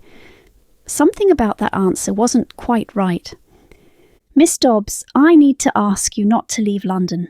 Do you understand?" "I didn't kill him." Lily's voice broke on the words. "I know how it looks. I know what you must think. But I couldn't. He was alive when I left. He was laughing at me." "We'll be in touch," Graham said, rising. Mrs. Dobbs showed them out, her face a mask of barely contained despair. At the door she caught Clara's sleeve. "She's a good girl," she whispered fiercely. "Whatever she's done, whatever mistakes she's made with that man, she's not a killer. She couldn't hurt anyone." Clara had no comfort to offer. She simply nodded and followed Graham out into the grey afternoon. They walked in silence for half a minute, their footsteps echoing on the Clerkenwell cobblestones. "She didn't do it," Graham said. Clara stopped walking, turned to face him. "Normally, I'm the one defending unlikely suspects, and you're the one demanding evidence. Then perhaps I've learned something from you." His voice was quiet, sincere. Something shifted in Clara's chest, that inconvenient flutter she kept refusing to examine. She pushed it aside. "Or perhaps you're letting emotion cloud your judgment, for once. Clara. She had motive, she had opportunity. The murder weapon was in her hat. The method came from a manuscript she admits she read." Clara ticked off the points on her fingers, her voice sharper than she intended. "Every piece of evidence points to her." And yet what? She cried? She was sick? She seemed surprised. Clara shook her head. Pregnant women suffer nausea all the time, and if she's clever enough to plan a murder using an obscure manuscript method, she's clever enough to feign shock when confronted. Graham studied her face. "You don't believe that?" "What I believe doesn't matter. The evidence." "Hang the evidence for a moment." He stepped closer, lowering his voice. "I've been doing this long enough to know when someone is lying to me. Miss Dobbs was surprised by that hat pin. Her confusion about the hat was real. The way she described it, always wearing the green one on Tuesdays, keeping the blue one at the office, all her pins having decorative heads. That wasn't a story she invented on the spot. That was the truth." Clara wanted to argue, wanted to push back against his certainty, his instinct. But she couldn't, because she'd seen Lily's face too. And something about that bewilderment. "She was lying about something," Clara said. Graham glanced at her. "You caught that too." "When you asked if she stayed home the rest of the night." She hesitated. "Yes." Graham was quiet for a moment. "But I don't think she was lying about the murder." "Then what?" "I don't know. Something else happened that night. Something she doesn't want us to know." He shook his head. "Perhaps she had a visitor. Perhaps she went somewhere she shouldn't have." There are 100 reasons a young woman in her situation might lie about her evening. "None of them good." "No, but not all of them murder." Clara let that settle. Lily was hiding something, but what? "There's still the question of the hat," she said. "If Miss Dobbs followed the manuscript method, she would have worn it home. That's the entire point. Walking out with the murder weapon hidden in plain sight. Unless she panicked. Panicked enough to cross the room and hide the weapon in her spare hat. That's not panic, that's deliberate." Clara stopped walking. "But what if the killer couldn't wear the hat out?" Graham's eyes narrowed. A man couldn't walk down Paternoster Row in a lady's bonnet covered in peacock feathers. Not without being noticed, remembered. So he'd have to leave it behind, hide the weapon and go. Covington. Graham said the name slowly. He was at the office that evening. Simmons confirmed it, arrived around 5:30, shouting about money. The shouting was still going on when Simmons left at 6. And the hackney driver saw a man leave around that time, dropped him at a pub in Cheapside. If that was Covington, he left before Miss Dobbs arrived. Hartwick was still alive at 7. Clara worked through it. But he could have come back, after she left, after the office was empty. He knew the method. He had every reason to want Hartwick dead, and he couldn't have worn that hat out of the building. Mrs. Hartwick says she was with him that evening. Then let's see if he says the same. 14. The Chapter Coffee House smelled of pipe smoke and thwarted ambition. Clara paused just inside the doorway, letting her eyes adjust to the dim interior. The place was crowded despite the hour, writers hunched over manuscripts, publishers holding court in corners, literary hopefuls nursing cups of coffee they couldn't afford to refill. The Bronte sisters had stayed here once, or so the proprietor claimed. Now it served as a gathering place for those still chasing that kind of lightning. And there, in the corner where she'd seen him days ago, the brooding man, dark-haired, hollow-eyed, nursing a drink with the intensity of someone who wanted the world to leave him alone. His coat was well made, but wearing at the cuffs, his cravat loosened, his chin shadowed with a day's growth of beard. Theodore Whitfield had pointed him out that first visit, used to write for Hartwick and Sons. Something went sour. Now she knew his name, Edgar Covington. "That's him," she said quietly to Graham. Graham was already moving, weaving between tables with the particular authority that made people step aside without quite knowing why. Clara followed. Covington looked up as they approached. His face registered first annoyance, then recognition, not of them specifically, but of what they represented. His shoulders tightened. "Mr. Covington?" Graham didn't wait for confirmation. "I'm Inspector Redgrave, Scotland Yard. This is Miss Wetherly. We need to speak with you about Philip Hartwick." Covington's laugh was bitter. "Get in line. Half of London wants to talk about Philip Hartwick these days. The other half is pretending they never knew him." He gestured to the empty chairs at his table. "Sit. I assume you won't leave until you've asked your questions." They sat. Covington signalled for another drink, not offering to order for them. "You were at Hartwick and Sons on Tuesday evening," Graham said. "December 21st, the night Mr. Hartwick died." "I was." No hesitation, no denial. "I arrived around 5:30, left sometime after 6. Philip was very much alive when I departed, red-faced and shouting, as I recall." "What were you arguing about?" "Money. What else?" Covington's voice dripped with contempt. "Philip Hartwick sold the American rights to my last 3 novels and kept every penny. Thousands of pounds that should have been mine. I confronted him about it." He took a long drink. "He laughed at me, called me ungrateful, said I should be honoured to be published by Hartwick and Sons at all. Witnesses say you threatened him." "I did. Told him I'd expose his fraudulent practices to every newspaper in London. Told him I'd see him ruined." Covington set down his glass with deliberate care. "I meant every word. But I didn't kill him. I wanted him alive, Inspector. Alive and humiliated. Dead men can't suffer public disgrace." Clara studied his face. The anger was real, banked but burning. This was a man who had nursed his grievances, fed them, let them grow. But was he a killer? "Where did you go after you left the office?" Graham asked. "A pub. I needed a drink, several drinks, as it turned out." "And then?" Covington hesitated, just a fraction of a second, but Clara caught it. "I met with Mrs. Hartwick, Caroline Hartwick, at the King's Arms." Graham's expression didn't change. "What time?" "I don't know exactly. I'd been drinking for some time by then. 8 o'clock, 9.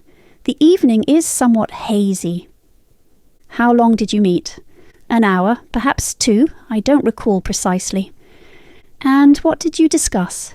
"A private business matter." Covington's jaw tightened. "Nothing to do with murder." "Everything is to do with murder until I say otherwise." "Then you'll be disappointed, Inspector. I'm not going to discuss the content of a private conversation with Mrs. Hartwick. It has no bearing on her husband's death." Clara watched the exchange. Covington was hiding something. That much was obvious, but his evasiveness felt different from Lily's. Lily had been frightened, desperate. Covington was defensive, guarded, protecting something other than himself. Graham leaned forward slightly. "Mr. Covington, Philip Hartwick could have been killed any time that night. The body wasn't discovered until the following morning. Meeting with Mrs. Hartwick for an hour or 2 doesn't account for your entire evening." Covington's glass stopped halfway to his mouth. "I went home afterward, eventually. Can anyone verify that?" "No." The word came out flat. "I live alone, Inspector. My wife died 3 years ago. There's a landlady, but she doesn't wait up for me." "So you have no alibi for the later hours of the evening." Graham's voice was flat. "You could have returned to the publishing house after Mrs. Hartwick left, after the streets were empty, after there was no one to see you." Covington set down his drink. His composure cracked for just a moment, a flicker of something that might have been fear. Then it was gone, replaced by a weary sort of defiance. I didn't go back. I went home and drank myself to sleep, alone, which I'm sure sounds terribly suspicious to you, but it happens to be the truth. Mr. Covington, Graham reached into his pocket. Philip Hartwick was killed with a hatpin, pushed into the base of his skull. Covington stared at him. Then slowly his face changed. Not horror, not shock. Amusement. He laughed. A genuine sound, dark but real. A hatpin, just like that bloody manuscript. Clara went very still. You knew about the manuscript? The whole office knew. I was there when Philip was ranting about it. Unhinged he was. Some story about a publisher killed by his mistress, made to look like natural causes. Covington shook his head, still smiling that grim smile. He went on and on about how absurd it was, how no woman could execute such a thing.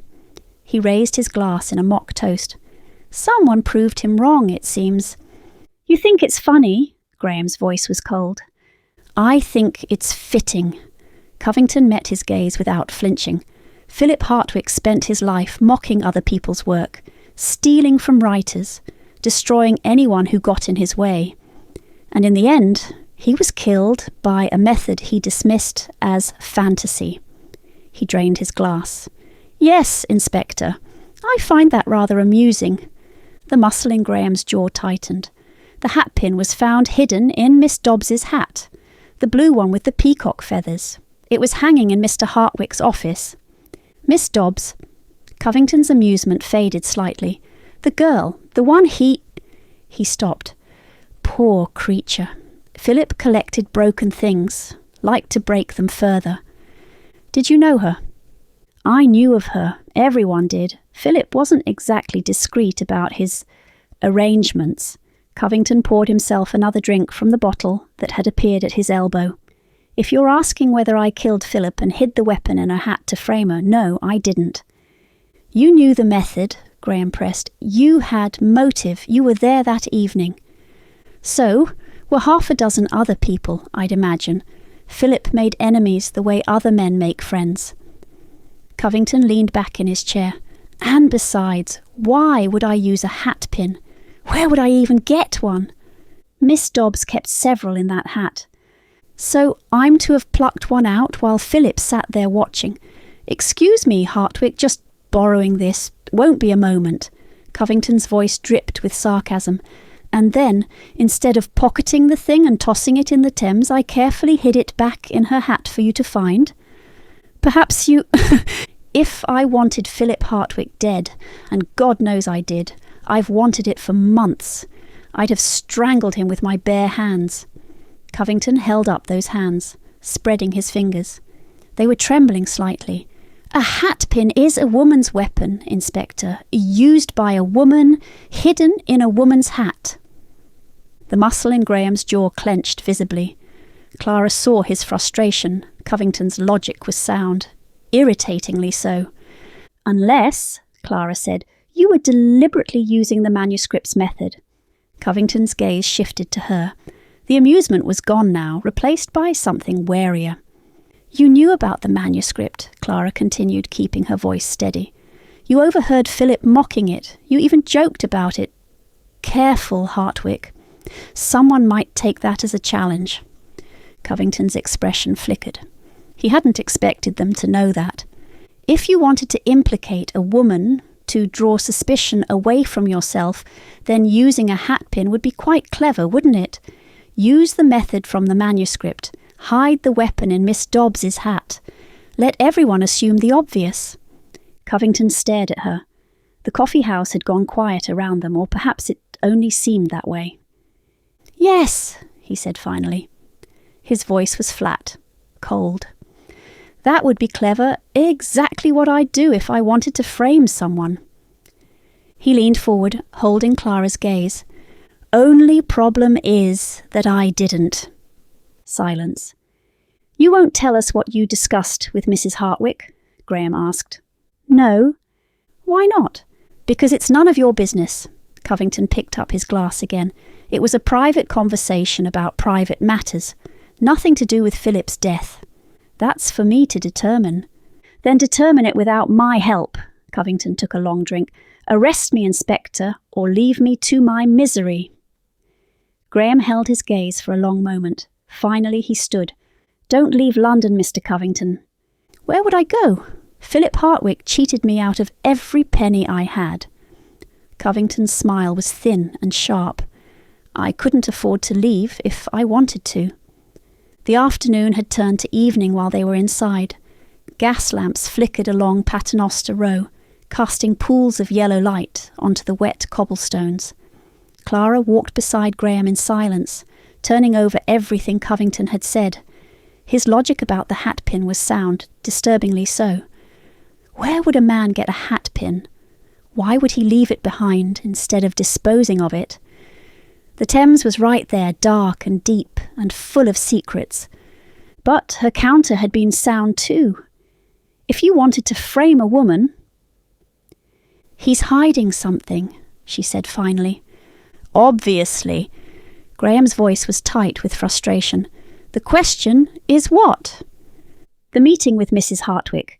The private business matter he won't discuss. Could be anything. Publishers and authors have all sorts of arrangements they don't want made public. Debts, contracts, personal disagreements. Clara frowned. His logic about the hatpin made sense, but it was very polished, almost rehearsed. Meaning? I don't know. She shook her head. He's clever. But is he clever enough to plan a murder and give himself an argument for why he couldn't have done it? Graham didn't answer. They walked in silence for another minute. Where does this leave us? Clara asked. With 2 suspects and no arrests. Graham's frustration was palpable. Miss Dobbs had access. She was there. But what does she gain from Hartwick's death? He was her protector, however badly he treated her. Without him, she's ruined. The Bedlam threat. An empty threat. Men like Hartwick make those to frighten women into compliance. He wouldn't have actually done it. Graham shook his head. Covington had motive, hated the man, knew the method. But his logic about the weapon was convenient or true. They reached the corner. The street was busy with evening traffic, cabs and pedestrians and the general bustle of London going about its business, indifferent to death and hatpins and literary scandals. The gas lamps had been lit, the sky gone fully dark. What's next? Clara asked. Mrs. Hartwick. Graham raised his hand for a cab. Covington won't tell us what they discussed. Perhaps she will. Tonight. Too late to call on a respectable widow. Graham's frustration was evident. Tomorrow morning, early. A cab finally stopped. Graham held the door for her. You think she'll be more forthcoming? Clara asked, climbing in. I think she wants this solved. Her husband is dead, her business is in limbo, and half of London is whispering about murder. Graham settled onto the seat across from her. She has every reason to cooperate. And if she won't tell you either? Then we'll know they're protecting each other. And I'll want to know why. Graham's jaw tightened. Mrs. Hartwick has no motive that I can see. She knew about the affair, even seemed to pity the girl. I can't imagine her killing over that. No, Clara agreed. I can't either. But she knows something. They both do. The cab lurched forward. Clara watched the gas lamps slide past the window, pools of light in the darkness. Let me know what she says. Of course. Graham's voice softened slightly. I'll send word tomorrow, after I've spoken with her. Clara nodded. Tomorrow, then? She would have to wait, but waiting had never been her strength. 15. Marmalade's observations. In which the shop survives catastrophe, the ghost finds entertainment, and my human finally remembers she has responsibilities. The bell above the door has chimed 14 times today. I have counted. I always count. Someone must keep track of the chaos, and it certainly won't be Mrs. Penfield, who has spent the afternoon fluttering about like a moth trapped in a lampshade. 14 customers, 14 opportunities for disaster. From my position atop the herbal cabinet, reclaimed the moment Clara abandoned me this morning, I have witnessed the full catalogue of Mrs. Penfield's inadequacies. She cannot find the feverfew, despite the jar being clearly labelled in Clara's tidy hand. She does not know the difference between chamomile and calendula. She told Mrs. Patterson that the arthritis tincture was somewhere in the back, when any fool with eyes can see it sits on the second shelf, third from the left, where it has always been. Mrs. Patterson left without her tincture. She'll be back tomorrow complaining of her knees, and Clara will have to apologise for the inconvenience. I will not apologise. I am a cat, but I will remember.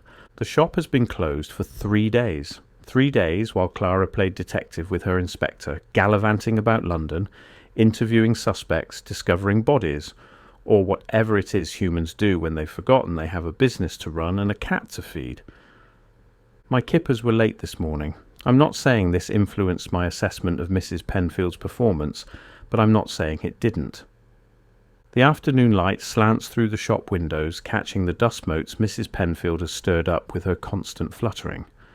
She's rearranged the counter display twice. It was wrong both times. She's also taken my spot by the stove, draped her shawl over the warmest chair as if she owns the place. She does not own the place. I own the place. Clara simply pays the rent. A crash from the back room. I don't bother to look. I already know what's happened. That's the 4th time today. Mrs. Penfield rushes past me, muttering something about draughts and unstable shelving.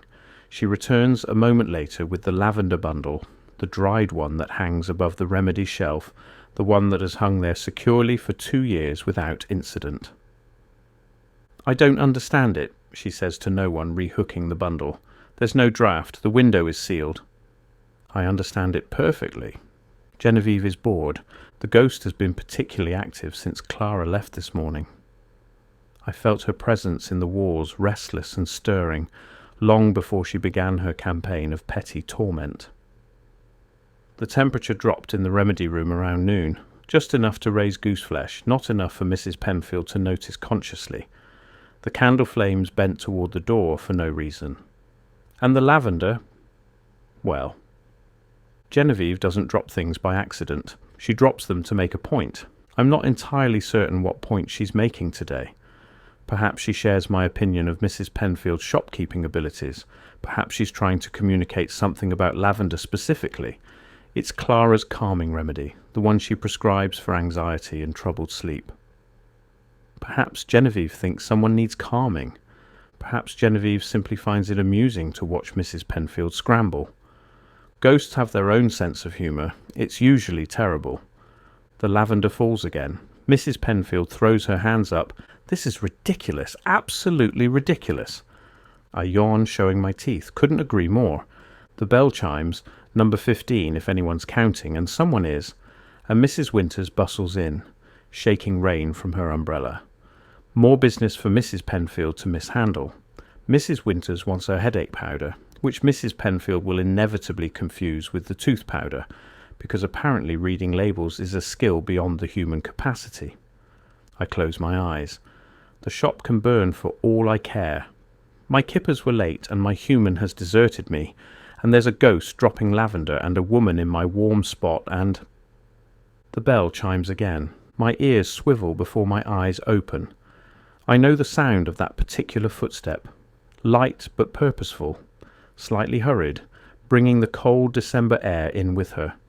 Clara, I stretch, one paw then the other, taking my time, and crack one eye open. She looks exhausted.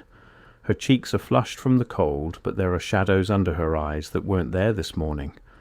Her gaze sweeps the shop, checking the counter, the shelves, the customers, and finally lands on me. Marmalade. Her voice softens. Have you been holding down the fort? I have, no thanks to her. But I permit her to scratch behind my ears because I am magnanimous, and also because I've missed her, though I'll deny it if asked. Mrs. Penfield swoops in before Clara can even remove her coat, steering her toward the chair by the stove. My chair, but I suppose allowances must be made. Sit, you look half frozen. She's already moving toward the back room. "I'll put the kettle on. Oh, thank goodness you're back. I've managed perfectly well, of course, but there was a small confusion with the feverfew. Not my fault. The labels are very small. And Mrs. Thornton's tonic is still waiting." "Mrs. Penfield, you've been here all day. I should be making you tea." "Nonsense. Sit. The receipts are on the counter. Quite good, actually. We've been terribly busy, and I want to hear everything." Clara sinks into the chair, my chair, but she looks so tired that I forgive her. I jump down from the cabinet and settle onto her lap, not because I missed her, but because her lap is warm and my generosity knows no bounds. She strokes my fur absently, her gaze distant.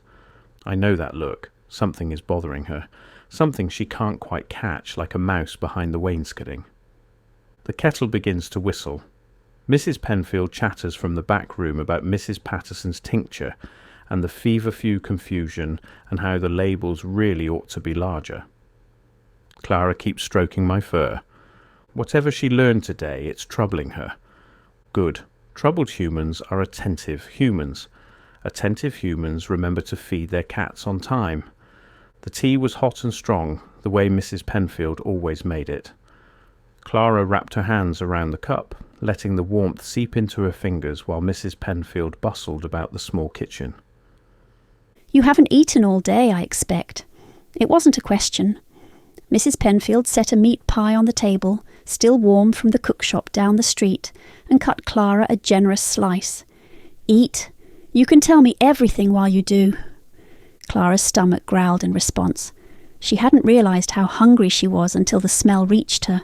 "You didn't have to—" "Nonsense. I picked it up this afternoon. Had a feeling you'd need it." Mrs. Penfield settled into the chair across from her, her own tea steaming between her hands. "Now, tell me about the girl." Clara took a bite of the pie, rich and savoury, exactly what she needed. Where to begin? "She's young," Clara said finally, 20 at most, pregnant, terrified. She thought of Lily's hands knotting together, the raw desperation in her voice. She asked Philip Hartwick to marry her, or at least acknowledge the child. He laughed at her, and then he threatened to have her committed to Bedlam if she ever raised the subject again. Told her he had lunacy papers drawn up, that they'd take her baby. Mrs. Penfield's face went pale. Good Lord! She swears he was alive when she left, sitting at his desk, laughing at her. Clara took another bite of pie. I believe her, or at least I believe she believes it. But the hatpin was found in her hat, and she knew about the manuscript, the method. Clara shook her head. Every piece of evidence points to her. Marmalade shifted on her lap, his purr rumbling against her legs. She stroked his fur absently, thinking. What does Inspector Redgrave think? Mrs. Penfield asked. He thinks she didn't do it, which is unlike him. Usually I'm the one defending unlikely suspects, and he's demanding evidence. Clara allowed herself a small smile. He says he knows when someone is lying, and Miss Dobbs was genuinely surprised by that hatpin. But, Clara's smile faded, but she was lying about something. When he asked if she stayed home the rest of the evening, she hesitated. Just for a moment. She's hiding something, I just don't know what. The fire crackled in the grate. Somewhere in the back room a dried bundle of herbs rustled softly. No draught, no reason.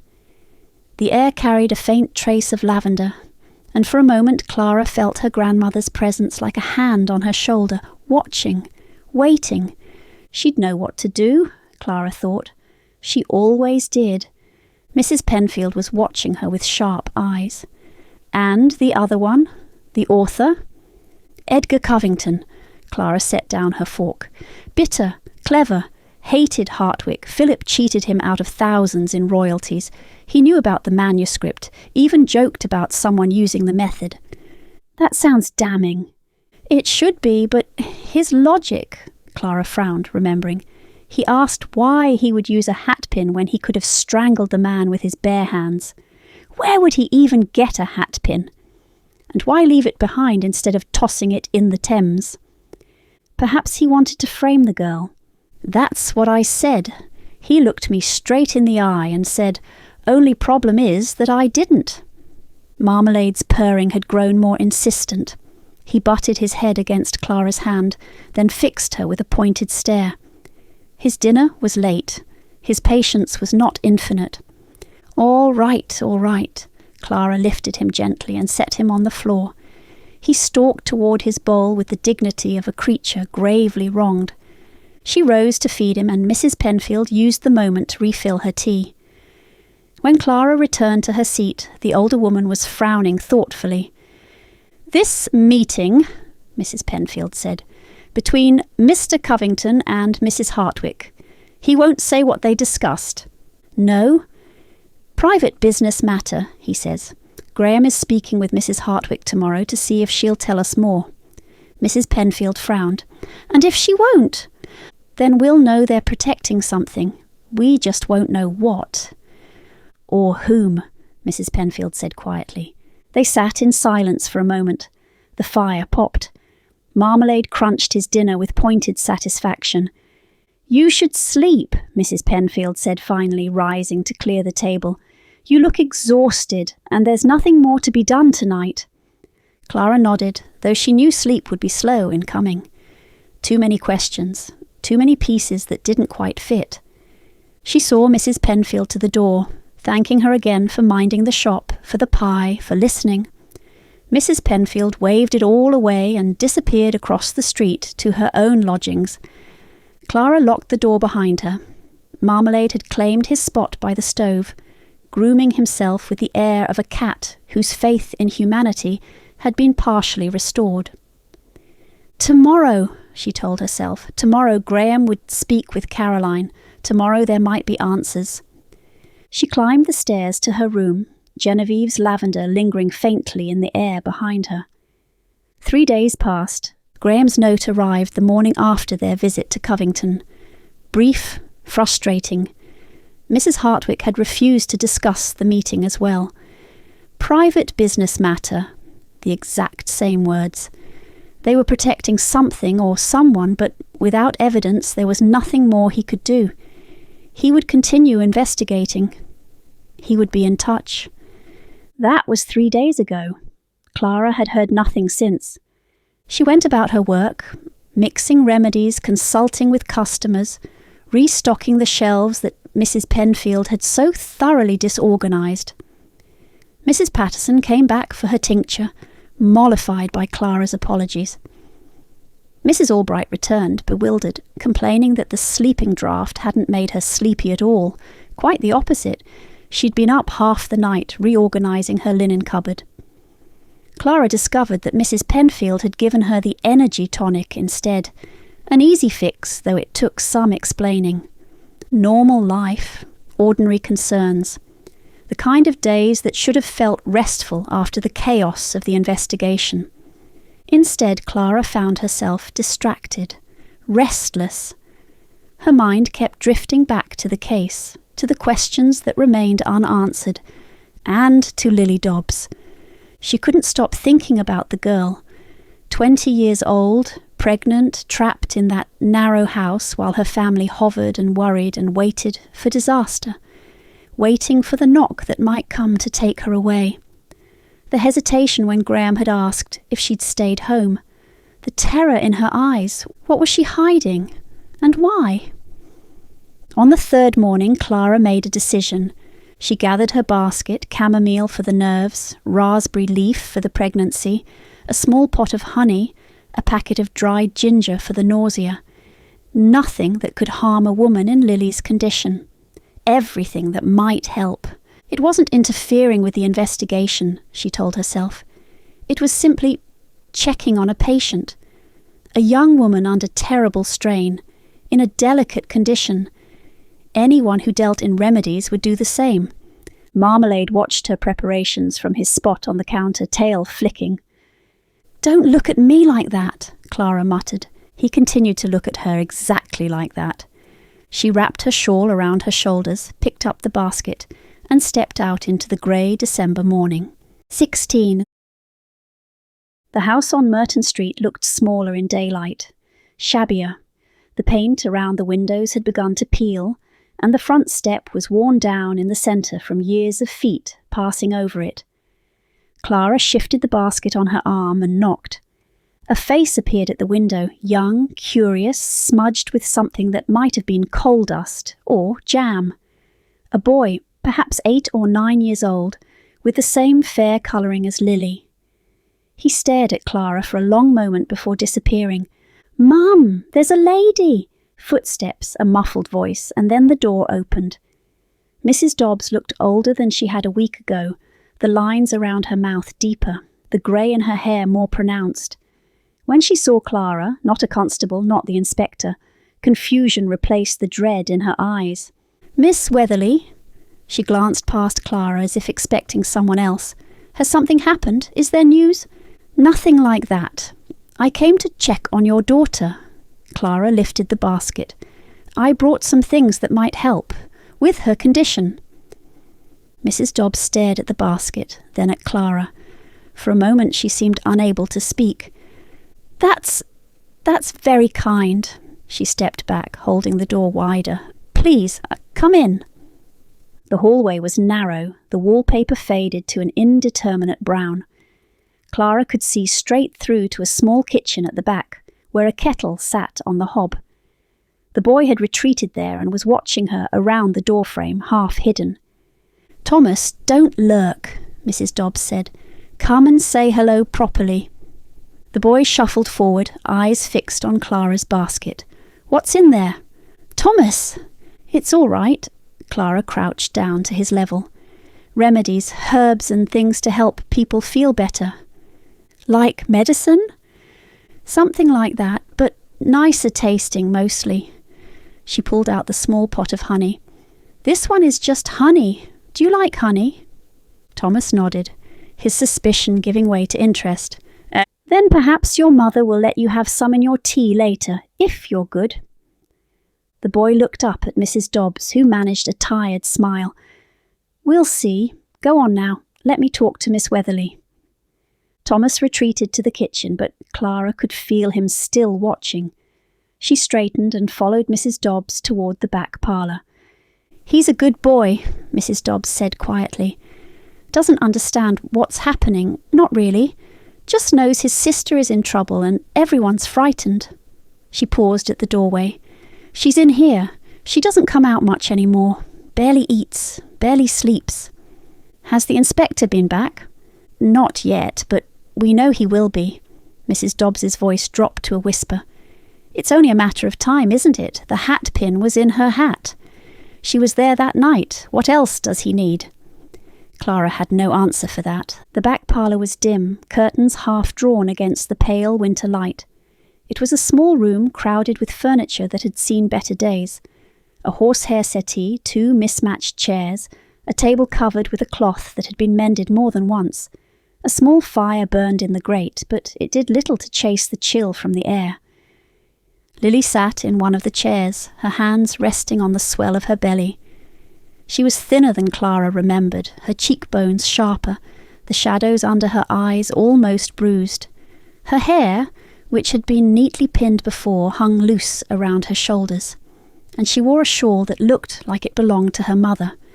She was staring at nothing, but when Clara entered, her head turned slowly, and something flickered in her eyes, fear, then recognition, then confusion. "Miss Wetherly," her voice was hoarse, as if she hadn't used it in days. "You came back. Why?" Clara set the basket on the table and began unpacking it. "I brought you some things. Chamomile for the nerves. It's safe for the baby. Raspberry leaf to help strengthen the womb. Ginger for the nausea, and honey to make it all go down easier." "I don't understand." Lily watched her, bewildered. "Why would you—" "Because you looked like you needed help." Clara pulled up the other chair and sat facing her. "And because I couldn't stop thinking about you." Lily's eyes welled with tears. She pressed her hand to her mouth, fighting for control. "I'm sorry," she whispered. I don't know why I'm crying. I can't seem to stop these days." "You don't need to apologise, and you don't need to stop." Clara reached out and took her hand. It was cold, the fingers trembling. "You're allowed to be frightened. Anyone would be." "No one comes," Lily said. "The neighbours won't speak to us. My mother's friends have stopped calling. Even the grocer looks at me like I'm already—" She couldn't finish. "I know. You're the first person who's been kind, besides my mother, and she's so worried she can barely look at me without crying herself." Mrs. Dobbs appeared in the doorway. "I'll put the kettle on. You'll have tea, Miss Wetherly." "Thank you, and perhaps I can show you how to brew the chamomile. It's better fresh, and it will help her sleep." Mrs. Dobbs nodded and retreated. Clara could hear her in the kitchen, the clatter of cups, the murmur of her voice as she spoke to Thomas. "Your brother seems like a good boy," Clara said. Lily's face softened. "He is. He doesn't understand any of this, thank God. He just knows I'm home and I'm sad." She almost smiled. "He brought me a drawing yesterday, a cat. He said it was to cheer me up." "Did it work?" "A little." Clara squeezed her hand. "Can I look at you? As a healer, I mean. You're pale and you've lost weight. Are you eating?" Lily shrugged. "I try. Nothing stays down. That's the fear as much as the pregnancy. The ginger will help, and so will the chamomile. But you need to eat for the baby's sake, if not your own." Clara leaned forward, studying her face, her colour, the way she held herself. "How far along are you?" 4 months, perhaps 5. Lily's hand moved to her belly. "I wasn't keeping track at first. I didn't want to believe it. And now? Now it's all I think about," her voice cracked. "What's going to happen to it, to both of us? If they arrest me, if they—" She couldn't say the word. "They haven't arrested you yet." "But they will. Everyone says so." Lily looked at her with desperate eyes. "And even if they don't, even if by some miracle they believe I didn't do it, what then? I've lost my position. I have no money. I can't stay at my lodgings without wages. And my mother—" She glanced toward the door, lowering her voice. "She has no room for me here. She has Thomas to think of. This house is too small, and there's barely enough money as it is, since my father died. I send her what I can, what I could. But now, you have nowhere to go." "I have nothing." The tears spilled over.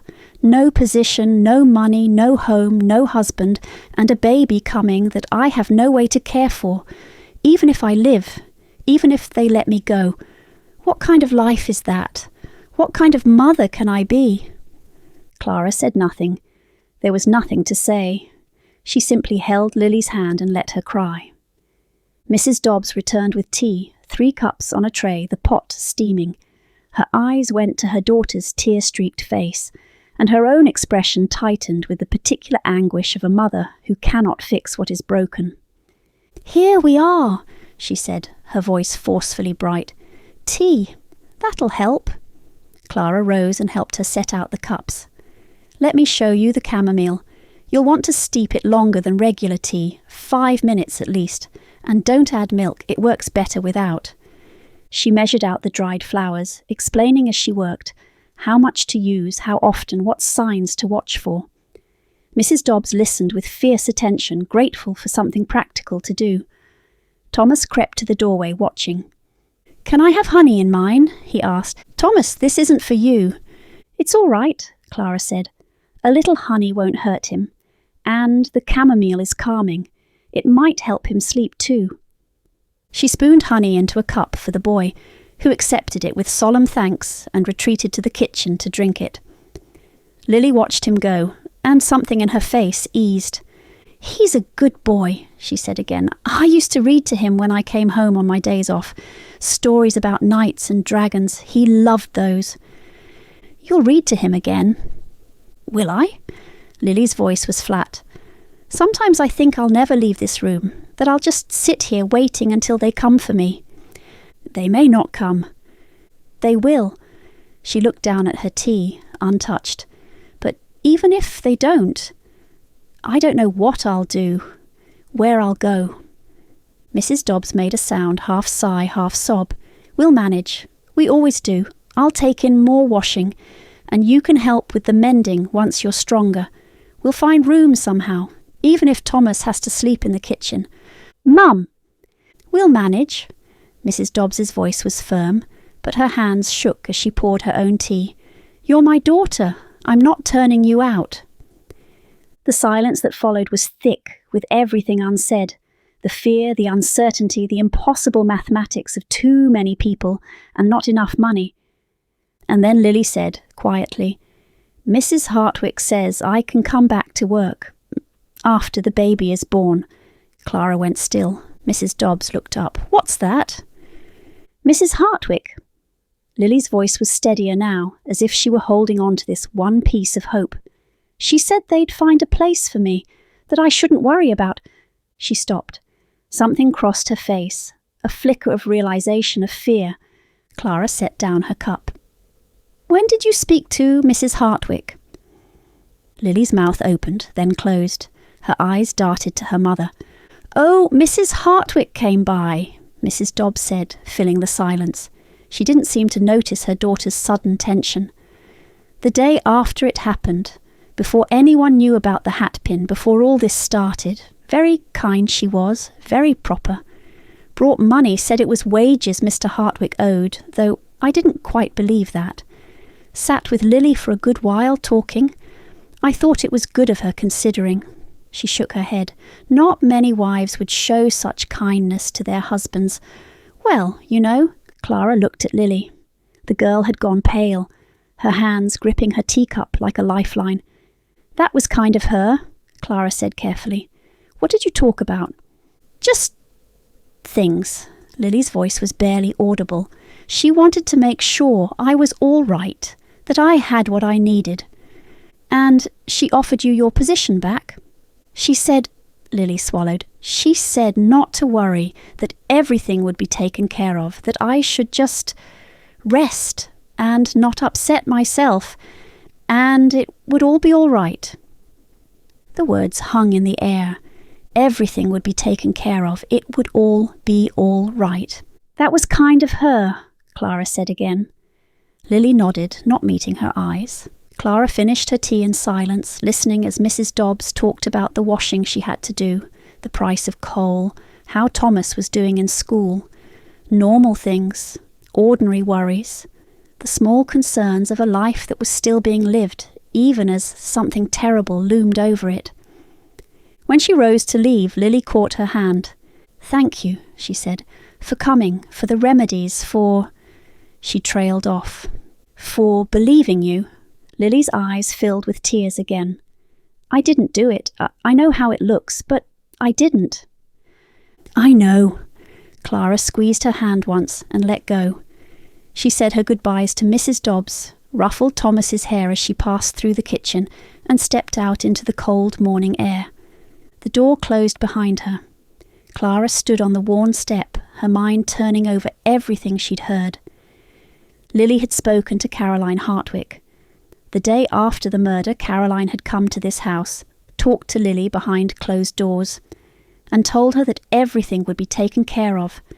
And Lily, who had been terrified, ranting about Bedlam, convinced her life was over, had stopped being afraid. Why? What had Caroline said to her? What had she promised?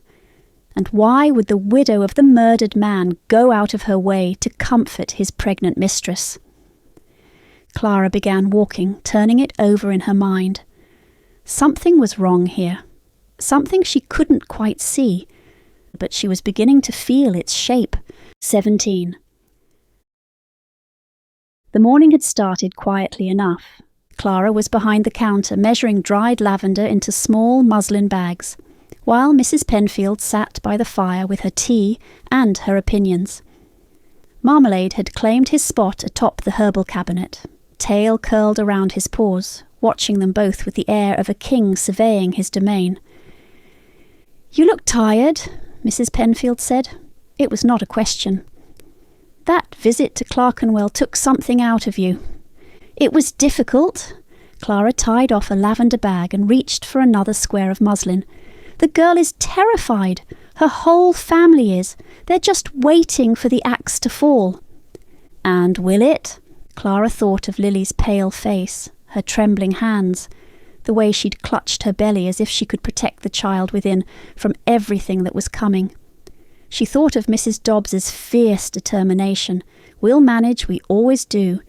And little Thomas with his coal-smudged face and his drawing of a cat. I don't know, she said. I hope not. Mrs. Penfield made a sound that might have been agreement or scepticism. The inspector hasn't arrested her yet. That must mean something. It means he has doubts, but doubts don't hold up against evidence forever. The fire crackled. Marmalade yawned, showing his teeth. Outside, the street was coming to life, the rattle of carts, the calls of vendors, the ordinary sounds of a London morning. And then the bell above the door rang violently and Harriet Collins burst into the shop.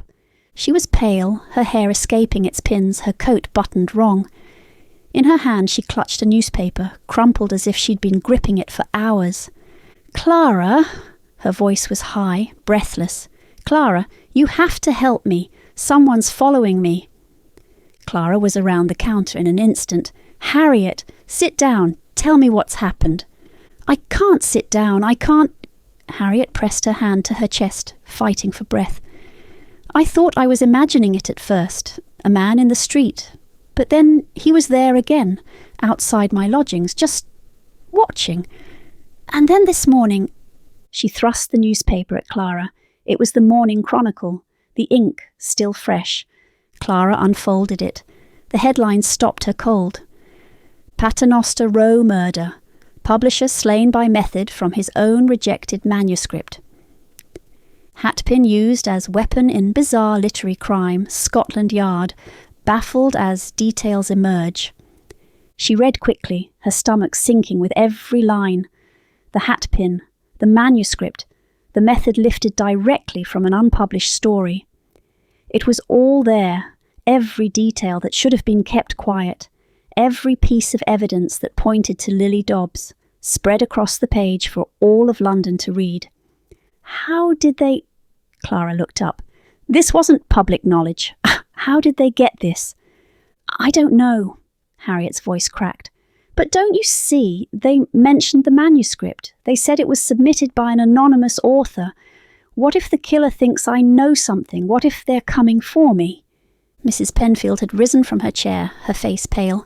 Good Lord, the poor girl. There's more. Harriet fumbled in her pocket and produced a folded piece of paper.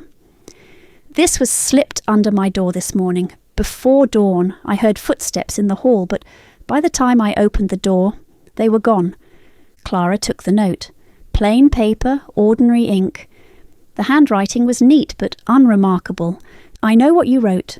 Meet me at the Chapter Coffee House tomorrow evening at 7 o'clock if you wish to discuss terms. Come alone. The words were simple, the threat beneath them was not. I know what you wrote, Harriet repeated, her voice shaking. They know it was my manuscript. They know I'm the one who gave them the idea, the method. You didn't give anyone anything, Clara said firmly. You wrote a story. What someone else did with it is not your fault. But what if they think I know something? What if they think I can identify them somehow? Can you? No, I've never met the killer. I don't know who they are. I just wrote a story about a hatpin because I thought it was clever, and now... Harriet's voice broke. She pressed her hands to her face. Then, with visible effort, she lowered them. I'm sorry, I'm not usually like this. I'm not the sort who falls apart. You're not falling apart, Clara said. You're frightened. There's a difference. Mrs. Penfield guided her to the chair by the fire. Sit. Breathe. Clara, make her some tea. Clara was already reaching for the chamomile. As she measured the leaves, her mind raced. The newspaper leak was bad enough. Someone at Scotland Yard had sold information, and Graham would be furious. But this note, this threat to Harriet. A sound from the corner, a soft flutter like cards being shuffled. Clara turned. Her tarot deck sat on the small reading table where she'd left it last night, neatly stacked. But now one card lay face up on the floor beside the table, as if it had been pushed off. She crossed the room and picked it up. The Star, a woman kneeling by a pool of water pouring from 2 vessels. Above her 8 stars blazed in a night sky. It was a card of hope, of calm after the storm, of faith that things would work out. Clara stared at it. The shop was draughty, yes, but there was no breeze today. The card had not fallen on its own. "Grandmother," she murmured. The air shifted just slightly, just enough to carry the faintest trace of lavender. "What is it?" Mrs. Penfield asked. Clara held up the card. "The Star. It fell from the deck." Mrs. Penfield's eyebrows rose. "Genevieve. Perhaps." Clara turned the card over in her hands, frowning. The Star was a good card, a hopeful card. It made no sense, not with Harriet terrified and trembling by the fire, not with a threatening note in Clara's pocket, not with the case splashed across every newspaper in London. "What are you trying to tell me?" she thought. Genevieve, as always, did not answer. "Clara," Harriet's voice was small, "well, what does it mean?" "I don't know." Clara set the card on the table, face up, where she could see it. "But my grandmother always said the cards know more than we do."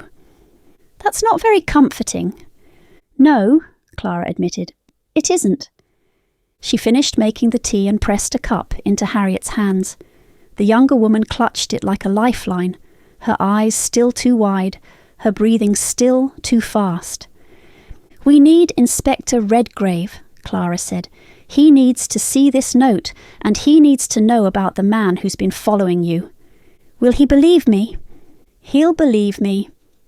Clara moved to the door, opened it, and looked out into the street. A boy was loitering near the corner, one of the neighbourhood children who ran errands for a penny. "You there? Can you take a message to Scotland Yard?" The boy perked up. "Yes, miss. Who's it for?" "Inspector Graham Redgrave. Tell him Miss Clara Wetherly needs him urgently. Tell him it's about the Hartwick case and there's been a threat." "Scotland Yard. Inspector Redgrave. Urgent. Hartwick. Threat." The boy ticked off each word on his fingers. "Got it, miss." Clara pressed a coin into his hand. "Quickly." He was off like a shot, disappearing around the corner. Clara closed the door and returned to the others. "Now we wait," she said. Marmalade had descended from his cabinet and was winding around Harriet's ankles, purring. She reached down to stroke him, and some of the tension eased from her shoulders. "He likes you," Clara said. "He likes everyone who's miserable," Mrs. Penfield observed. "It's his particular talent." Harriet almost smiled. Almost. Clara sat down across from her, the newspaper spread on her lap. She read the article again, more carefully this time. The details were accurate. Too accurate. Whoever had talked to the press had known the case intimately. A constable, most likely, selling information for a few shillings. Graham would be livid. "Who would do this?" Mrs. Penfield asked, reading over her shoulder. "Leak all of this to the papers. Someone who wanted money, or someone who wanted the attention." Clara folded the newspaper. "Either way, it's done now. Half of London knows the method. Half of London knows about the manuscript. And half of London knows someone wrote it," Harriet said quietly. "It won't take them long to find out it was me. My name will be in the papers next. Anonymous author revealed. And then everyone will think—" "They won't think anything," Clara said firmly. "You wrote a story, that's all." But even as she said it, she wasn't sure it was true. The court of public opinion was rarely fair, and a sensational murder case brought out the worst in people. If Harriet's name became public, she'd be hounded by reporters, shunned by society, treated as if she'd somehow caused the crime simply by imagining it. The bell above the door rang again, sharper this time, more forceful. Clara rose, expecting Graham. It was Graham. But he was not calm. His jaw was tight, his eyes blazing with a fury Clara had rarely seen. He strode into the shop without waiting for an invitation, and when he spoke, his voice was barely controlled. "I assume you've seen the papers?" "We have, and there's more." Clara handed him the note. "Someone left this at Miss Collins's door this morning. She's been followed, watched. She's terrified." Graham read the note, but his fury didn't abate. "Someone at the yard sold this story. One of my own constables, most likely, trading secrets for beer money." He looked up, his expression dark. "I'll have his badge when I find out who." "Discuss terms," he muttered, looking at the note again. "What terms? What does this person want?" "We don't know. That's why I sent for you." Graham looked at Harriet, who had risen from her chair and was watching him with wide, frightened eyes. His voice gentled. "Miss Collins, tell me everything. When did you first notice someone following you?" Harriet told him. "The man in the street 2 days ago. The figure outside her lodgings yesterday evening. The footsteps in the hall this morning. The note slipped under her door." Graham listened without interrupting, arms crossed, his expression growing darker with every word. When she finished, he read the note again, then looked up sharply. "The Chapter Coffee House, tomorrow at 7. His voice was tight. "You're not going anywhere near that place, Miss Collins. Whoever this is, they know where you live. They've been watching you. This isn't a game." "Then what do we do?" Harriet asked, her voice small. "Just wait for them to come for me?" "I'll send a constable to watch your lodgings, and I'll have men at the coffee house tomorrow to see who turns up, expecting to meet you." Mrs. Penfield frowned. "But if she doesn't appear, won't they simply try again, or worse, come to her directly?" Graham's jaw tightened. He didn't answer, which was answer enough. "What if," Mrs. Penfield said slowly, "she did keep the appointment, with you there to protect her? You could wait nearby, see who approaches." Graham stared at her. "Absolutely not." "Why not? You'd be there to protect her. You could catch whoever is behind this." "Because I will not use a frightened young woman as bait."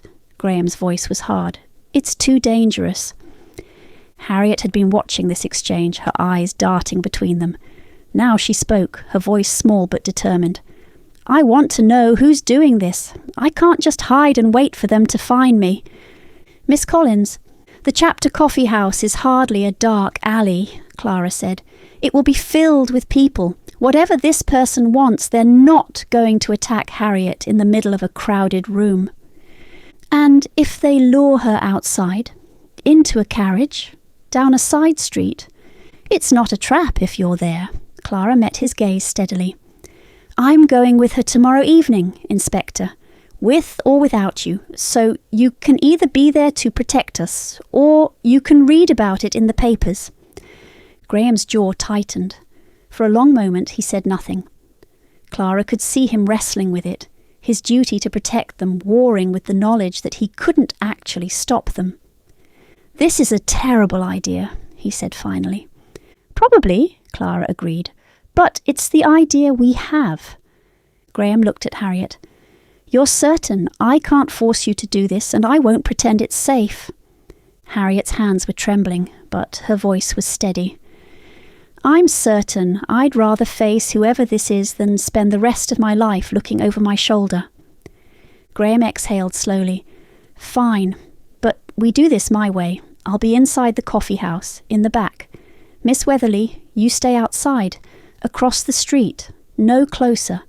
If anything goes wrong, you run. You don't try to help. You run. Understood?" Clara nodded, though they both knew she'd do no such thing.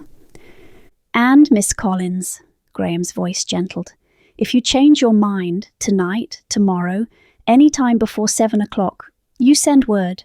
No shame in it. No questions asked." Harriet nodded. "I understand." "All right." Graham tucked the note securely in his pocket. "Tomorrow evening, then." He glanced at the newspaper on Clara's lap, his jaw tightening. "I'll need to speak with Miss Dobbs again. With this in the papers, the pressure to arrest her will be—" "About that," Clara felt her cheeks warm. "I went to see Lily Dobbs. Yesterday. On my own." Graham went very still. "You did what?" I brought her remedies for her condition. She's pregnant and terrified and not eating, and I thought... You thought you'd conduct your own investigation without telling me. I thought I'd check on a frightened girl who needed help. Clara met his gaze steadily.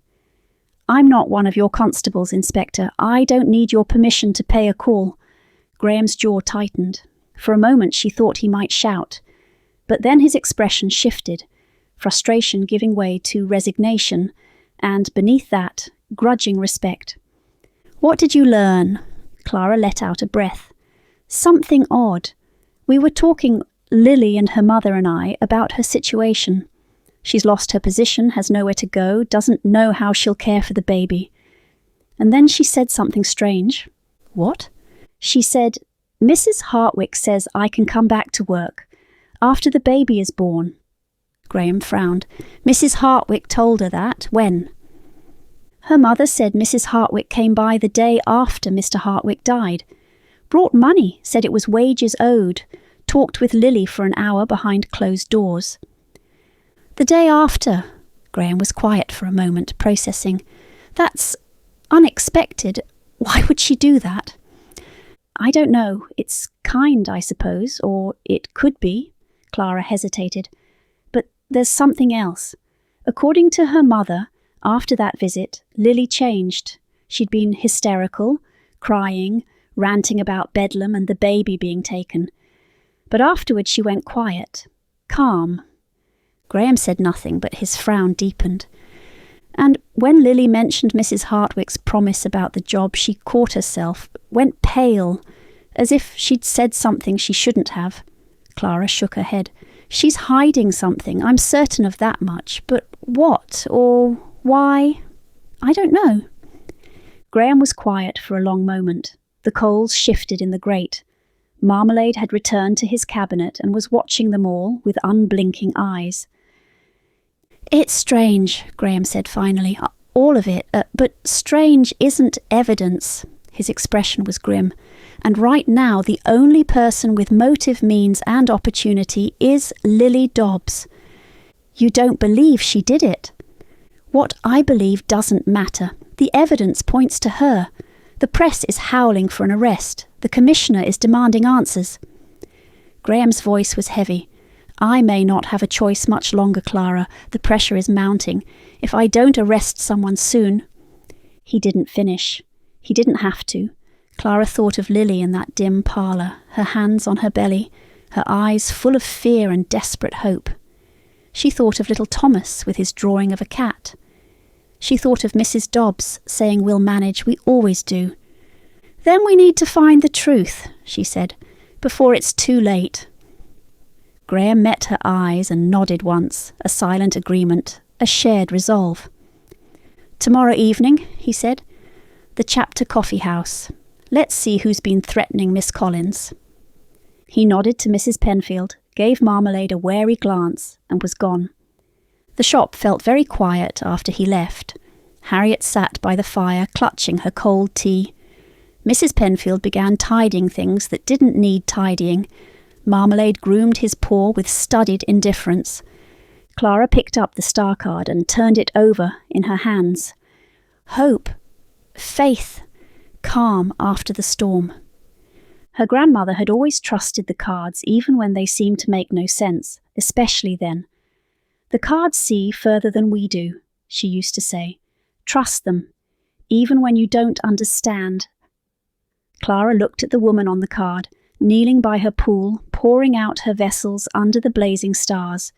Serene, certain, untouched by fear.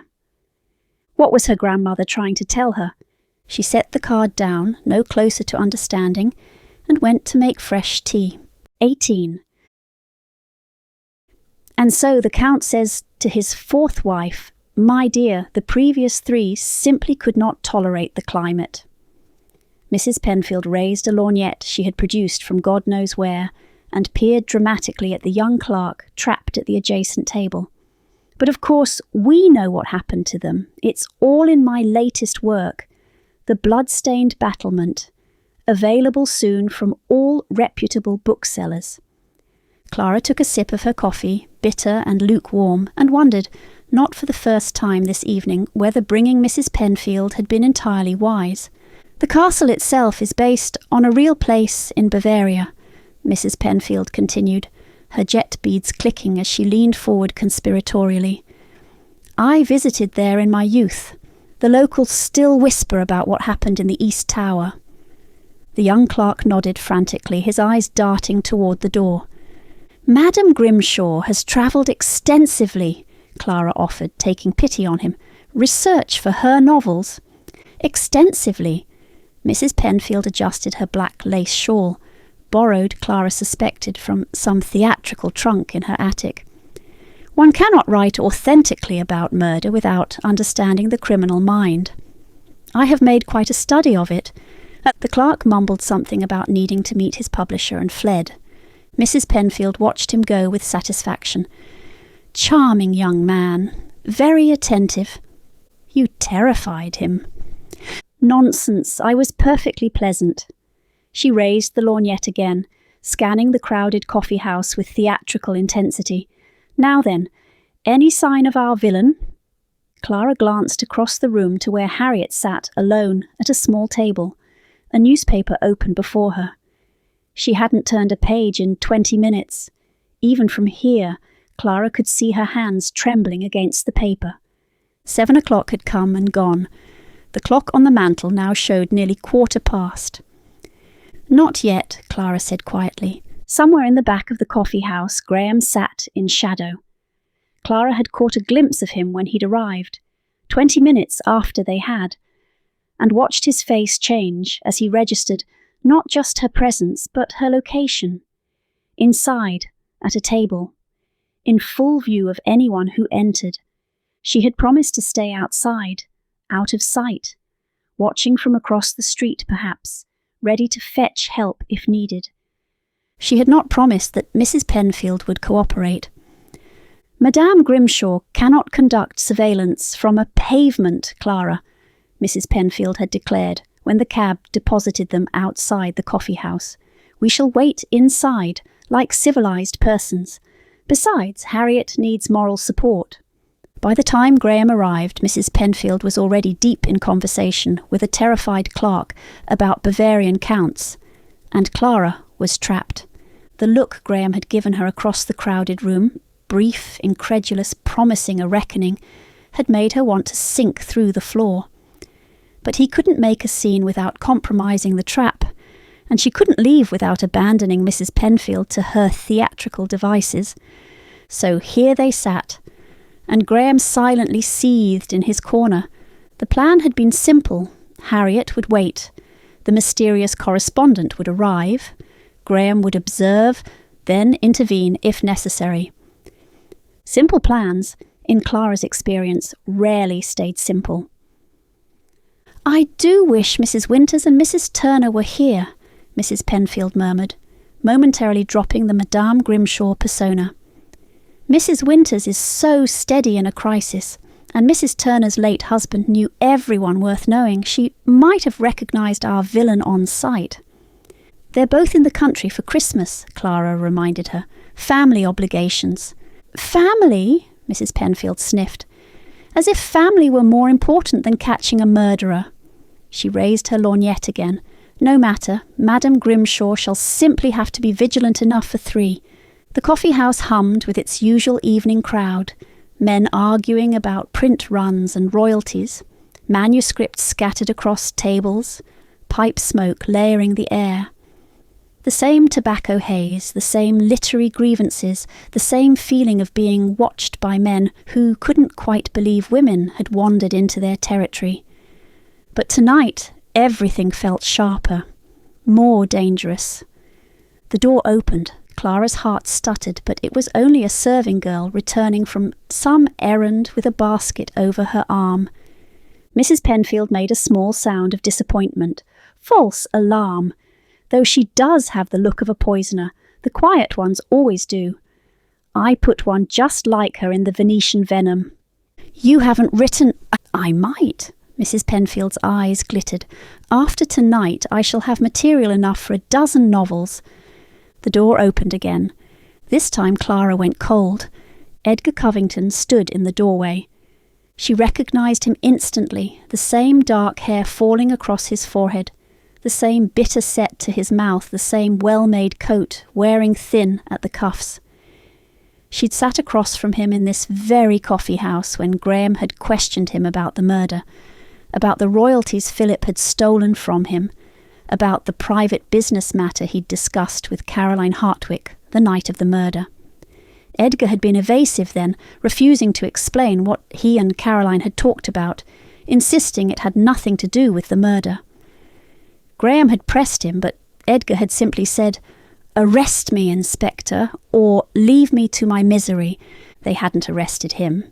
But Clara hadn't stopped thinking about him either. He and Caroline alibied each other. They'd both refused to explain their meeting. And Edgar had known about the manuscript, had even joked about it when Philip was mocking the method. Careful, Hartwick, someone might take that as a challenge. What if he had? He was at the office that evening, Clara thought, her pulse quickening. Arrived at 5:30, he said. Left after 6. Plenty of time to argue with Philip, leave, and come back later when everyone was gone. Edgar scanned the room with sharp, hunting eyes, and Caroline's alibi only covers part of the evening. 8 or 9 o'clock, he said. Vague, uncertain. What happened before that? What happened after? What if they're protecting each other? What if one of them killed Philip, and the other is covering for them?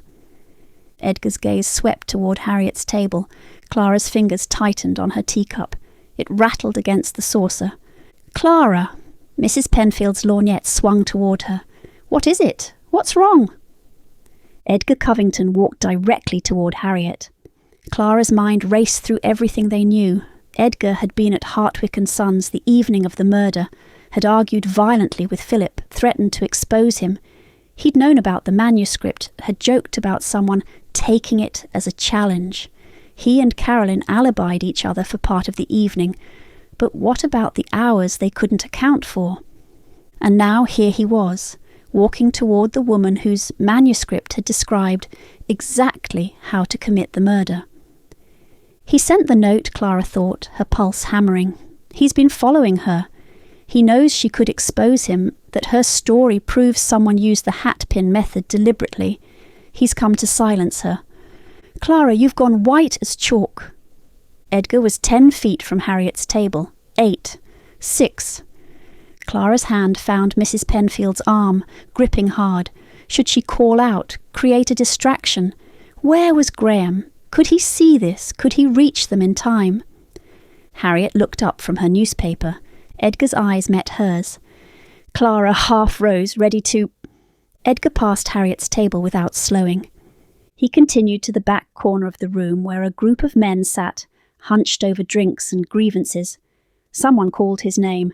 "Covington! Get over here. We're settling the distribution question once and for all."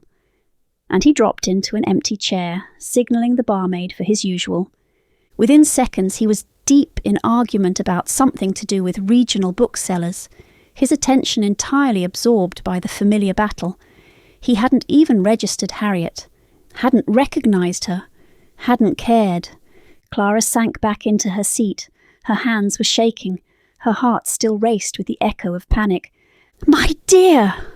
Mrs. Penfield had abandoned the lorgnette entirely, genuine concern breaking through the performance.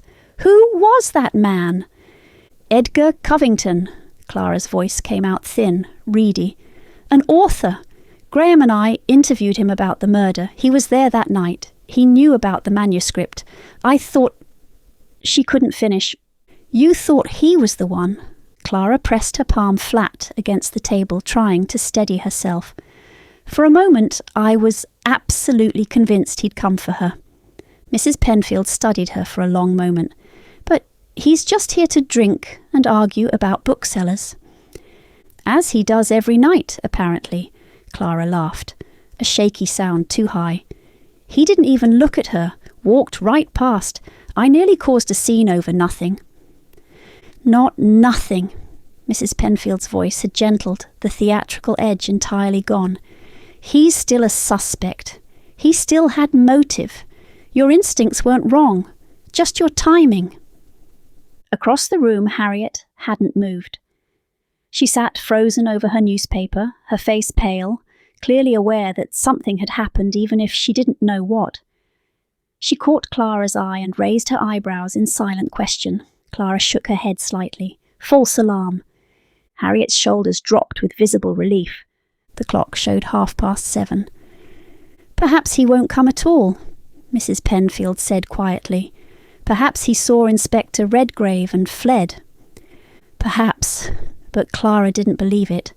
Whoever had slipped that note under Harriet's door had wanted something. Wanted it badly enough to frighten her, to set a time and place, to use language designed to unsettle. "I know what you wrote." Such people didn't simply give up. The door opened. A small, wiry man stepped inside. He was perhaps 50, with thinning hair and spectacles that caught the lamplight.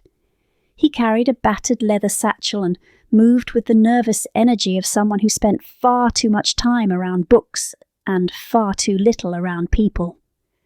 He paused just inside the door, scanning the room, not with Edgar's sharp assessment, but with the anxious hopefulness of a man attending an important appointment and terrified of bungling it.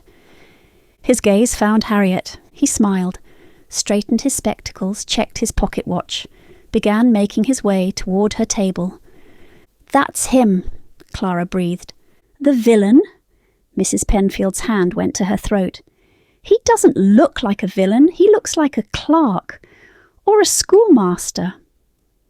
"I don't know what he looks like." Clara was already rising. "But he's going straight for Harriet." The man had reached Harriet's table. He cleared his throat. "Miss Collins?" His voice was thin and reedy, but eager, hopeful. "Miss H.J. Collins, the author?" Harriet's face drained of colour. How do you know my... Forgive me, please forgive me. I should introduce myself properly." He was already fumbling with his satchel, pulling out papers, a card case, something that looked like a contract. "Reginald Stromwell, of Stromwell and Company Publishers. I've been most eager to speak with you." Movement in Clara's peripheral vision. Graham, emerging from the shadows, crossing the room with swift, measured strides.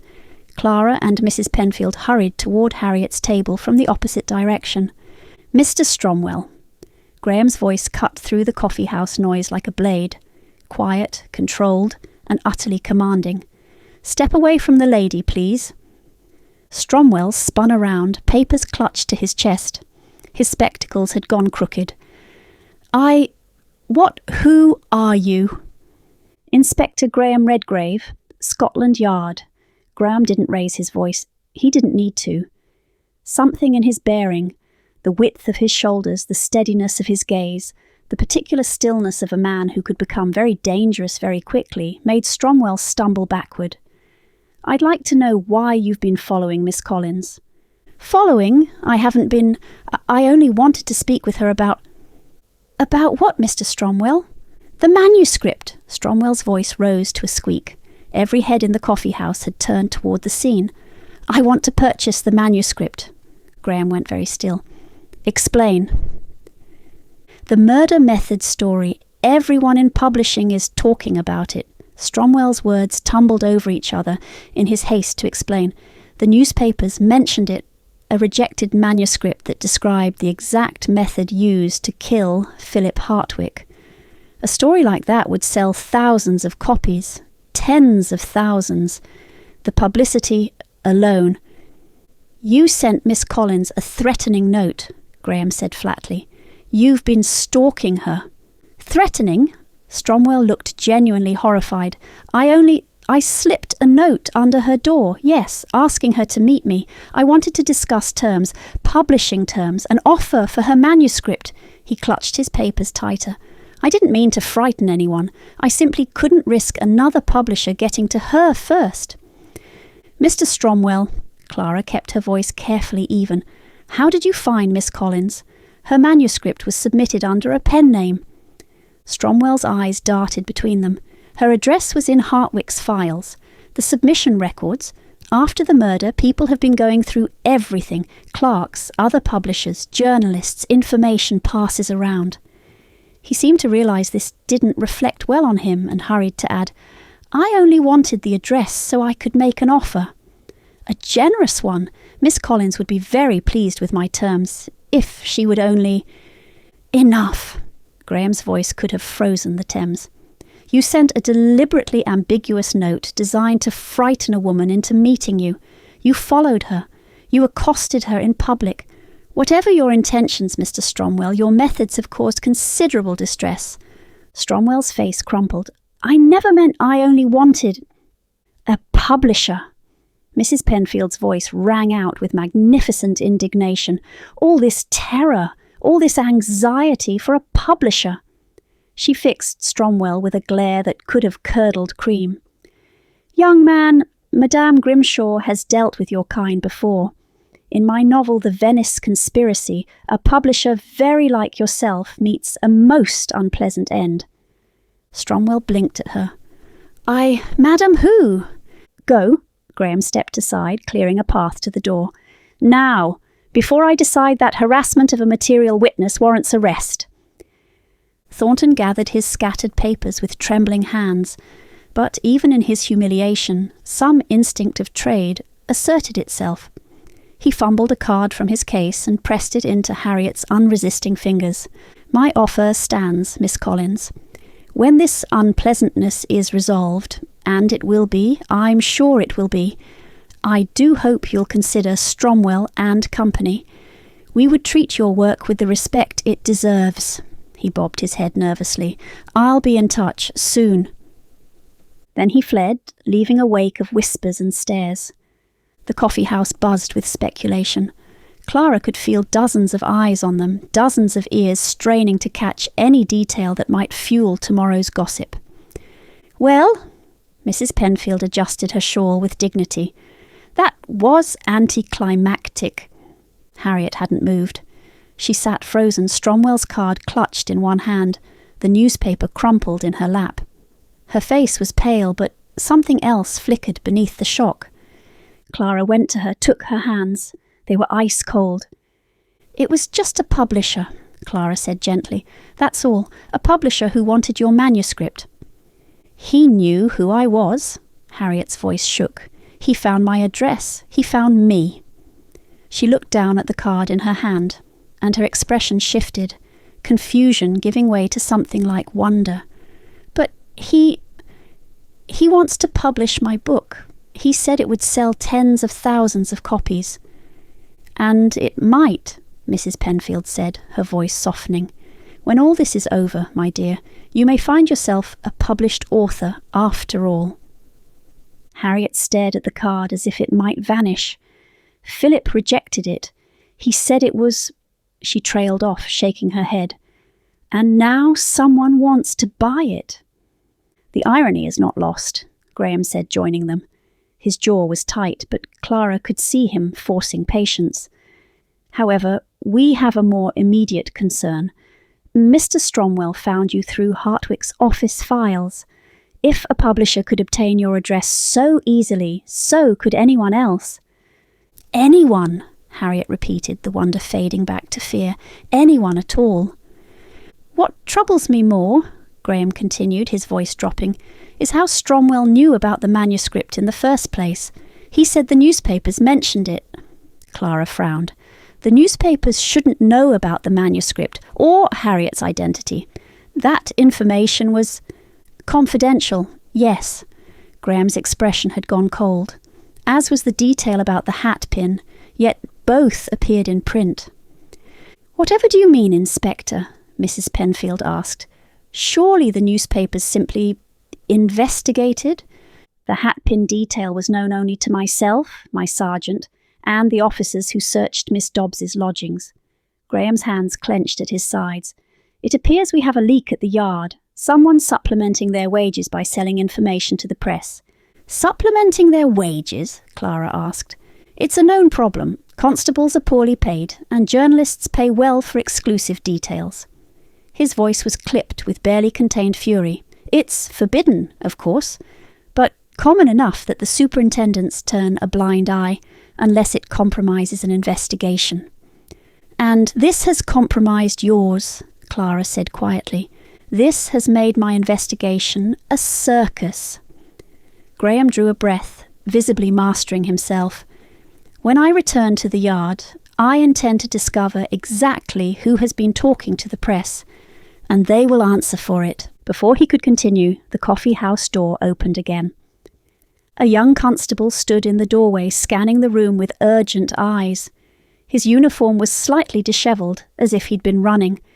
When he spotted Graham, his face flooded with relief. "Inspector Redgrave, sir," he hurried forward, weaving between tables. "I've been looking everywhere. There's an urgent message from the yard."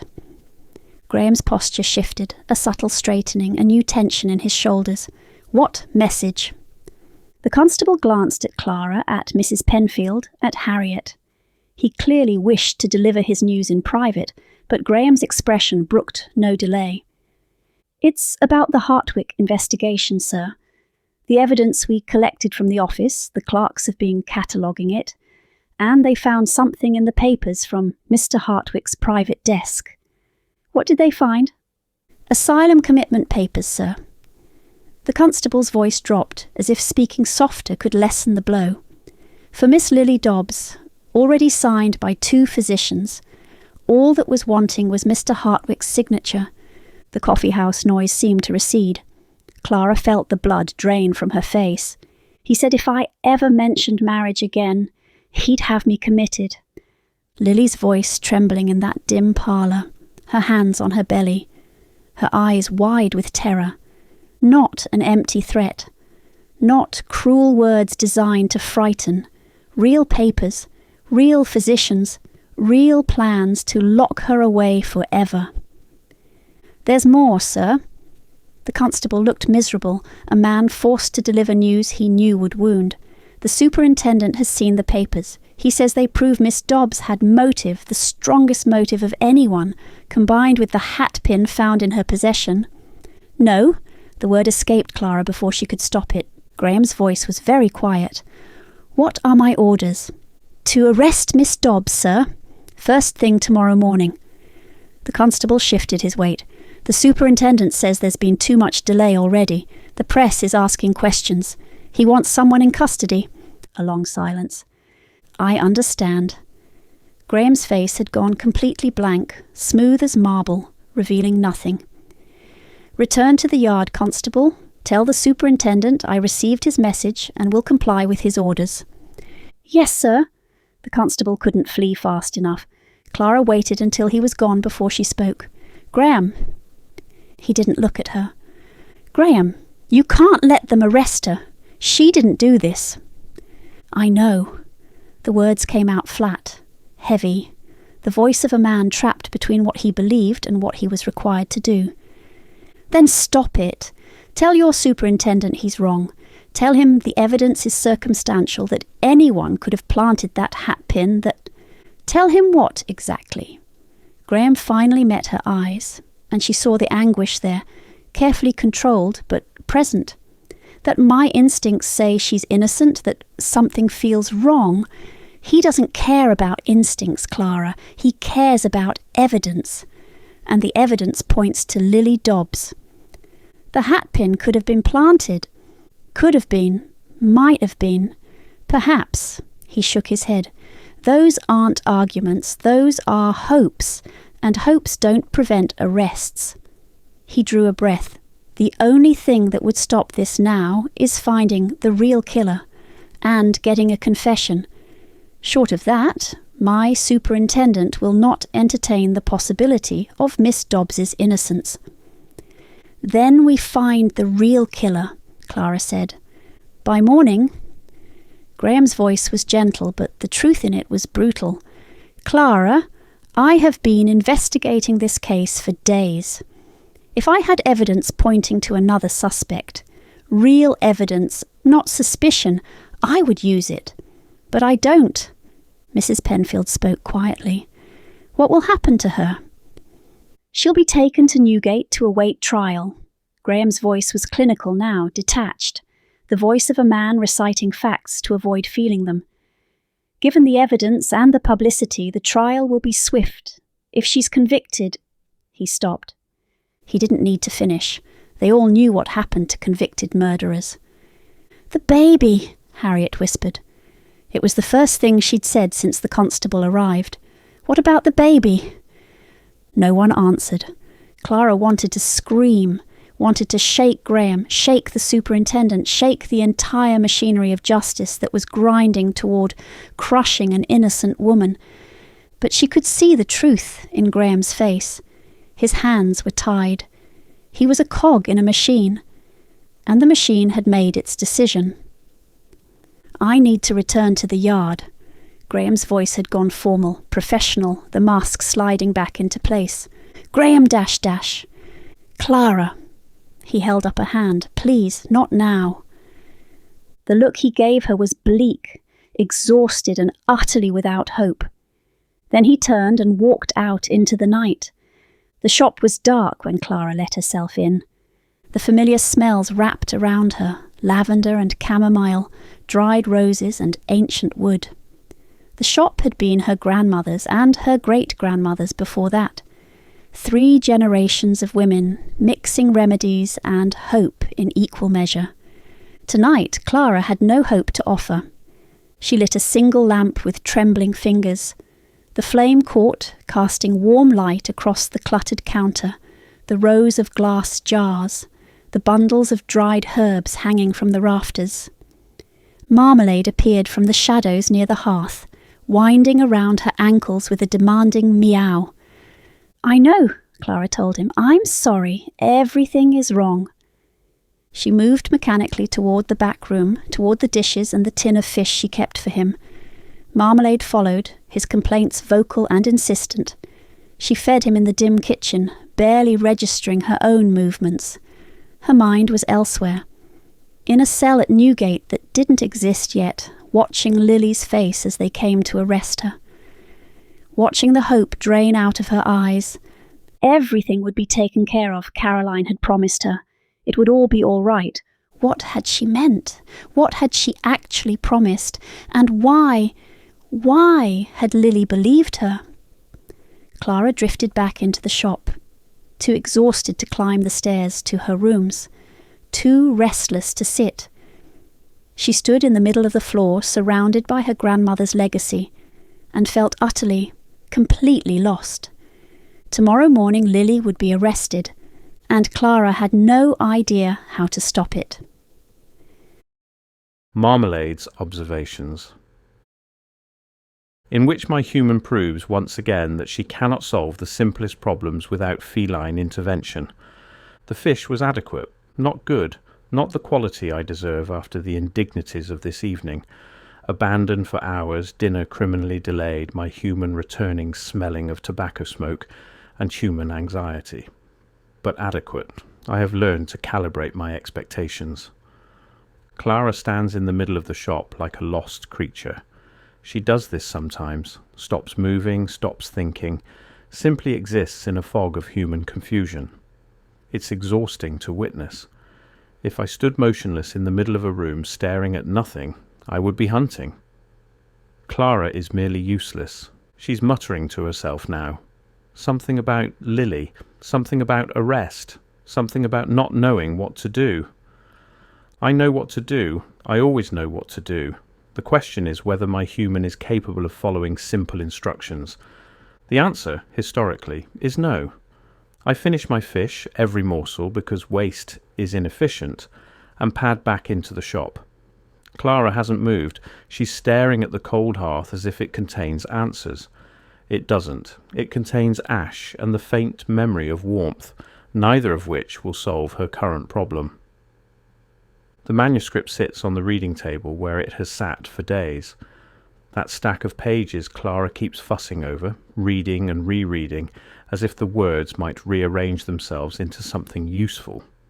Humans and their words. They think if they stare at scratches on paper long enough, meaning will emerge. Cats know better.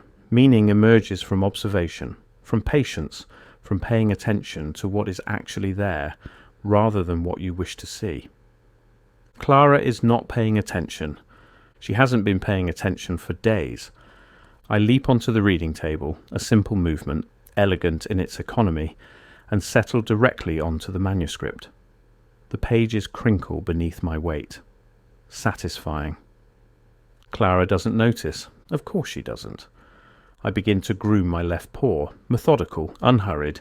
If she won't pay attention to obvious hints, I shall simply wait until she...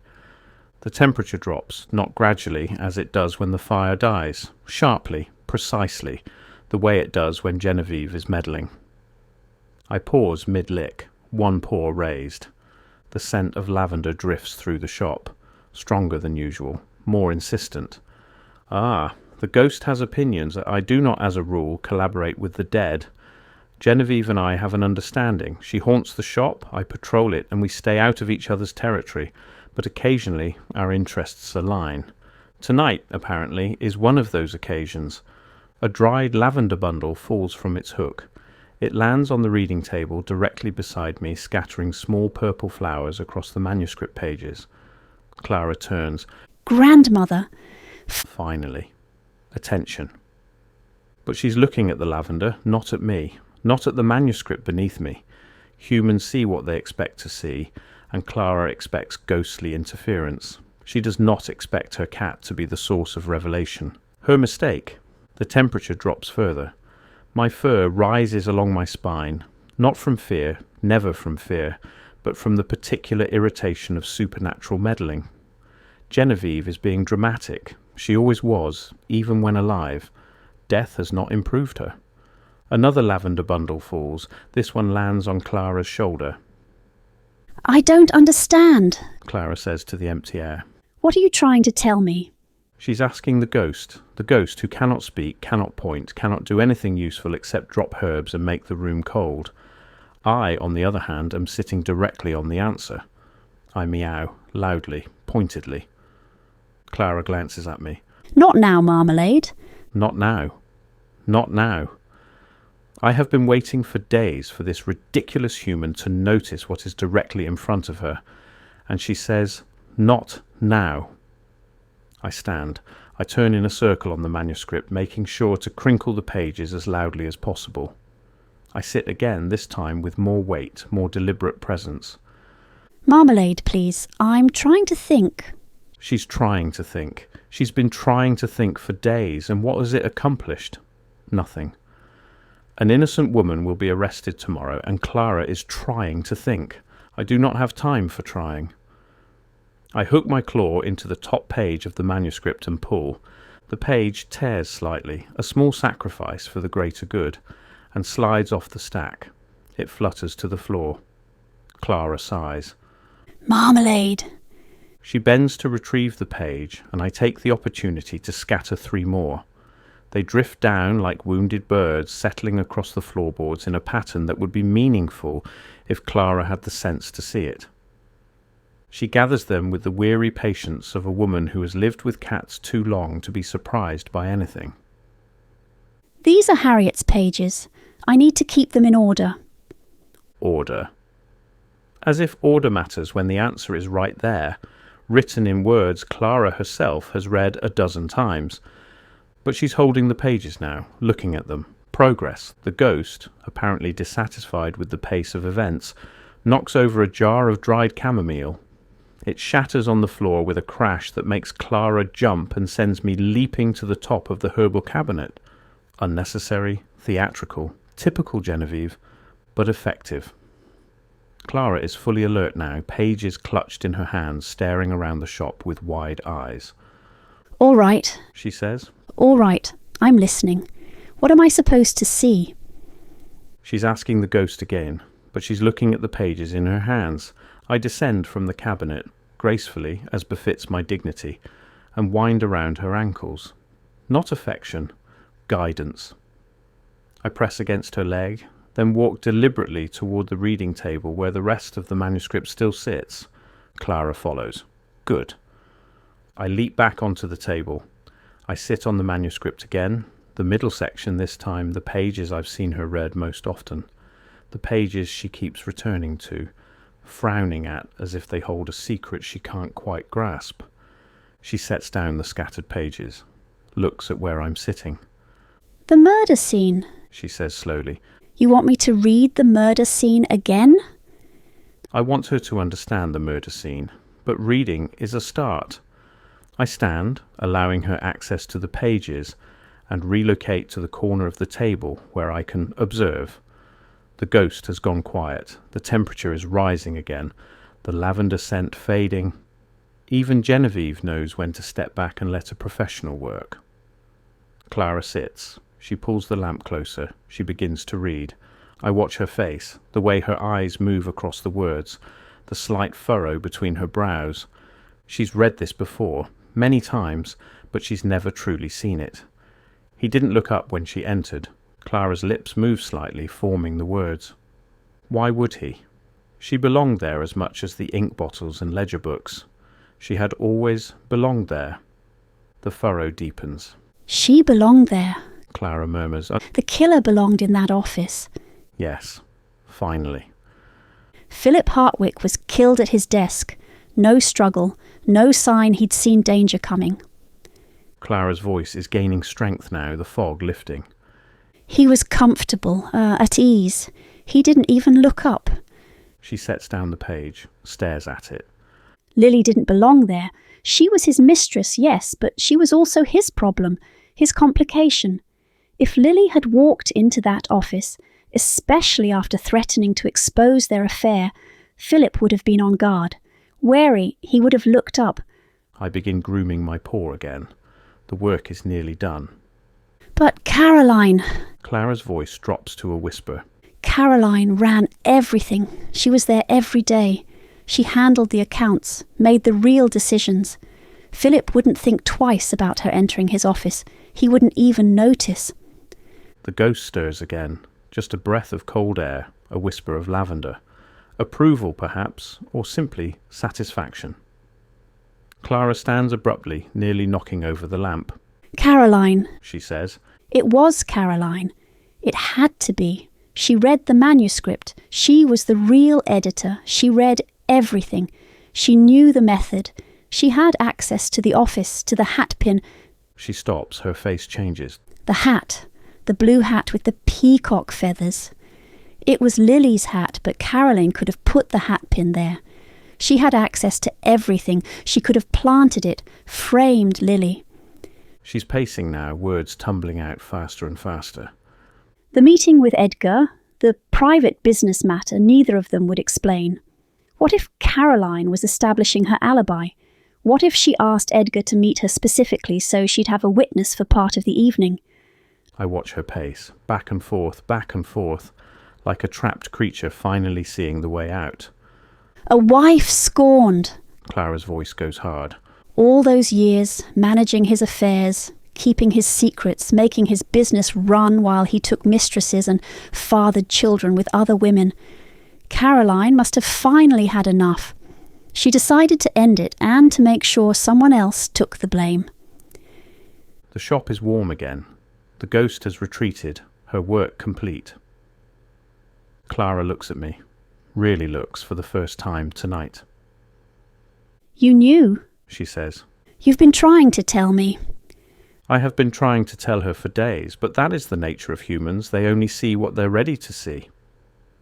I blink slowly. Acknowledgement, forgiveness, of a sort. Clara moves to the door, reaching for her coat. I have to tell Graham. Before they arrest Lily tomorrow, I have to... She stops. Her hand falls. He won't believe me. I have no proof. Just a passage in a manuscript and a feeling. She stands frozen, one hand on her coat, caught between certainty and helplessness. I have done what I can. I have guided her to understanding. But I cannot solve the problem of evidence, of proof, of the machinery of human justice that grinds forward, regardless of truth. Some things are beyond even a cat's capabilities. Clara turns back to the manuscript. She reads the passage again, murmuring the words. I know who did it, she says to the empty shop. I just can't prove it. The clock on the mantel chimes midnight. In less than 8 hours, Lily Dobbs will be arrested for a murder she didn't commit. And my human, despite all my efforts, still doesn't know how to stop it. I settle into my spot by the cold hearth. There is nothing more to be done tonight. Tomorrow will bring what it brings. But at least, finally, Clara knows the truth. Whether truth is enough, that remains to be seen. 19.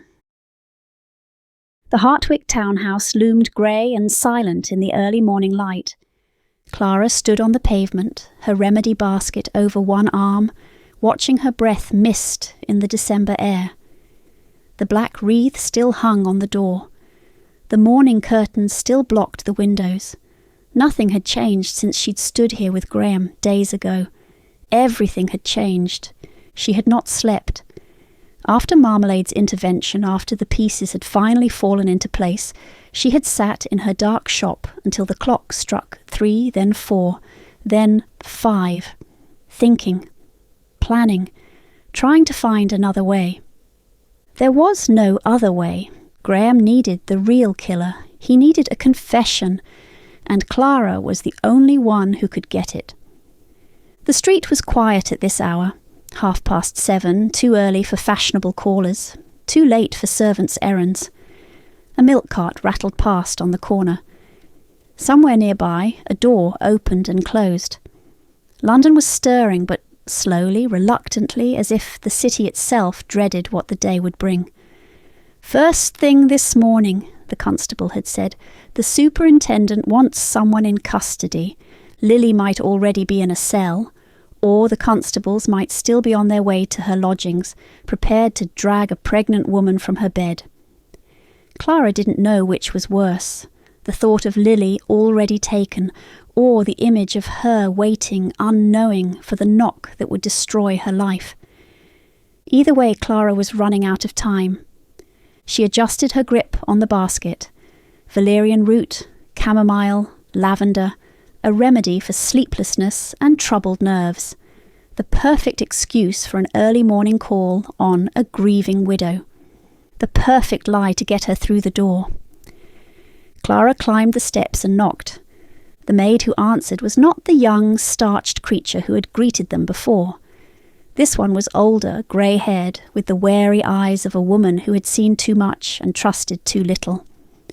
"The household is not receiving callers." Her hand was already moving to close the door. "Please," Clara stepped forward. "I've brought a remedy for Mrs. Hartwick, for her nerves, the sleeplessness, the strain of recent days."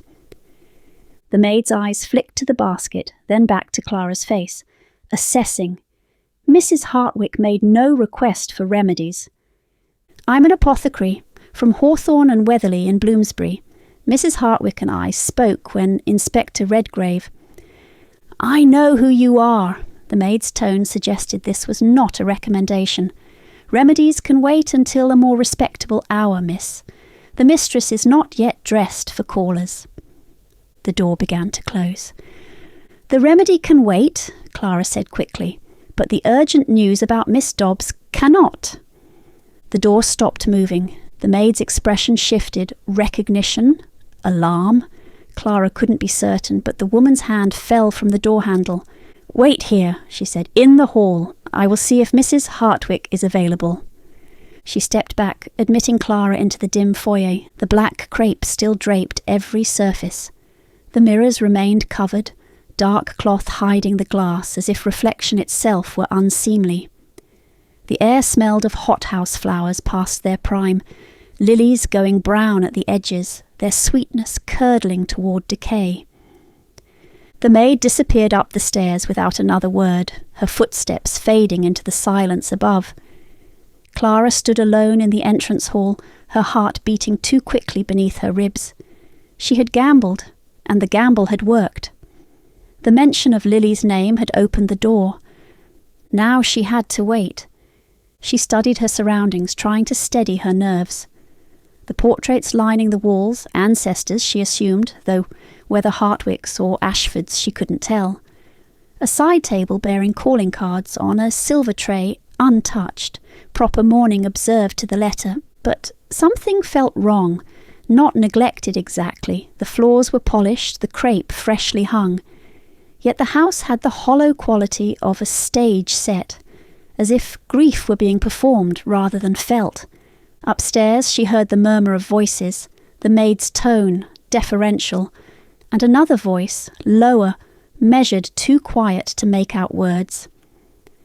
Clara's fingers tightened on the handle of her basket. What was Caroline deciding up there? Whether to see her, whether to call for a constable, whether to flee? The clock in the parlour chimed the quarter hour, then footsteps on the stairs. The maid reappeared, her face carefully blank. "Mrs. Hartwick will see you. Follow me." Not to the drawing-room, Clara noticed. The maid turned not toward the formal rooms on the ground floor, but toward the stairs. Clara followed, her boots silent on the carpeted steps. The stairwell was dim, the gas lamps unlit at this hour, and the morning light filtering through the landing window did little to dispel the gloom. More portraits watched from the walls, more shadows. At the top of the stairs, the maid turned down a corridor Clara had not seen before, past closed doors, past a window overlooking the grey street below, until they reached a door at the end of the hall. The maid knocked softly. "Miss Wetherly, ma'am?" "Send her in." The maid opened the door and stepped aside, her expression still giving nothing away. Clara entered. It was not a bedroom, but a private sitting room, smaller than the formal drawing-room downstairs, and far more intimate. A fire burned low in the grate. Heavy curtains blocked most of the daylight, leaving the room in a warm, amber dimness. A writing desk stood by the window, papers neatly stacked. A settee, a reading chair, a small table bearing a cold cup of tea. This was Caroline's space, her sanctuary, the room where she did not have to perform. The door closed behind Clara with a soft click. The maid's footsteps retreated down the corridor. They were alone. Caroline Hartwick stood by the window, one hand resting on the curtain, as if she had been watching the street below. She turned as Clara entered. She was not dressed for callers. A dressing gown of dark blue silk wrapped her frame, and her hair, silver-streaked, unbound, fell loose past her shoulders. Without the severe arrangement Clara had seen before, without the armour of proper morning dress, she looked older, softer, more human, and exhausted. The shadows beneath her eyes spoke of sleepless nights. The lines around her mouth had deepened. Her hand, where it rested against the curtain, trembled almost imperceptibly. This was not the controlled, composed widow who had received them in the drawing-room days ago. This was a woman worn down to the bone. "Miss Wetherly," Caroline's voice was steady, at least. She released the curtain and turned to face Clara fully. "You mentioned Miss Dobbs." Not a greeting, not an offer to sit. Straight to the point. Whatever pretense might have existed between them, Caroline had no patience for it now. "Yes," Clara held her ground just inside the door. "She's to be arrested this morning. Perhaps she already has been." Caroline's expression did not change, but something flickered behind her eyes, a tightening, a shadow passing across. "Arrested," she repeated quietly. "For your husband's murder. The evidence against her is strong." Clara paused, letting the weight of the words settle. "She will hang, Mrs. Hartwick." Silence stretched between them. Caroline moved to the settee and lowered herself onto it with the careful precision of a woman holding herself together by will alone. She did not invite Clara to sit. "I see," Caroline said, "and you came to tell me this. Why? Out of courtesy?" Clara crossed to the small table and set down her basket. "I brought a remedy for your nerves, valerian, chamomile and lavender, for sleeplessness and troubled thoughts." How thoughtful. "Though we both know that's not why I'm here." Caroline's gaze met hers, steady, waiting. "No, it isn't." A pause. "Why are you here, Miss Wetherly? What is it you want?" Clara did not look away. "I've been reading Miss Collins's manuscript, the one your husband rejected." Something shifted in Caroline's posture, a stillness that had not been there before. "Miss Collins's manuscript," Caroline repeated. "What of it?" "There's a passage that's been troubling me." Clara kept her voice even. About the murder itself. He didn't look up when she entered. Why would he? She belonged there as much as the ink bottles and ledger books. Caroline said nothing. In Miss Collins's story, the mistress kills the publisher, Clara continued. But that passage, it doesn't describe a mistress visiting her lover's office. It describes someone who was there every day. Someone invisible. Someone who belonged. Still nothing. Caroline sat motionless on the settee, her hands folded in her lap. Your husband was killed at his desk, Clara said, sitting comfortably, at ease, no sign of struggle, no indication he saw danger approaching. He didn't even look up. She let the words settle before continuing. If Lily Dobbs had walked into that office, his pregnant mistress, the woman threatening to expose him, the complication he was desperate to be rid of, he would have been wary, alert. He would have looked up. Clara clasped her hands in front of her, keeping her voice gentle, almost sympathetic. But you, Mrs. Hartwick, the woman who ran his business, who was there every day, who belonged in that office as naturally as the furniture, he wouldn't have thought twice. He wouldn't even have noticed you entering. The fire crackled softly in the grate. Caroline's hands remained folded in her lap. Her face betrayed nothing. Then, slowly, she exhaled. The rigid line of her shoulders softened. Something in her expression shifted. Not collapse, not confession, but a kind of weary recognition, as if she had been carrying a weight for a very long time, and someone had finally seen it. You're cleverer than I gave you credit for, Miss Wetherly. Clara released a breath she hadn't realised she'd been holding. She had been right. She had known it, felt it in her bones. But hearing the confirmation was something else entirely. I wondered, Caroline said quietly, how long it would take someone to see. 20. The silence stretched between them, heavy as velvet. Caroline sat motionless on the settee, the truth acknowledged between them. Clara remained standing, her hands still clasped before her, uncertain what to do now that the pretence had fallen away. Sit down, Miss Wetherly. Caroline's voice was tired. You've earned that much. She gestured toward the reading chair opposite. Clara hesitated, then crossed the room and lowered herself into it. The fire crackled softly between them. Two women, alone with a murder. You killed him, Clara said. The words came out harder than she intended. And you framed Lily Dobbs to take the blame. Caroline's head came up sharply. His pregnant mistress, Clara continued, the woman with the most obvious motive. You put the hatpin in her hat. You let her be arrested. She paused. You would let her hang. Something flickered across Caroline's face. Not guilt, not defensiveness, but something that looked almost like pain. You think I framed her? Caroline's voice was barely above a whisper. You think I would let her hang? The hatpin was in her possession. The evidence points to her. And you have said nothing. Caroline closed her eyes. When she opened them again, they were bright with something Clara couldn't name. I never meant to frame her. The words came slowly, as if each one cost her something. I never thought anyone would look. She leaned forward, her gaze intent on Clara's face. Do you know what he was going to do to that poor girl? Clara felt a chill run through her. Caroline knew. Caroline had known all along. Scotland Yard found papers, Clara said carefully. In his desk, asylum commitment papers for Miss Dobbs. She paused, the realisation settling cold in her stomach. You knew, before the murder, you knew what he was planning.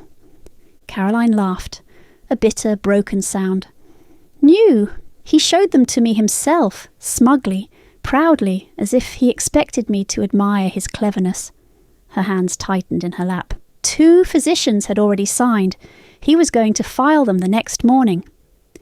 She rose abruptly, moving to the window, her back to Clara. He was going to destroy her, take her baby, lock her away forever in some God-forsaken asylum where no one would hear her scream. Caroline's voice was steady, but her shoulders trembled. I endured his affairs for 20 years, Miss Wetherly. His cruelty, his condescension, his taking credit for my work while he paraded his mistresses through society. She turned to face Clara. That was not what broke me. The fire popped. A log shifted in the grate. "But this!" Caroline's voice dropped. "Destroying an innocent girl because she had the audacity to love him, to carry his child, to believe his promises." She shook her head slowly. "I could not allow it." Clara sat very still, the pieces rearranging themselves in her mind. Everything she had assumed, the jealous wife, the calculated frame, the cold-blooded murder, all of it was wrong. "You killed your husband," she said slowly, "to protect his mistress." Caroline met her gaze without flinching. "I killed a monster to protect an innocent girl." The words hung in the air between them. Clara felt the ground shift beneath her understanding. "But if you did it to save her," Clara said, "why frame her for it? Why put the murder weapon in her hat?" "I didn't intend to frame her." Caroline returned to the settee, lowering herself onto it with the weariness of a woman who had carried a secret too long. "I intended to put the hatpin back in my own hat and leave, just as the manuscript described. No evidence, no suspicion, a natural death." She paused, her gaze dropping to her hands. "But then I couldn't do it. I stood there with that hatpin in my hand, and I couldn't bear the thought of putting it back in my hat, of wearing it, of feeling it against my hair every day, knowing what I had done with it." Her voice grew quieter. "So I put it in Lily's hat. It was there in the office. She'd left it days before. No one would look there, I thought. No one would ever have reason to." "And it worked," Clara said. "Perfectly." Caroline's smile was bitter. "They thought it was natural causes. His heart, they said. The strain of business. Lily was safe. Everything was as it should be." She looked up at Clara. Had Miss Collins not recognised the method from her own manuscript? Had she not gone to Inspector Redgrave with her suspicions? No one ever would have looked. Lily would be safe, free, living her life with her child. But Miss Collins did recognise it. "Yes," Caroline's voice was flat. "And now here we are." Clara leaned forward in her chair. "What made you use the manuscript method? A hatpin, of all things?" For the first time, something like dark satisfaction crossed Caroline's face. "It served him right." Her voice was quiet but fierce. "He rejected that manuscript, mocked it, said the method was absurd. No woman could fell a man that way. We weren't clever enough, he said. It was nonsense." She met Clara's eyes. He was wrong. The fire crackled in the silence that followed. Clara drew a breath. "Mrs. Hartwick, you know as well as I do that you will not hang for this." Caroline's expression flickered. "Your father is influential. Your family respected. A jury will hear that your husband was about to commit his pregnant mistress to an asylum, steal her child, destroy her life, and that you stopped him. They may call it justice. They may not convict at all." Clara paused, letting the words land. "But Lily Dobbs has nothing. No family, no connections, no influential father to intercede on her behalf. She is a fallen woman carrying her married lover's child." Clara's voice hardened. "She will hang, Mrs. Hartwick. Make no mistake. She will hang." Caroline said nothing. "Everything you did to save her," Clara said quietly, "will have been for nothing unless you speak." Silence fell over the room. Caroline rose slowly from the settee. She moved to the window and stood there, looking out at the grey morning light. Her hand rested against the glass, and Clara could see it trembling. "I killed him for her." The words were barely audible. Caroline might have been speaking to herself, to the window, to the ghost of the man she had murdered. "I risked everything, my life, my soul, my place in heaven." Her voice caught. "And she will hang for it." Clara waited. She could see Caroline's reflection in the glass, the struggle playing across her features, the weight of the choice pressing down on her. "I saved her once," Caroline whispered. "And it will all be for nothing." The fire shifted and settled in the grate. Then something changed in Caroline's posture. The trembling stopped. Her shoulders straightened. When she turned to face Clara, her expression had resolved into something like calm. "If I confess," Caroline said, I want something in return." Clara met her gaze. "What?" "That manuscript, Miss Collins's story, the one Mr. Stromwell is so desperate to acquire." Caroline moved back toward the settee but did not sit. "I want her to change it." "Change it how?" "In her story, the mistress kills the publisher. A crime of passion, jealousy, desperation." Caroline's voice was steady now, certain. "I want her to rewrite it, make it the wife. Make the wife the one who sees what her husband is about to do to an innocent girl, the asylum, the stolen child, the destruction of a life, and stops him." She paused. "Not from jealousy, not from rage over his affairs, from decency, from the simple refusal to stand by while an innocent is destroyed." Clara studied her. "You want your story told." "I want one true account to exist, even if it's dressed as fiction, even if most readers never know." Caroline's chin lifted. "Let the world read a story about a wife who could bear no more. Let them decide for themselves if it was murder or justice." Clara was quiet for a long moment. Then she nodded slowly. "I'll speak to Miss Collins." "And I will go with you." Caroline's voice was calm, final. "To Scotland Yard, to save her again. 21. The teacups were already out. Clara stood in her kitchen doorway, her shawl still wrapped around her shoulders against the January chill, and stared at the table. 2 cups sat waiting on their saucers, the ones with the delicate roses painted around the rims. Her grandmother's cups, used only for special occasions. Clara had not set them out.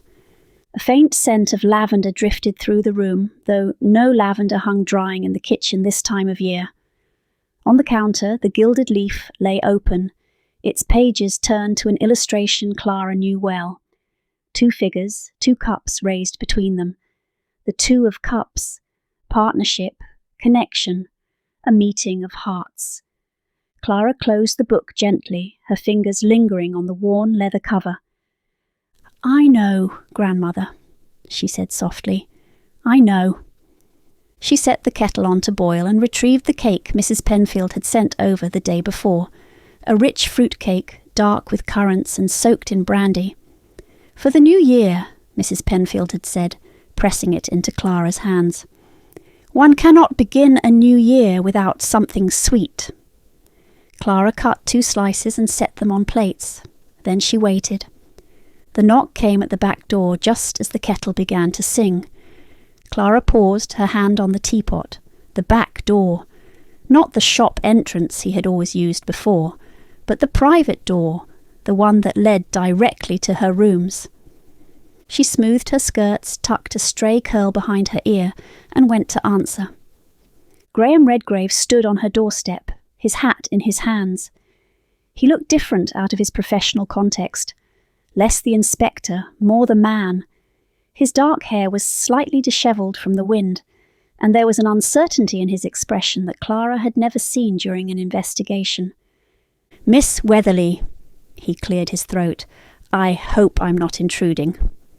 "Not at all, Inspector. Please come in." He stepped inside, and before Clara could close the door, a familiar orange shape emerged from the shadows of the shop. Marmalade wound between Graham's ankles, his tail held high. Graham looked down, surprised. The cat had barely tolerated him during the investigation, all suspicious glares and deliberate distance. Now Marmalade was practically greeting him. "I believe you've been accepted," Clara said. Graham bent and offered his hand, palm down, for Marmalade to inspect. He didn't try to pet, simply waited. Marmalade sniffed, considered, and then bumped his head briefly against Graham's fingers before stalking toward the kitchen with the air of a host leading a guest to the drawing-room. "High praise," Clara said. "He doesn't bestow that on just anyone." "I'm honoured." She led him to the kitchen, where the kettle was now whistling in earnest. Graham settled into the chair that had somehow become his, the one nearest the fire, with a clear view of the door. A detective's instincts, even here. Marmalade leapt onto the windowsill and began grooming himself with studied disinterest, though his eyes never quite left the room. Clara poured tea into the rose-patterned cups and set a slice of cake on Graham's plate. "Mrs. Penfield's," she said. "She insisted I couldn't face the new year without it." "Mrs. Penfield is a wise woman." They talked of small things as Graham ate, the bitter cold that had settled over London, the quiet of the streets on New Year's Day. Clara watched him across the table, this man in her kitchen, drinking tea from her grandmother's cups, and she did not allow herself to examine the feeling that rose in her chest. Not yet. She waited until he had finished the cake, until he had set down his fork and wrapped his hands around the warm cup, before she asked, "And Miss Dobbs?" Graham's expression softened. "Released, completely cleared. She's gone to stay with family in the country, cousins in Hertfordshire, I believe. A quiet place, away from London, away from everything that happened here." "That's good." Clara traced the rim of her cup with one finger. "She'll need peace, for herself and the child." She received a gift as well, a generous sum settled anonymously for the care of her child, enough to live comfortably for years. Clara looked up. "Caroline!" Graham nodded. Even now, Clara thought, even facing her own fate, Caroline had ensured Lily was provided for, had saved her one final time. Graham was quiet for a moment, then he reached across the table and took Clara's hand in his. The touch was brief, his fingers warm and solid around hers, his palm rough with calluses. Clara's breath caught in her throat. "If it weren't for you," Graham said quietly, "that girl would have hanged." Clara couldn't speak. The weight of his hand, the warmth of it, the way his eyes held hers. But he didn't release her hand. Not yet. "Clara," he used her Christian name without seeming to notice, "what you did, going to Mrs. Hartwick's house alone, confronting her without telling anyone where you were." His grip tightened almost imperceptibly. "You could have been killed. She wasn't going to hurt me. You didn't know that. You couldn't have known that." His eyes searched her face, and Clara saw something in them she hadn't expected. Fear. Old fear, still raw. "Promise me you won't do that again. Running headlong into danger without—" "I can't promise that." The words came out before she could stop them. Honest. Perhaps too honest. Graham stared at her. Clara held his gaze. "I can't promise to stand by while innocent people suffer," she said quietly. "I can't promise to wait for permission while someone's life hangs in the balance. I won't make a promise I can't keep." A long silence stretched between them. Clara expected anger, or at least frustration. Instead, Graham exhaled slowly. Something that might almost have been a smile tugging at the corner of his mouth. "No," he said. "I don't suppose you will. Does that trouble you?" He considered the question, really considered it, in that careful way of his. "Yes," he said finally, "and no. It terrifies me. And it's one of the things I—" He stopped abruptly, released her hand, and looked away. "It's who you are." Clara's heart did something complicated in her chest. She didn't ask him to finish the sentence. She wasn't sure she was ready to hear it.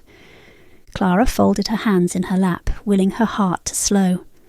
"And Mrs. Hartwick?" she asked. "What will become of her?" Graham's jaw tightened. Her father acted quickly. He's an influential man, with connections in all the right places. He paused. "Caroline has been taken to the family estate in Devonshire. She'll remain there, under her father's care, indefinitely." "Not Newgate. Not a trial. No trial, no public scandal. Her father had her declared, he hesitated, disturbed, unfit. The wealthy have ways of managing such things quietly. She won't see the inside of a prison or an asylum. She'll simply disappear into the countryside, into silence. Clara thought of Caroline standing at the window of her private sitting room, her hand trembling against the glass. I saved her once, and it will all be for nothing. It hadn't been for nothing. Lily was free, but Caroline would spend the rest of her life imprisoned nonetheless, just in a gilded cage rather than a cell. "Does that trouble you?" Clara asked. Graham considered the question. "Justice is imperfect, Miss Wetherly. The law more so. A woman of Caroline Hartwick's station will never face the same consequences as a woman of Lily Dobbs's." He turned his cup slowly in his hands. "But an innocent woman is free. A child will be born without the shadow of the gallows over its head. That has to count for something. And the guilty woman will live with what she's done. In some ways, that may be punishment enough." Clara nodded slowly. She thought of the asylum papers, the commitment that had never been filed. Philip Hartwick had meant to lock Lily away forever. Now his wife would suffer a similar fate, comfortable perhaps, but confined. There was a bitter symmetry to it. "Miss Collins has agreed to the changes," Clara said after a moment. "To the manuscript, Mr. Stromwell is moving forward with publication. The wife instead of the mistress. Yes, Caroline's story, hidden in fiction. The truth for anyone clever enough to see it." Graham almost smiled.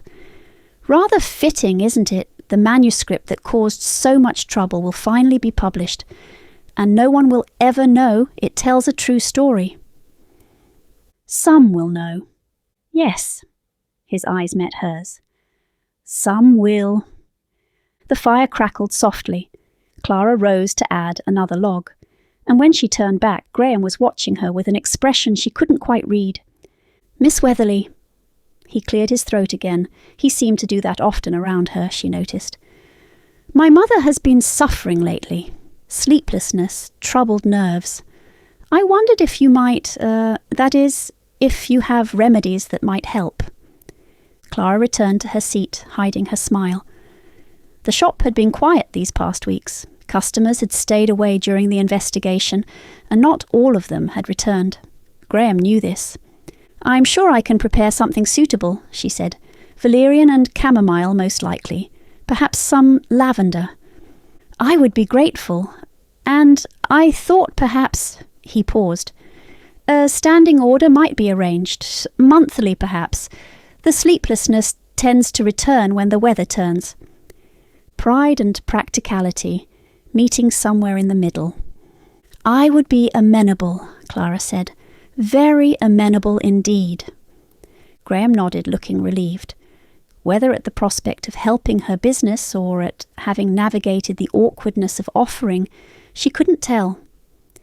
They sat in comfortable silence as the afternoon light faded toward evening. At some point Graham had moved his chair closer to the fire, and Clara had done the same. And now they sat side by side, rather than across from each other. She could feel the warmth of him beside her, solid, steady, present. Outside, the first day of the new year was drawing to a close. A new year, Clara thought. New beginnings. The case was closed, Lily was safe, and the shop would recover. Life would go on. And Graham Redgrave was sitting in her kitchen, drinking tea from her grandmother's cups, as if he belonged there. She didn't examine the feeling. Not yet. There would be time. A breath of lavender stirred the air, though the windows were closed and no draught crept through. The fire flickered, warm and golden, and Clara felt something settle in her chest. Contentment, rightness, approval.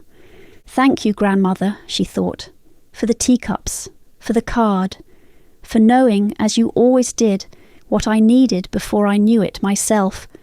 The two of cups, partnership, connection, Perhaps, Clara thought, watching the firelight play across Graham's profile. The cards were right after all. Marmalade's observations. In which order is restored, my human proves marginally less foolish than usual, and I observed something the humans have missed. I knew something was wrong the moment the large man arrived. Not wrong with him. He came to the back door, which was new.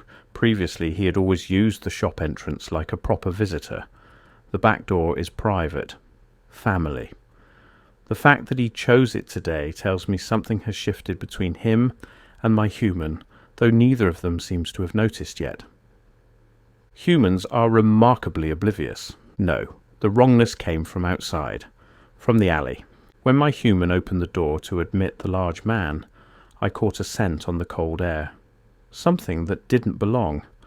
Not the usual alley smells. Rotting cabbage, coal dust, the territorial markings of the ginger Tom who thinks he owns this street. He does not.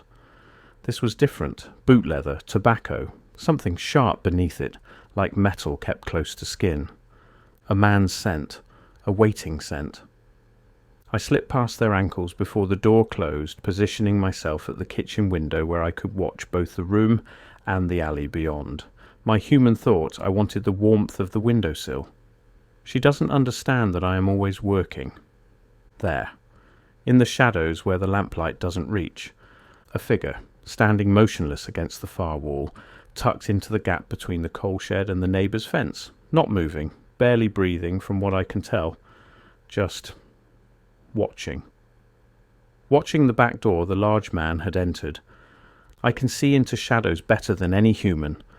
I can see the shape of him, and it is a him. I can tell by the set of the shoulders, the way he holds himself, tall, patient, still as a cat hunting. He followed the large man here. I am certain of it. Trailed him through the streets, waited while he knocked, watched him disappear inside.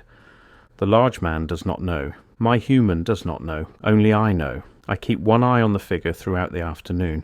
The humans talk. They drink tea from the old woman's rose-patterned cups. I watched the ghost set them out this morning, moving with that shimmer she has, visible only to me. They speak of the girl who nearly hanged, of the woman who killed to save her, of justice and its imperfections. The large man takes my human's hand. Her heart quickens. I can hear such things, a gift of my kind. He speaks of fear, of promises she cannot make. She refuses to lie to him. Good. Lies have a scent, and I do not care for it in my household. The ghost approves of the large man. She lingers by the fire, barely visible even to my eyes, watching her granddaughter with something like hope.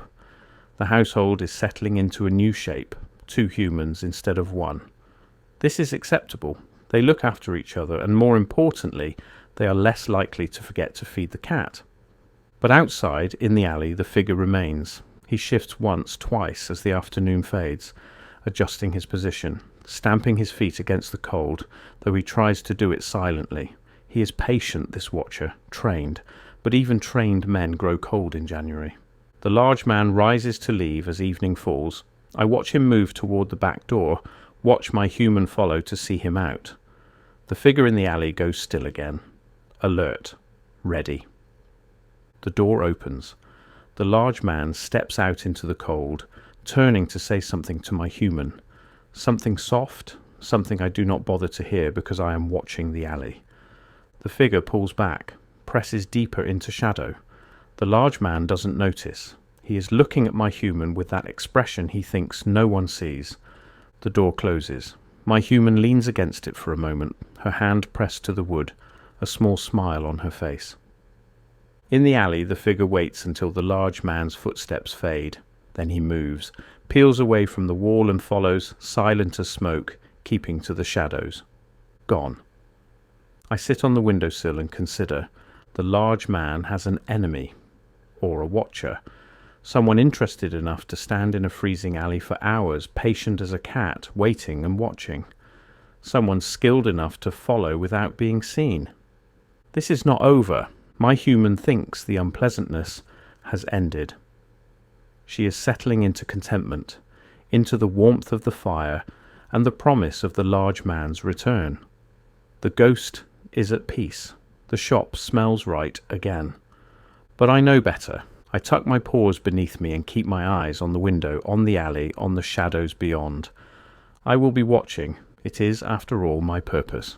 We hope you have enjoyed this presentation of Murder by Manuscript, written by Zia Bellamy and narrated by Isadora Blythe and Cross Audio Productions.